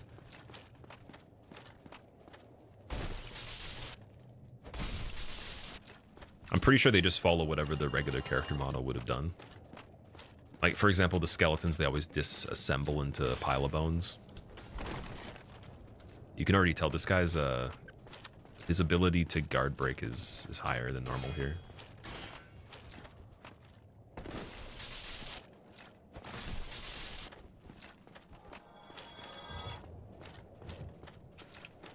The other one, I think it was like at least half of that. Whenever he'd hit the shield, it would be maybe like a quarter of my stamina. And that was when my stamina was lower too. Never forget your prime. You're way too much of a cheapskate, so it's the only sub you use. But it makes you feel bad because you do watch Twitch a lot. It makes you understand, how do you not save $5, lady? Wait, is that like a meme or something? I've never seen that before. I feel you on that, dude. My only sub I give away right now is Prime as well, because I don't have time to watch as many channels, so it's a little bit different than your case with how much I'm consuming of the site. It's literally just background sound for the most part, and then I'll catch like minutes here and there. It's not like a dedicated sitting and watching for even more than, again, 10 minutes usually, so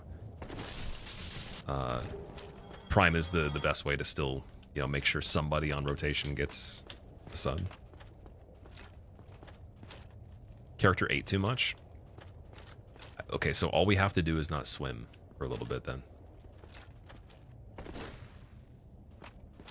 What? Is he gonna not be active until we kill a golem? I don't think that's a bug. I'm pretty sure that you can't hit the stone giants right away. What? What was that? You see that? That was weird. Okay, that was super weird. That, not only was that a larger range than the AoE that he has, but it only popped up right where I was. Ouch. Thank you. Super ouch. Thank you for jumping. Can't jump that close. Heh.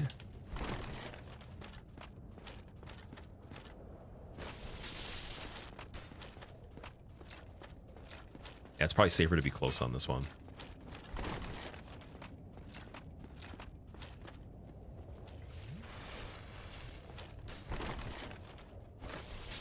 The golems are so well made. Why couldn't the Titanite Demon be this good?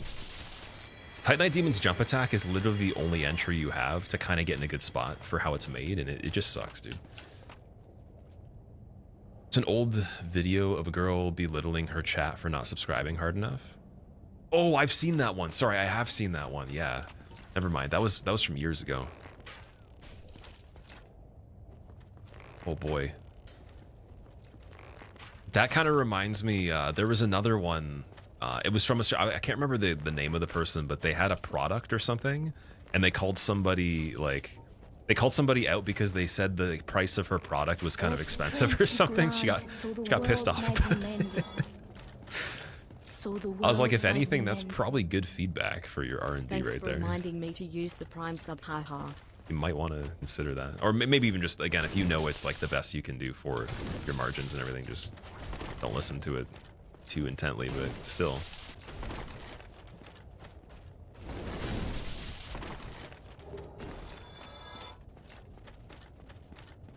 Lids, thank you for the 2 months. Welcome back.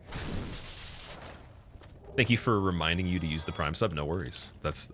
I'm acting as the actual built-in service, but again, you guys can use it anywhere you want. I'm not going to take it personally. Like, I like to rotate mine. I don't give it to the exact same people. It's probably a group of maybe, I'll say on average, maybe 4 or 5 people.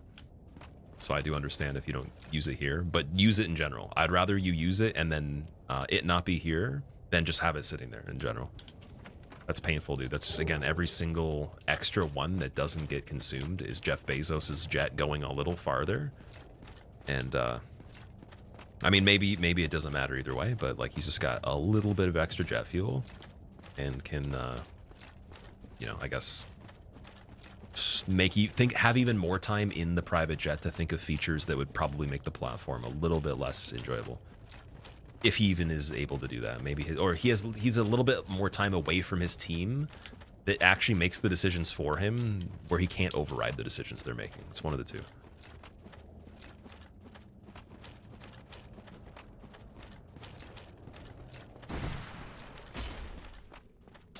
Oh my god, okay. Going for the shortcut first.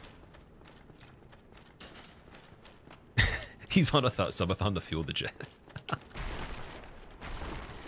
It'd be so funny, like, he's just like on mobile right now being like, they use Prime sub. No, he's like in everybody's chat on a fake account just saying like, hey, why don't you just do a paid sub? Like, he's trying to tell them that Prime is malfunctioning, like it doesn't work right now.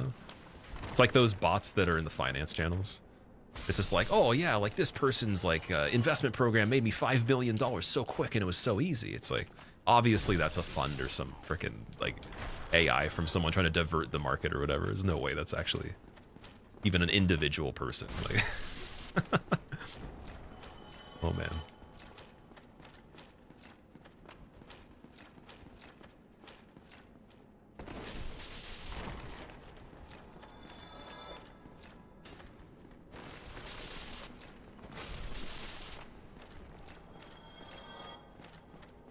Ooh, corner shot. Painting Guardian evades. Second swing on the guy with the fire breather. Bobbing and weaving in case the thing on the ground was a person. He goes for a jump attack. I go for one after I kill him. Checking the perimeter. No enemies in sight, but still a little bit hasty over here with the footsteps. Large soul nameless soldier. Garbage. Break and branch. Making it to the shortcut, not dying. Cool. Okay. Wonder if Jeff Bezos will one day have a rocket jet. He's probably going to turn himself into Iron Man and actually have a suit that he goes in, but it's piloted by like the best pilots of all time. So he can just have his calls and kind of relax. He doesn't have to use any muscles or whatever, while he's just like getting flown around in an Iron Man suit remotely. And then if that malfunctions and blows up, he'll already become immortal before that with modern medicine. So it'll still be okay. Or we'll see the actual scales eventually. It'll you know, reveal the reptile. He's already sending jets almost to space. How much further can he go? I don't know. I haven't really kept up with any of that stuff, but that's interesting though. I'm just making a bunch of jokes. I don't think he's probably doesn't even really know much about how this platform's ran as intently as you would if you were the CEO. And the CEO of this platform has had interesting takes as well. So I don't know if it's the situation that they're paying attention to the most there. He has an actual rocket? You're sure it's within reach?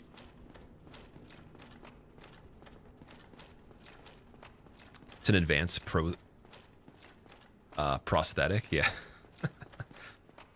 Be like, yeah, he's gonna get like a doctor's note. Just be like, yeah, my one knee, it just doesn't work the same way again, so I just need a full titanium suit that just, you know, has jets on it, turbines and stuff, and it's totally cleared for air traffic control and all that. Yeah, like they said it was okay.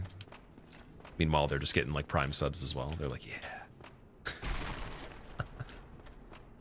Replacing Jarvis with Alexa, that would not work. Jarvis would outclass Alexa for sure.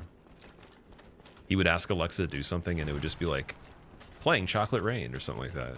He'd be like, no, I said like land. I'm in the air still. Then they get into an argument and Alexa would finally just be like, Jeff, shut up. He's like, I made you. I want to see a movie with this now.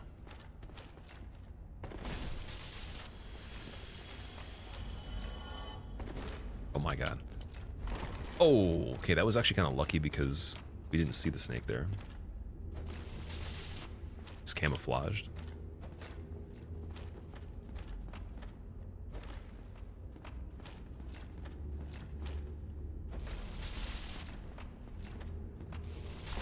want to do the pivot. The 180.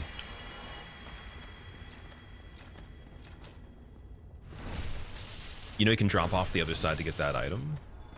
Don't you have to jump for it? I think it's jumping across a little bit of a gap, isn't it? Or is there like some other whole area you can do it pretty easily from? I've been skipping it just for the risk of falling and dying. It's one of those things where like we can do that last. Same way as I did the archives one. I did every item until I had to actually exit by taking that one, and that one was the key. Just because I'd rather learn more before I actually have something that could make me fail. Well, we can. There's no point of just doing that sooner and then not getting to check the other things that I wouldn't be as familiar with. What game should you start with? I would start with this one. This one's a really good choice. If you can get it. I think it's priced decently still. Not too bad. This one comes with the DLC as well.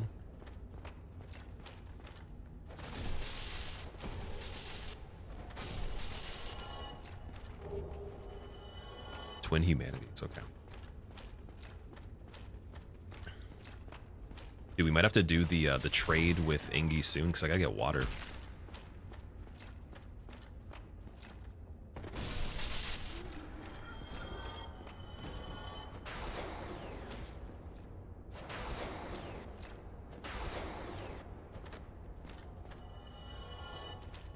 You always drop down on the right side, but you'll take fall damage getting back down to the branch. Might not be worth it on a run like this. So is it non-lethal if you drop and miss from that height that's just slightly above on the branch? Because I know there's a lot of things in this where, because it's not progressive in a way that's kind of linear. It's basically that you fall to a height that doesn't almost kill you. It's like it takes a decent amount of damage and then you just die if you're like a foot below that, right? And I can't like actually tell you how many feet that is. I can't calculate it just randomly here. I have to just do things that are more familiar, right? Be cool if there was a spell that actually gave you kind of like the prism stones in the pits, like you could actually see the measurement of it. Oh, we got boar on the bridge. Okay. From what I remember last time, that one, I think we just fought it over here, didn't we?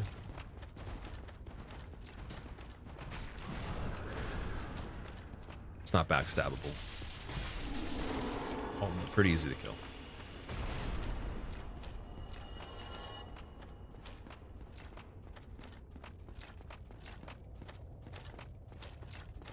Can't wait to play Elden Ring.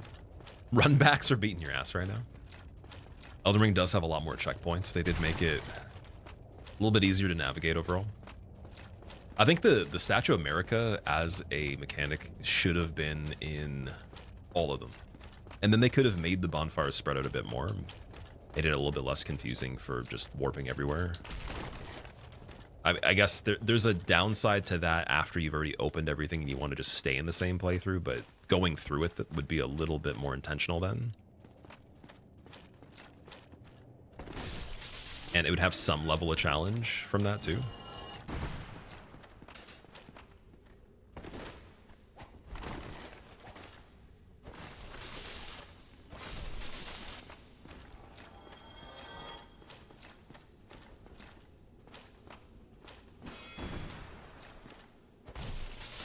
Oh my god, that vagrant is wild. What was that one scaled to? Peekaboo. And again, probably 2-shot on him, right? Oh, 3-shot? 3-shot vagrant, that's a little bit more rare. I don't know if that was even a counter hit, man. What? Okay, we gotta go to Smo's Helm now. At the very least. Don't have anything better than this setup otherwise.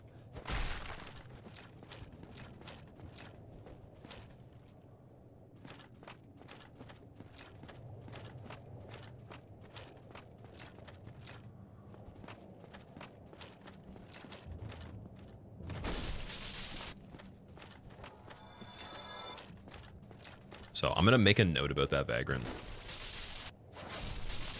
That is something we got to write down just in case, because we're going to be coming back to this part.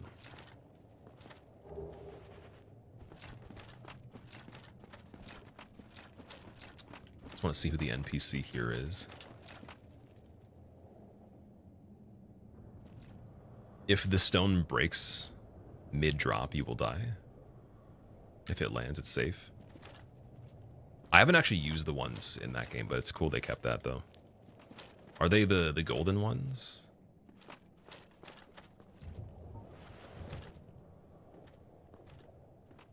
I think that might be... I want to say it's just the knight from the Forest Covenant. I don't, yeah, it's definitely, it's not Ricard. It's definitely not Ricard. It's all right.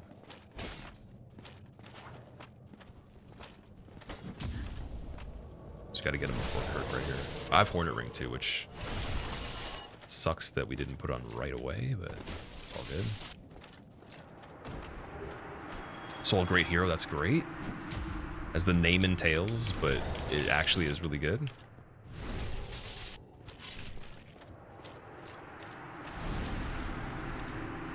Oh, did I get the Estus back from that too? Yeah, okay, they gave me a couple Estus, nice. Chester's gloves are good. The light setup. Yeah, this item's amazing. Soul the Great Hero. I can check this chest just so we don't have to do that on the way back. Nice parry, thank you. The parry on the Night Guy was probably like one of the final frames there. It was a little bit late. Like, it was later than it needed to be. I could have gone early. And then the Kirk one was good. Divine Blessing, I'll take that. Okay, so we know we can't get Calamite in here. We could get Sanctuary Guardian, that's completely fine. And anything else I can think of is fine in here. It's literally just... Oh, sorry. Oh, Ornstein and Smo Phase 1 in here would be... It would be tricky just because of this weapon. Not really for any other reason. I can't two-hand this yet. We need 4 more dex levels for that one. Gravelord Sword we might be able to use. No. So I just have to go at it with this one or come back.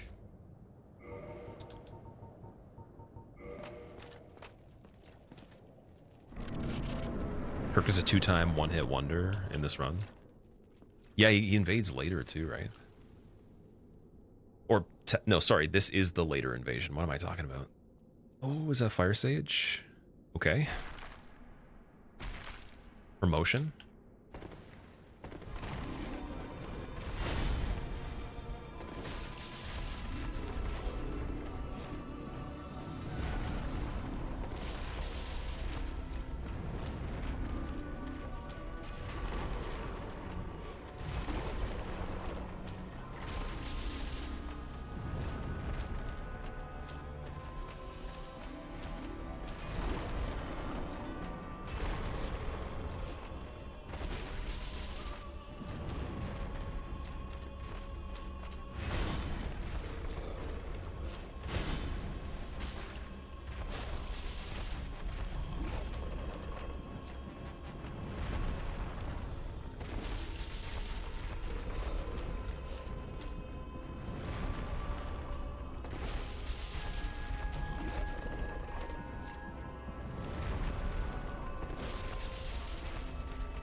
Okay, no AoEs. Fire Sage filling in for Beta Chaos.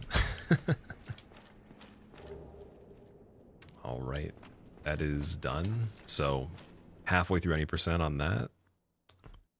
Then we got to go for Seath. Dude, I hate the prison escape on archives on this one. Technically, I guess we don't actually have to search it completely, but yeah, we don't have Logan's cell key anyways.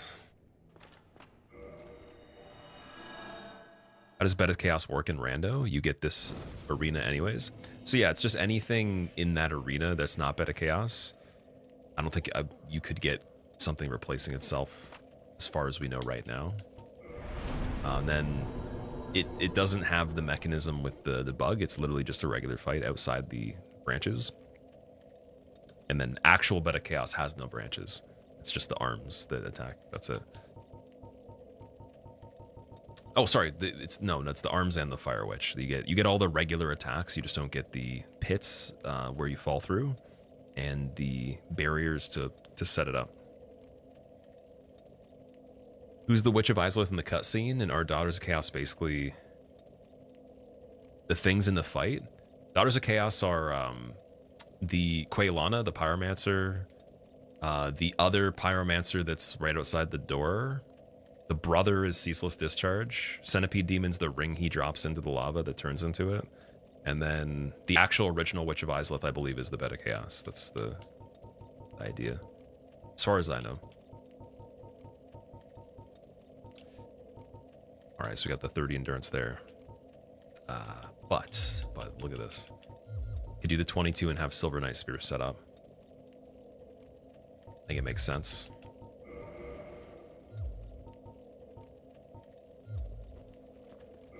Should be able to two-hand it now. Yeah, and then just in case we just need pure physical,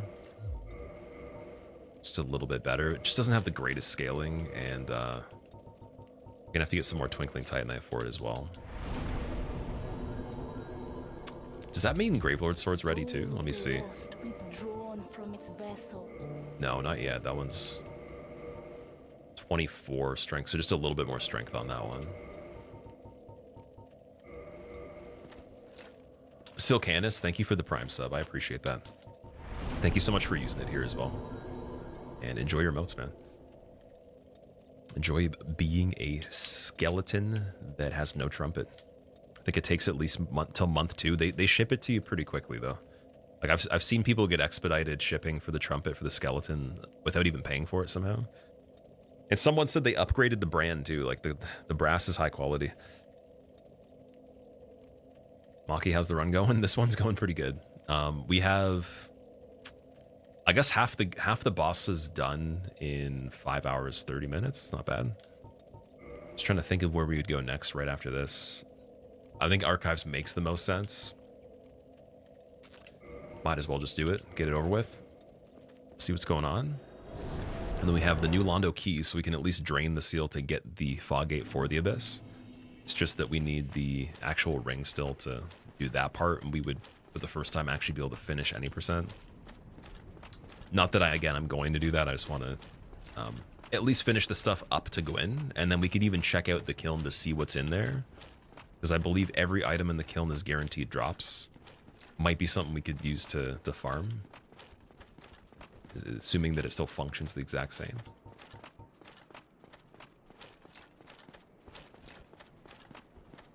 Yeah, I'm thinking, okay, I really want to take the break to go and do the whole parasite thing and get the items from Iggy, but I think we're going to do that next time, just considering what time it is. Just finish up this part, do a little bit more.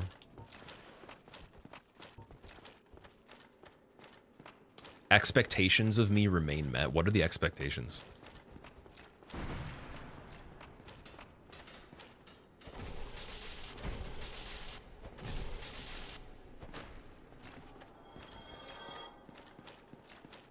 Switch 2 from soft exclusive game. Oh yeah. I watched the trailer a couple times. Just waiting for the gameplay on it.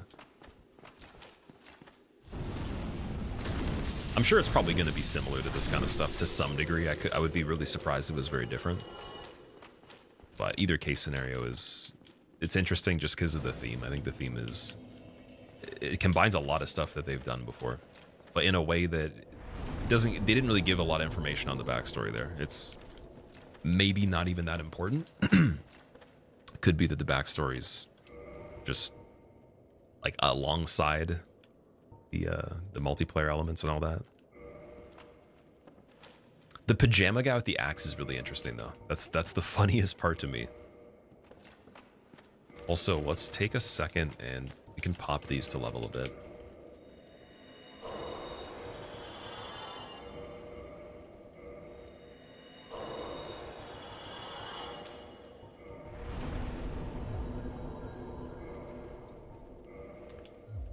think we'll do the strength because the equip load right now for what we actually have access to is set up decently. Gotta find a heavier chest piece than this one. So I think we need either Guardian Stone or Havels, even Smoes again. Otherwise, what's the rating? 339. It's like almost back to where it would be if we had full Smoes. And then what that leaves room for is we can actually break favor and protection in the future and use other stuff.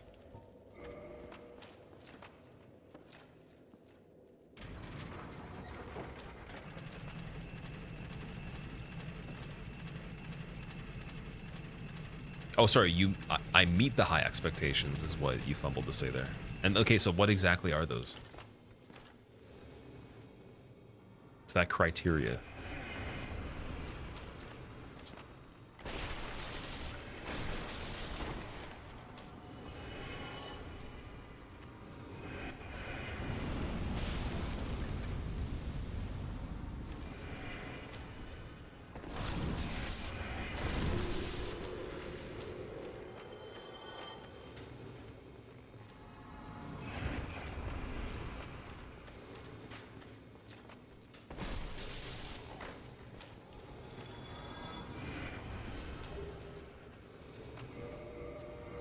Shield might be better than Spider.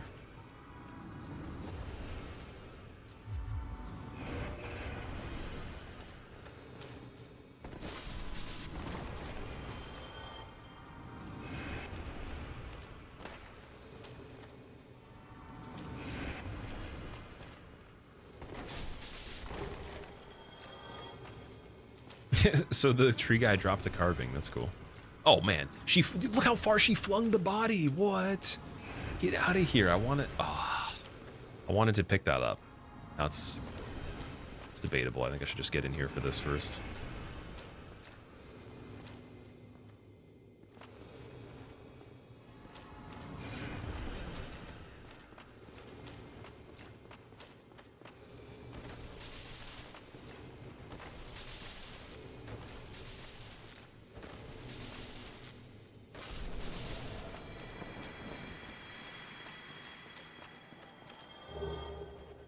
Double chain pieces. Yeah, give me the loot. So I don't know. Maybe the tree guy was the golem. That's why I got the archstone carving. Could be that, or it could be it was the DLC guy.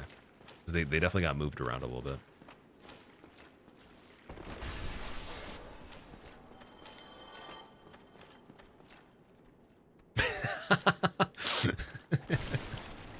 Straight chilling there. If they installed some massage chairs in the upper archives when all that reading gets too intense there. Oh, he maxed out. His timer's over. Insert coin to continue.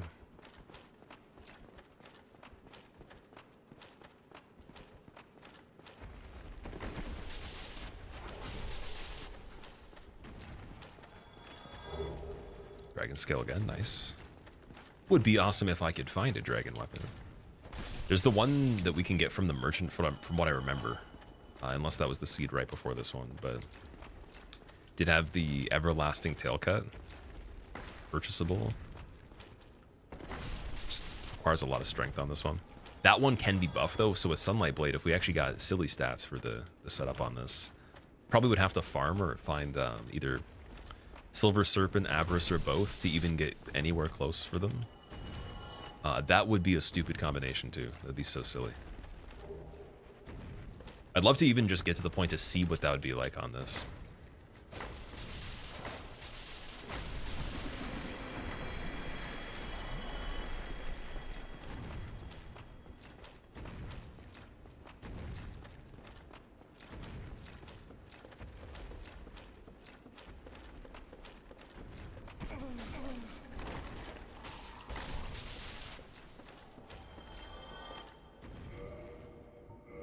It's gonna wave.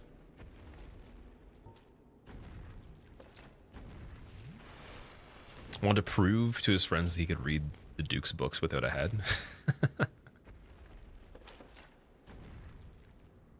what spawns on the bridge instead of the dragon. The Drake sword would be an option if still dropped there. So the thing is, Fire, the drops aren't the same, right? They're all randomized, so it wouldn't show up most likely. We found Drake sword as a starting weapon or purchasable sometimes in the first merchant, but other than that, you'd have a pretty low chance, if any, to even get it from what replaced the Hellkite Drake.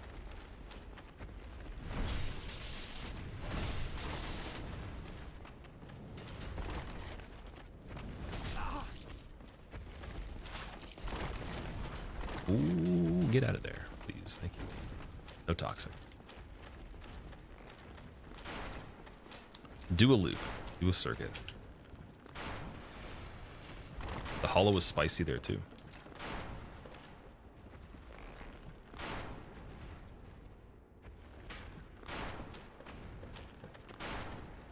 Man, this this dino's mountain climbing here. He's trying to get up to the next level. He's doing like a V12 bouldering right here.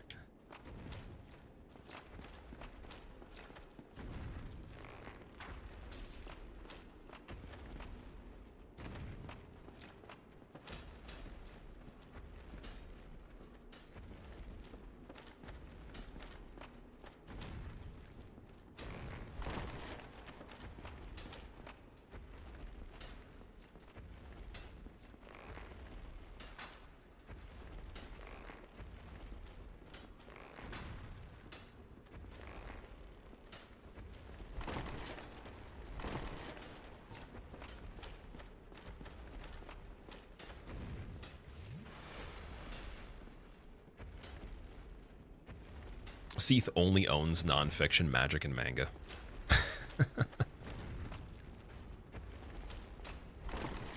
It's like chapter 1. Eisenberg. Crystal Sage is in the first chapter.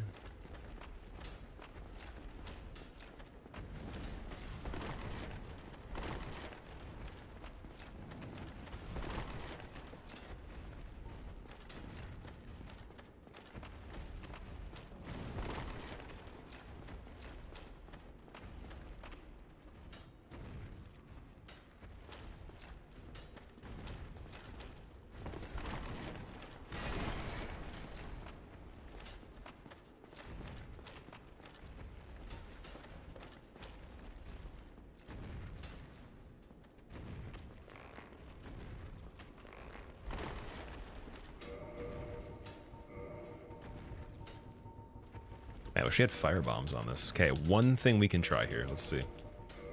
Let's take a gander.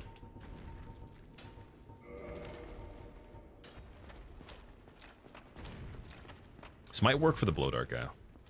I doubt it would for anything else. Maybe I guess the spear hollow could also be an option there too. Could also just do night headshots, but it's very tricky because no line. Curious of over here though.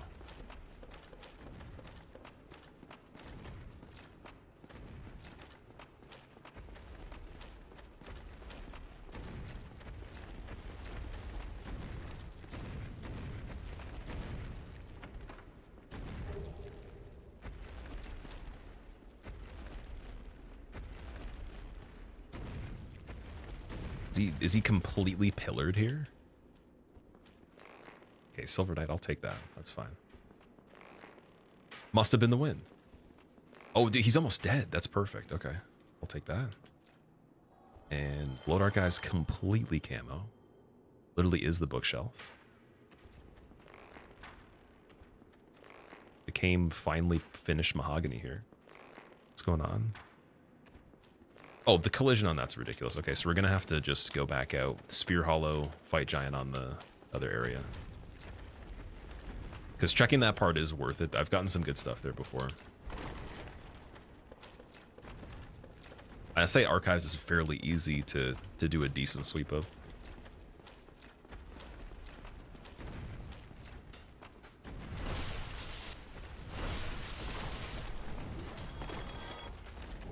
Standard bolt. Always the standard bolt there. Never can be nice things. Miyazaki had planted the items there before they were good.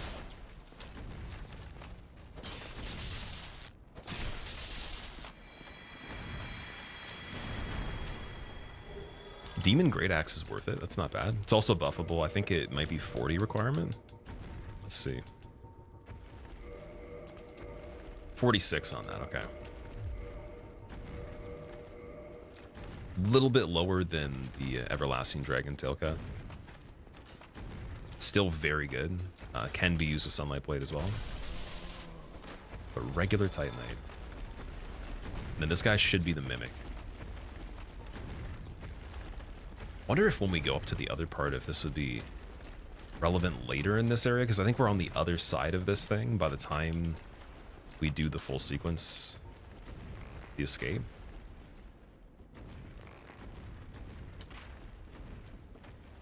Wait, let's try standard.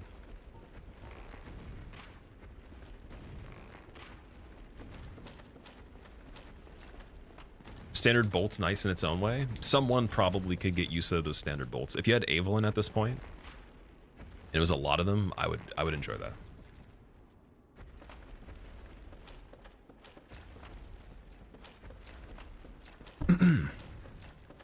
Good luck with Crystal Cave. You would hate for the run to end there. Grand Vizier, thank you, dude. I would definitely not enjoy that. That would be not on point. We got to make it there, though. There's a little bit of a sequence before we get to that.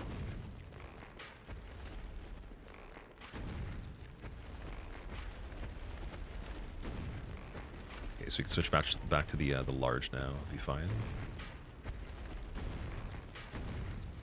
Advanced acupuncture of the kneecap decides to relieve the dino.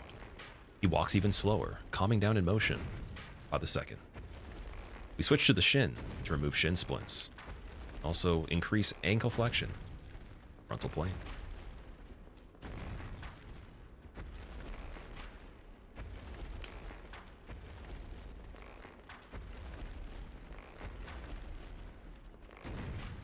I think we solved this problem there.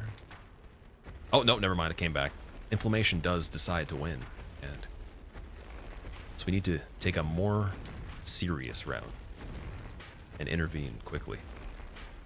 The intervention does work, and it looks like the dino is at peace. Oh, okay. Soul Hero Soul Spear. Not bad. Have you done acupuncture? No. I have not, no. It's definitely very interesting, though. You like that dragon? Made friends with a dragon-killing lord and became a duke, then was granted a whole archive and created crystal magic. Seath the lore has the potential to, I think, be a lot more interesting in combat too, but they just, like, I totally agree with what you said. Namco Bandai are the culprits, though. Their timelines made the endgame suffer a bit. So we got Asylum Oscar here. I guess we were talking about what I'd ask Miyazaki if we had the interview. It's like pay X amount, like, or you basically get to receive X amount of money or interview Miyazaki or hang out with him. I would ask him what they were actually planning for this overall, with no timeline, no deadline or anything. Wave reveal, Gabby, what's going on, man? How are you doing? Never. Never. Twinkling Titanite, Demon Titanite, okay. So we have too many Demon Titanites. It's insulting now. We gotta remove the skulls. Oh, we actually had fire bombs, man. I did get fire bombs earlier. I don't know if that would have been better than what I ended up doing. I think the Silver Knight being almost dead was the key there. It's a slight big dum-dum on that, not trying to go for that right away. Lightning Gargoyle, okay. That's cool that it actually says Lightning Gargoyle. Because we haven't seen a fight with him that has a health bar because he's a mini-boss, right? So him being a replacement here is the first time. That's interesting that the game calls it that. I've always called it that and not known. You would never ever see a name for it anywhere.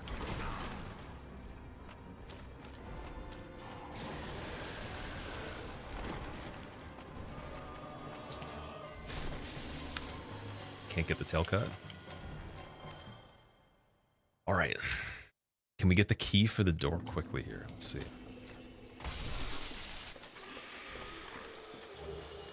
Need the one for up there. Run's looking good. Also, before you forget, happy birthday, Orson. Thank you, man. I appreciate it. Thank you for remembering. No one else did. Why are you guys not saying happy birthday?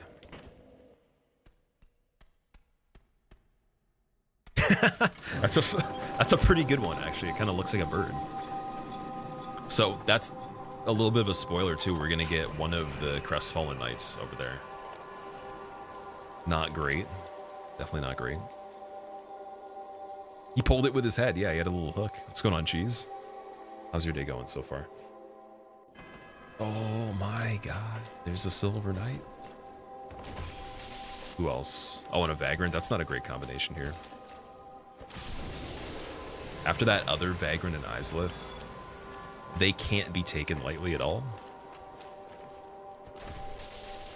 This one's a 3-shot as well.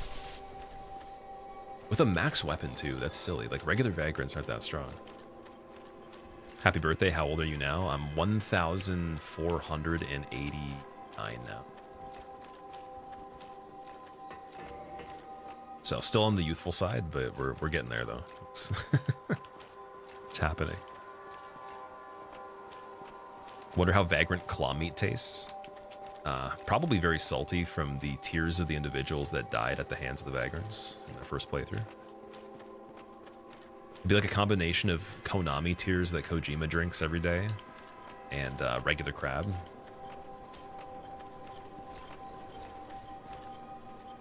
Got Dino in that room, which might be good because he possibly is stuck. Of course, there's got to be a Guardian here again.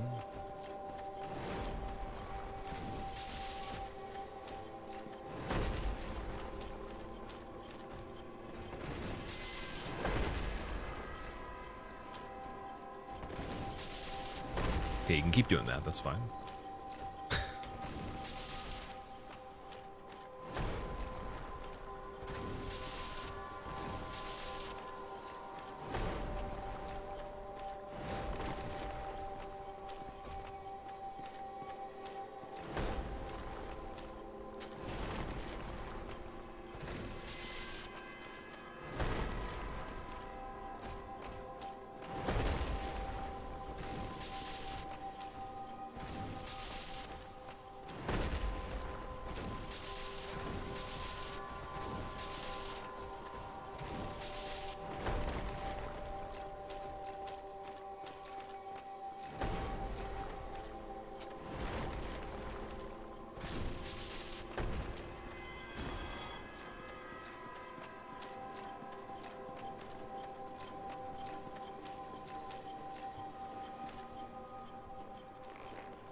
Tastes like if real crab meat was trying to be imitation crab meat. Oh no. Is all imitation crab meat made the same, or is it varying from what source it is? I've never actually bought it and checked the package on it.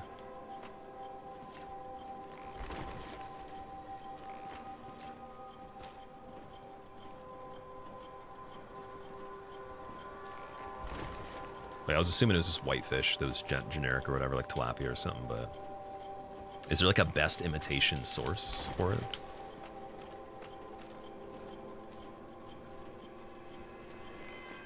It's all dyed whitefish, yeah. Usually some cheap fish. You suppose it varies by region. Okay. Just gotta start the adventure of trying to find the best imitation crab ever. Okay. I know can't leave, but he's definitely moving. Oh, wait, did he? Let me see. Oh, okay, he could. Nice. That's good. There's some room here. Yeah, go back for a second. That's fine. Just wanted to make sure it wouldn't be a problem if I went on the ladder and got these other enemies involved. We don't even have to get too crazy with this part. It's just the idea of, will something interrupt this situation right here?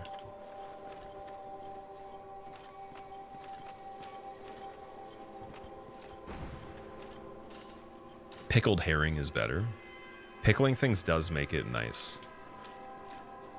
Like pickled onions, radish. Regular pickles, I don't know, I can't get into them for some reason, but I understand the appeal. Hopefully.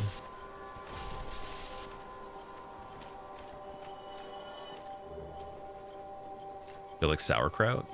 I don't know if I've actually tried it before.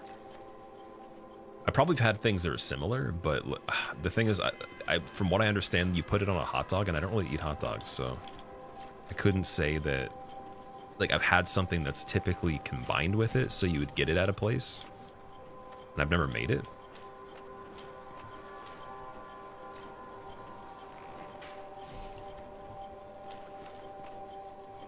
Never tried pickled herring. Sounds fairly exotic there. Sausage or brat?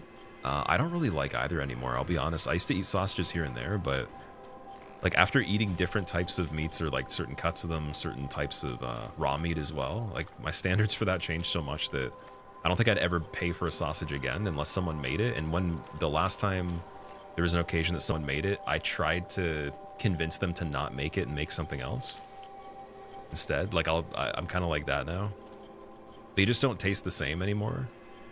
And also I know like what's in it, and the difference between that versus like a different protein is huge.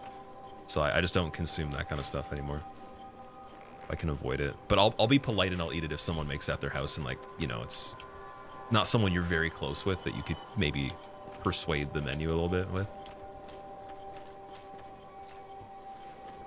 Otherwise, I'm not even sure what the difference is between those. Otherwise, I thought it would just be like whatever meat the casing's filled with, but prefer meat or whey casein protein intake. So for majority of everything that I get from nutrition, it's just food. Even technically micronutrition is a lot from food as well. It's the primary goal, and then if I was in a situation where I couldn't possibly have food, like for whatever reason, like there's no time to actually eat in general for a large period of time, then maybe it would be supplemented a little bit more, but I'd probably still find ways to do it.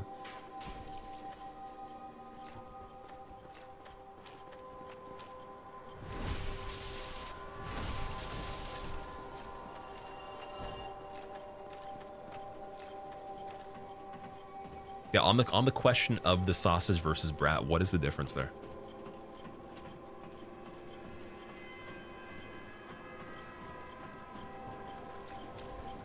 Okay, so yeah, this particular Crestfallen Knight's a little sketchier. I still think fighting him up here is better, though. With a little bit more room.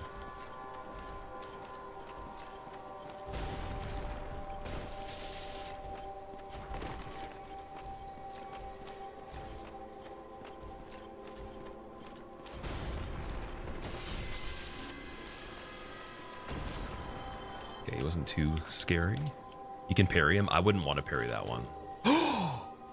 Dude, I don't know if that's the first time we found it or not. Oh, because I said that I found a lot of pendants, but I'm not sure if we found the one that had the red on it. So DLC is open now. That's crazy, man. We could do DLC on this. Yes, dude. We just can't do camel meat. That's the only issue. We still got to find Kresge. So it opens another 3 fights overall. Which means we could get a PB if I just go and do Seath.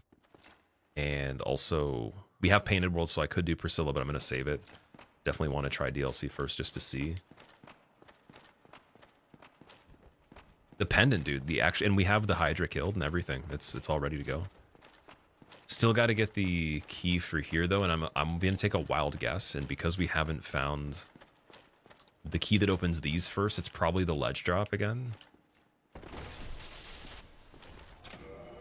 Oh, wait, sorry. Wait, we do have the one that opens this. Never mind. Soul Mass, okay. And, dude, a Cult Club. Do we have the Divine Emperor? Yes, dude. Okay, so we don't even have to worry about Crescent X. We don't need to. We could just do a Cult Club. Doesn't Painted World feel like DLC? It kind of does without a boss fight that's actually that special when you play the base game. In this one, it feels like a very DLC type area for sure. I think the actual DLC itself is a little safer though in terms of the areas, other than Township, side portion with the buildings and the one bridge. That's it. I think the interior you get into and then the chasm and everything's a little safer. And then I just have to see how the game handles the Pit of Humanities. Like, that's the most dense set of enemies in a small space I've seen, but it's pretty open in terms of, you know, you could probably snipe them, get them to fall off the edge, whatever. There's the bridge with Manus running into it, but that doesn't have to have an enemy active. You can kill them all before there's a problem there.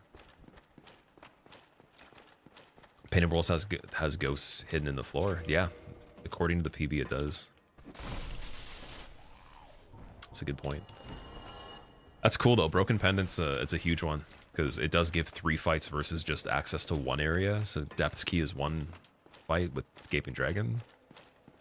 The doll is just Painted World, 1 fight as well. And locks you in, unfortunately.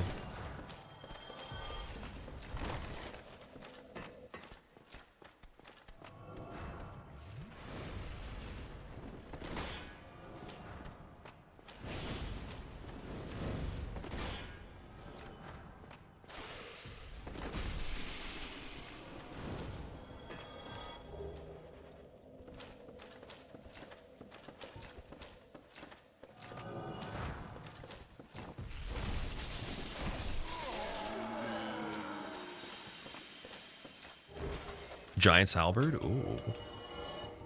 On that again, okay. It's a little heavy, but it's only 36 for strength requirement, so soon enough that could be used. It's good. It's definitely a good alternative to Black Knight Halberd. Oh, this one we can't open though, so yeah, we gotta do that ledge. I believe that's the only other thing.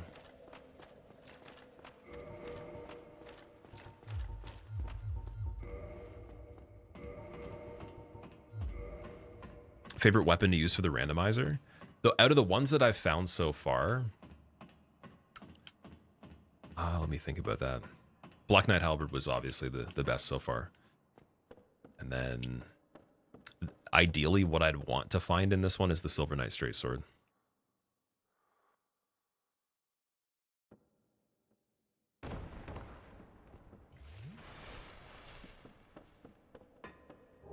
There we go. Giant door key. Sweet.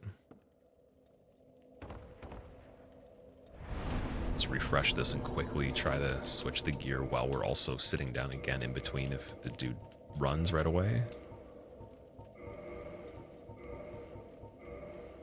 I don't think they're actually queued yet, though.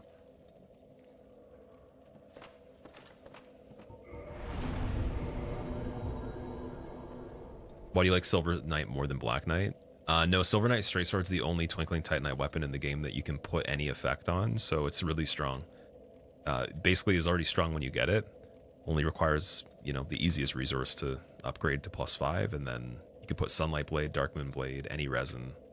And its moveset's really decent. So, I think it's the best deathless weapon, in my opinion. But, I don't know, there could be things that are better. Like, if you get the stats, then sure, you know, there's better things. But if you think of the minimal setup for it to two-handed even, the stat requirements are so low in comparison for what you get out of it. And then it gives you a lot of that extra carryover that you would have used for something that's, you know, higher requirement to get Sunlight Blade active, get Darkmoon Blade active, whatever, you know, Crystal Magic weapon. So that's pretty strong.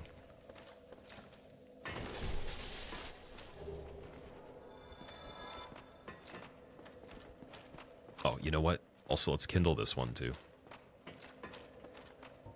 So I should have probably done that first and then killed them. You're not going to support fire linking propaganda by Gwyn. You're saving it for your boy champion Gundyr. It's very noble of you. I like that.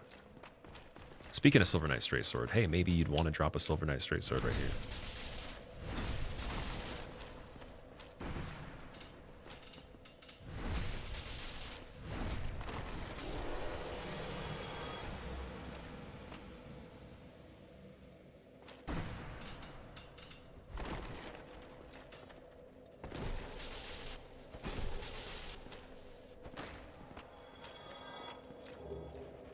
Dung Pie. That's what we get for trying to ask for the Silver Knight Straight Sword. He's have some poop. There you go. Oh man. Yeah, Calvin, there's so many situations where we're just talking about something funny. It happens or something close to it. And then like the exact opposite. Even in death too. Like we kind of forecasted the scaling of that skeleton the one time in Isola. So I gotta be careful. Miyazaki definitely, he has the advanced button now. He's updated it.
Ooh, we got the giant from Sens finally. Okay. I've seen them a little bit in this, but barely. I think this might be the third that I've noticed.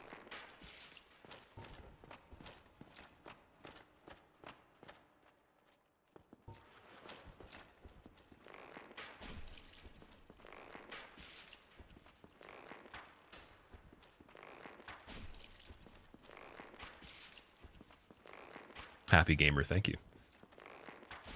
Thank you very much.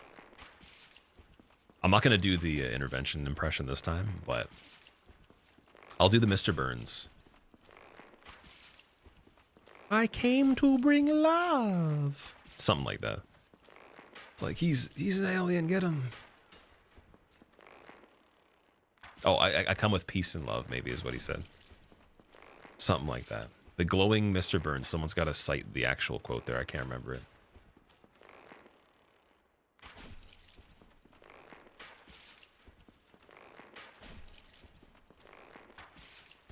Oh, here we go.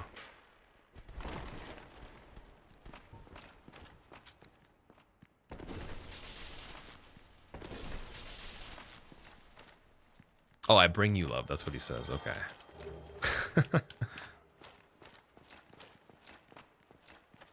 LaCroix taco meat, sparkling water. Wow. I'll have to think about that one for a second. I'm not sure if I would be in on that consumption right there. Although I tried a LaCroix for the first time, and the coconut one is pretty damn good. I don't know what the other flavors even are. I was just given the coconut one time, and I was like, this is decent. I've heard people talk about it. I'm glad I actually haven't gotten another one, because I probably just buy it all the time. But it's good, though. It's very good.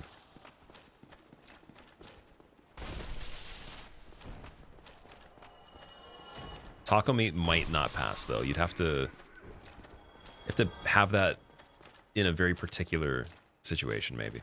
Maybe if you were a vegan and had synthesized beef flavor and you were eating a vegetarian taco, but you wanted some experience there that was just a little bit more elevated, it would give you the perfect combination there. It's like, warning, must use with every single bite.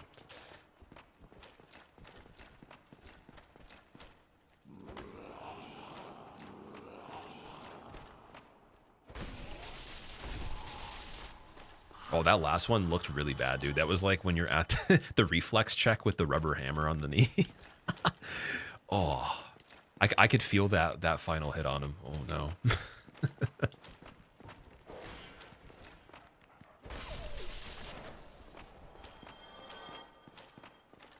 Yeah, we'll just take a look over here really quick, too. Then we shall see what's going on in Seath's Arena. Eek, thank you very much. I appreciate that. Angelic is a pretty specific word, though. I don't know if I can even understand how that would be possible, but like that sounds like it would be a little over the top, but I really appreciate it, though. I've definitely had that impression if someone was like singing, maybe if they did some crazy song, maybe it was like very soulful or somber, or you know, maybe just like that territory where it's like wow, but not speaking though. Like you definitely have to you have to have beams of light coming out of you like when you're speaking. People have to be getting their sunglasses on. Like I can't look. Get knocked over. Who shall go there? Last job used to have free LaCroix vending machine, and the coconut was always the first one to go. So it is a really good flavor then, okay. That's cool that they gave you free ones. Okay, Vagrant there is not the best. We want him to move here.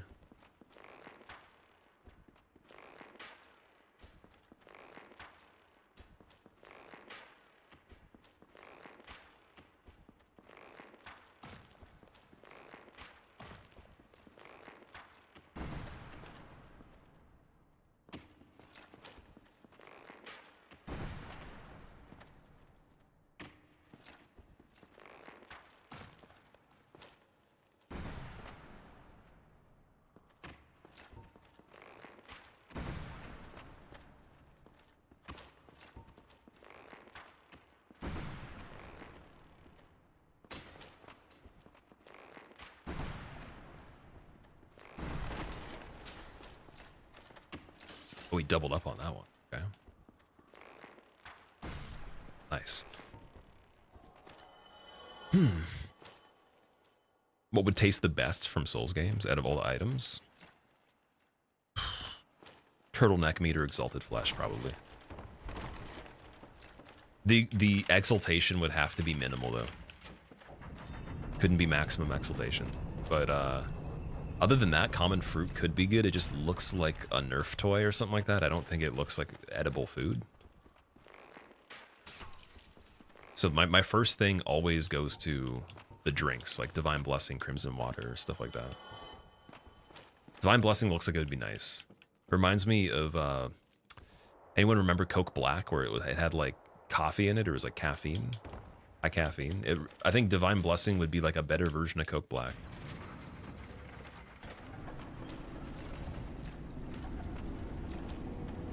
The boiled prawns. I always forget those exist, dude. Yeah, Boggart's prawns would be the best, definitely. Easily, you're right. We had this conversation before, and I'm pretty sure someone said the same thing. The prawns from Elden Ring, yeah, that's true.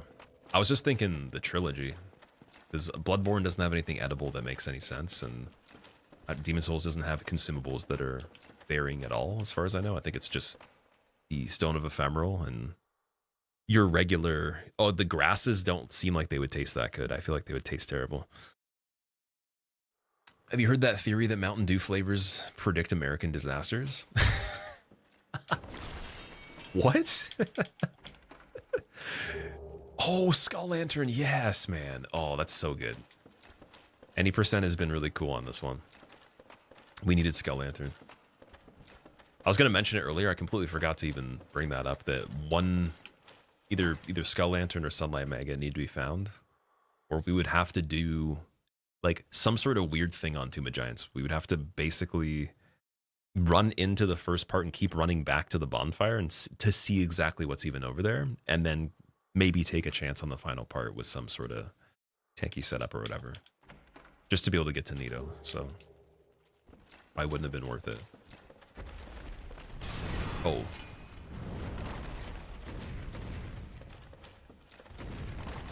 Okay, that was a surprise. Going over here. There's no way you're going through the wall there. There's no way. No way. Tawny Ronnie tastes like marshmallows. I don't know why you'd eat the key item for that quest line. Then we're getting into the whole nother territory. It's like, what does a humanity taste like? It's like mountain air from Osaka or something like that.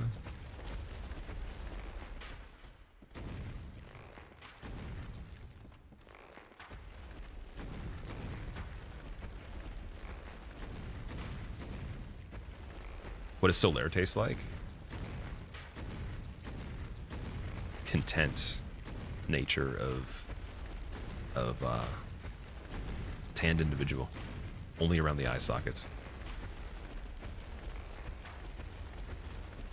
Every time a new flavor drops, something bad happens, starting with Code Red coming out a month before 9/11 up to Mountain Dew Star Spangled Splash right before the Francis Scott Key Bridge collapsed.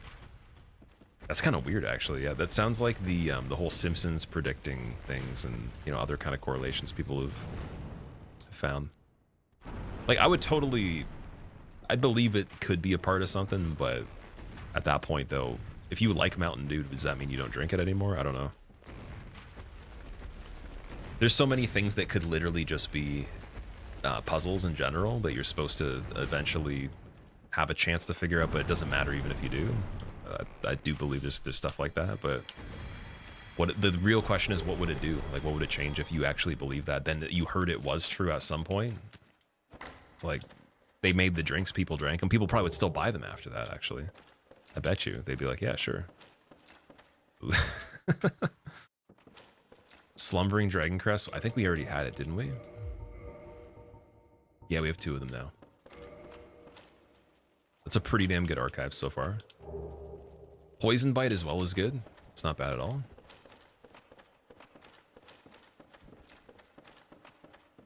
Wouldn't eating humanity be considered cannibalism?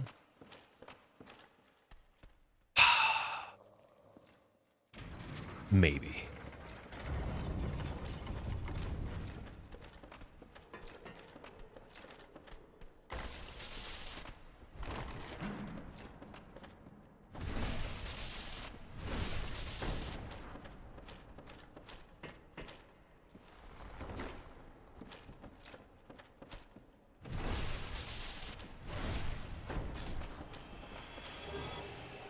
Tongue Pie from Boulder Boy. Pixel, how's it going? Welcome back. Twinkling Titanite. Could I interest you in a Twinkling Titan? Humanity's got to be a sour flavor. It'd be like a bitter with a finish of vanilla. Oh my god. Okay, I want the Vagrant over here first, but the Necromancer's quicker, so we should probably go for him. Since we don't know what's going on at the beginning of the cave, so we want to at least see how this is unfolding and if they catch up. That's a pretty beefy Vagrant, man. Look at the health on that. Is that a 4-shot? Oh, okay, it's a 3-shot still. Fair enough. Tastes more like black licorice. That would keep people from eating it since that's an unpopular flavor. Fun story. So I was given a lot of like these candies, I guess. I don't know what the brand is, but they're just black licorice flavored candies. I had a roommate and he was given them at work by one of his customers. And he was like, I don't want them. And so I was just like, okay, sure. And he said that he tried to give it to a homeless person and they just like laughed and threw it back at him. That's how bad black licorice tastes. Like the jelly beans are somewhat negotiable because I feel like they have a little bit of a different sweetness to them, but black licorice in general can be turned down by almost anybody. It's a very special kind of thing. And like I took them, I tried to give them to someone that I knew and no one wanted them. Like I think I ended up having to throw them out after a while because I didn't want to eat them either. I feel bad because there's probably someone that really likes black licorice and only eats that as their main kind of flavor for stuff, if it's available. And they would probably be able to have a lifetime consumption if we all just donated it to the person that actually wants black licorice, right?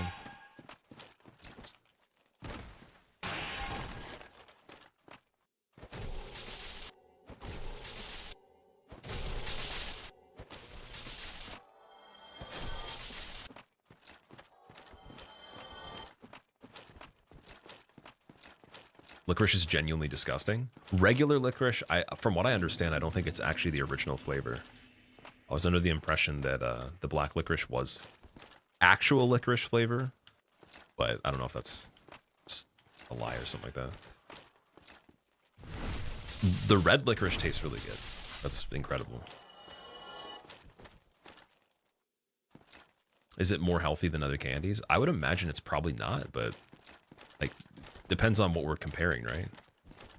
Because there's stuff that's made to be healthy intentionally, and then there's just the traditional stuff. It's just made for the brand and the flavor. Logan's Catalysts. Crystal Cave, that's lore accurate.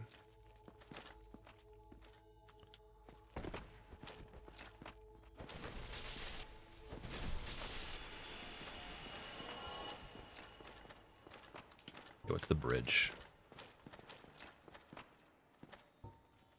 Skeleton, okay.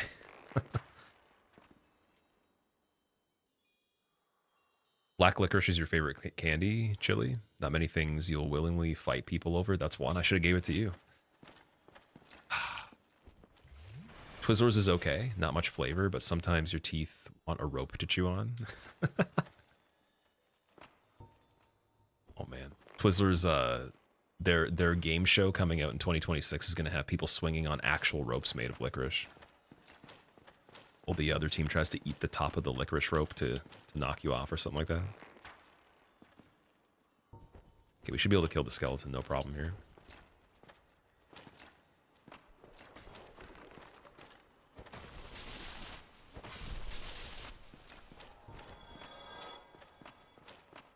We have hollow. Is that crossbow? This is the part where, so we can't see what's in this at all.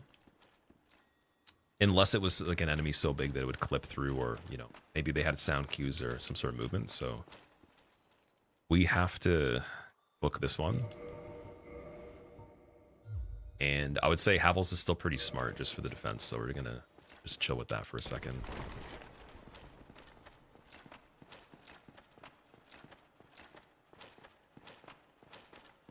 If it was the dragon dude, you would definitely know 100%.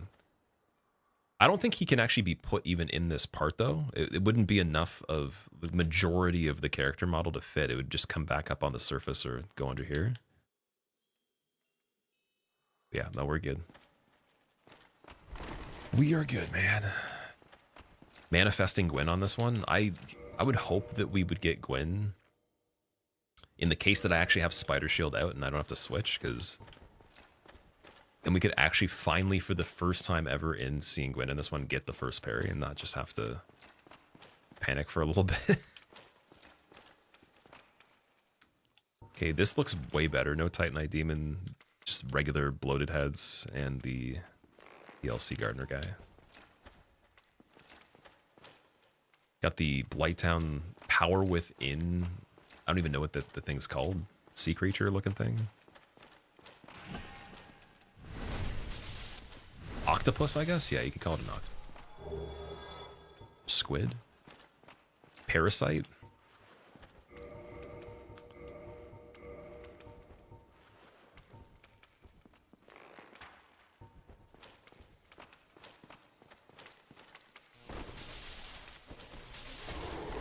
That's decent HP, actually. So that's the second one of those I've seen in this. And it's non-respawning, so it's interesting they count it as a regular enemy here, too. It's kind of like, who was the other non-respawning we got? Oh, the Giant as the Chandler. It's a good one.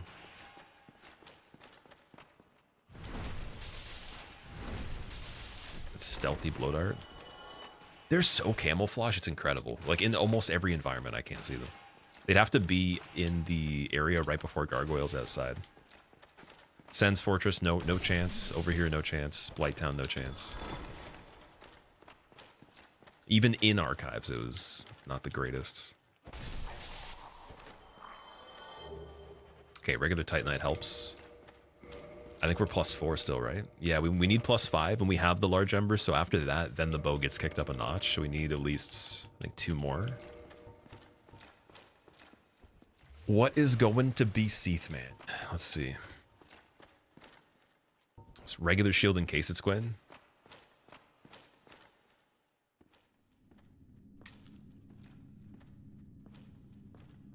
Called Prince Jeremiah? Call it Dick? The front of Smo's helmet with the knight chest piece looks pretty good. What is that? Oh, is it a gargoyle? I don't know if this is actually going to be a gargoyle, though, because we've seen incorrect effects on this. Oh, Priscilla. Yeah, that's weird. Okay.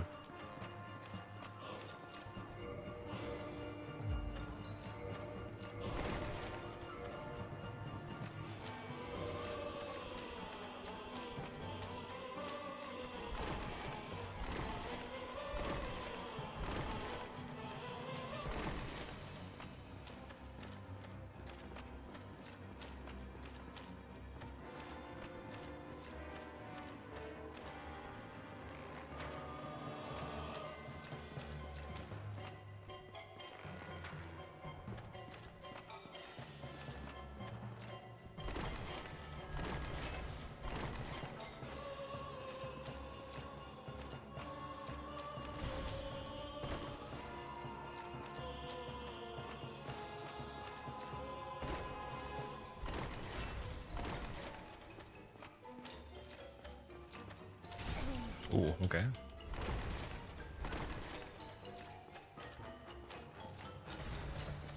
She's attacking a lot on that corner right there. That's quite a few.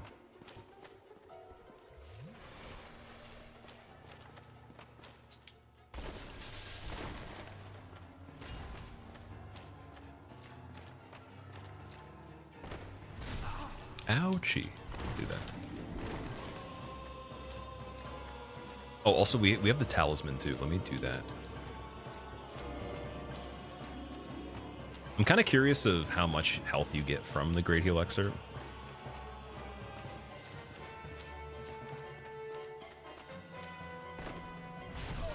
Ouch. Even believe me. Okay, now we can just check and see if it's at least this much.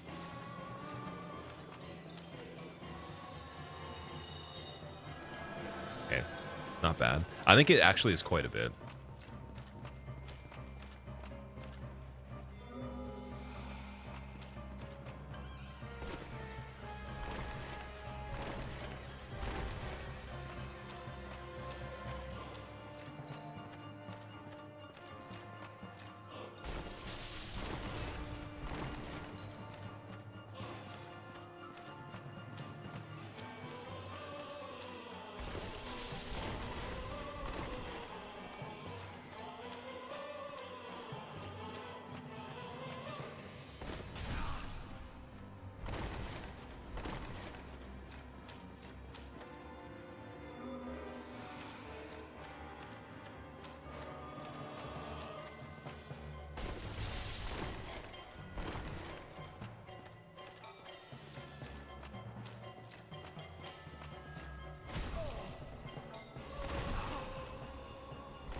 Just need to run a little shorter on that one. Particular.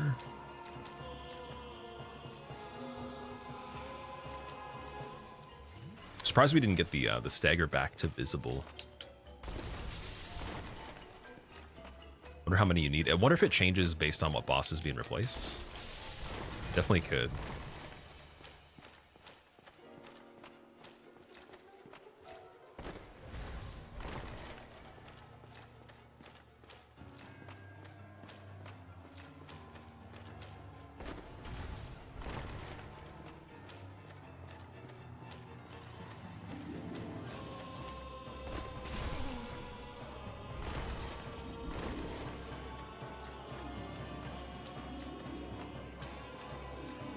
Does she reappear at some point? Not by chance. It's just if you stagger. That's why I was saying, like, her being designed with that as a mechanic would have made her pretty cool. Because she has attacks that she does if she's visible that you don't get right here. Speaking of which, no. Okay, the bleed's not too bad. It's all right.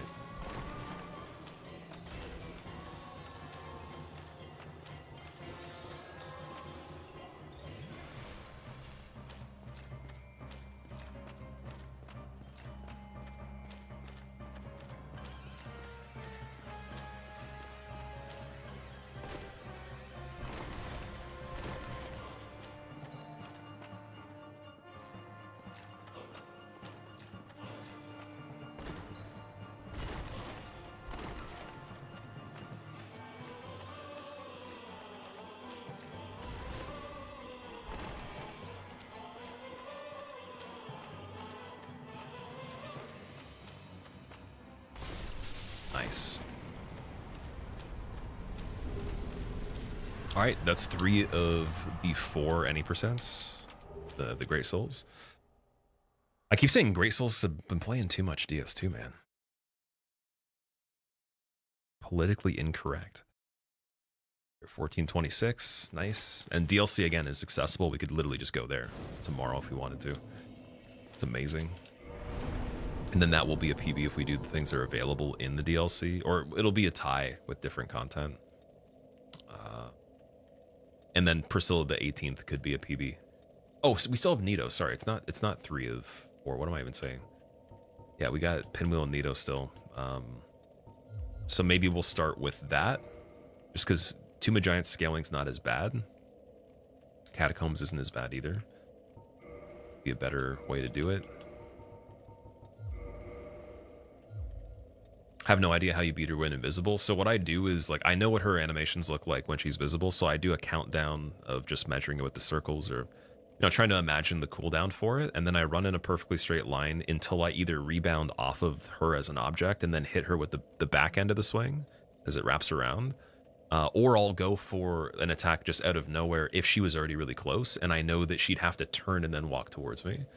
And sometimes you get like really good stints of that, and then other times you would lose the complete position because you don't know what way she was facing and if she's turning into you. So it's actually a lot easier to fight her in a small arena. This one's one of the hardest ones, probably. Especially because like the effect on the ground makes it harder to see the where the particle effect was from the attack if you heard it but didn't turn the camera quick enough. But I've killed her without the footsteps so many times at this point. So I'm sure you guys could do it too if you had a weapon also like this too. It has a big surface area on every attack, so it doesn't just hit like very narrow, it has a wide surface area. And again, on the swing when you go past her, the end of it wraps back around and hits her in the back or on the side, so you can just like run until you run into her. And I'd say maybe not half the time, 40% of the time she won't attack as you're going up. She'll have to do a delay, and then she might even miss you as you attack as well.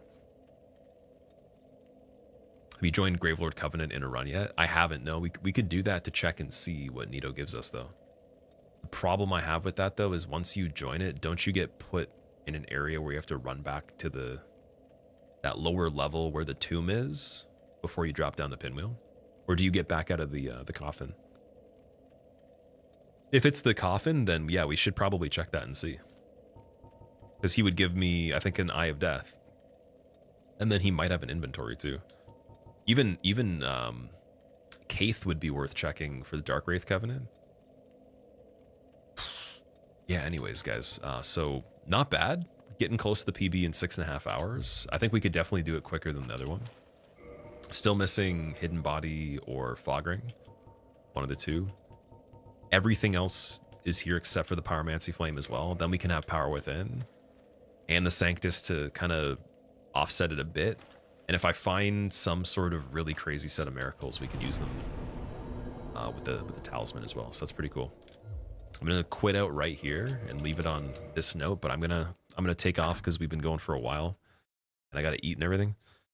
Tomorrow's stream will be longer, definitely, but I'll be starting. It'll still be a little bit later than what I normally would start. Just or will it? Wait, what day is it tomorrow? No, sorry. Tomorrow's stream will be normal. Never mind. Scratch what I was saying. It'll be pretty normal. It won't be that late. And then we'll be doing some coaching with Cheese if he's around, trying to help him get his first hitless run as well. So he's gotten a PB of 1 twice on the sorcery any percent, and I've just been trying to teach him how to do it, and then he's been doing really good figuring out stuff on his own. We'll see if he gets it tomorrow. So if you want to see that kind of stuff, I'm going to give him a shout out individually. You can check him out on his channel, but we also are going to do the shared chat so you can just see it here. Check out the Discord if you haven't. Definitely join it if you want to know when I go live. It's the best thing you could do, just to have an update immediately. And then follow the second channel if you want to see anything that's minimally edited, or like the no edit playthroughs for something like this. I'll put the full one on if it's under 12 hours.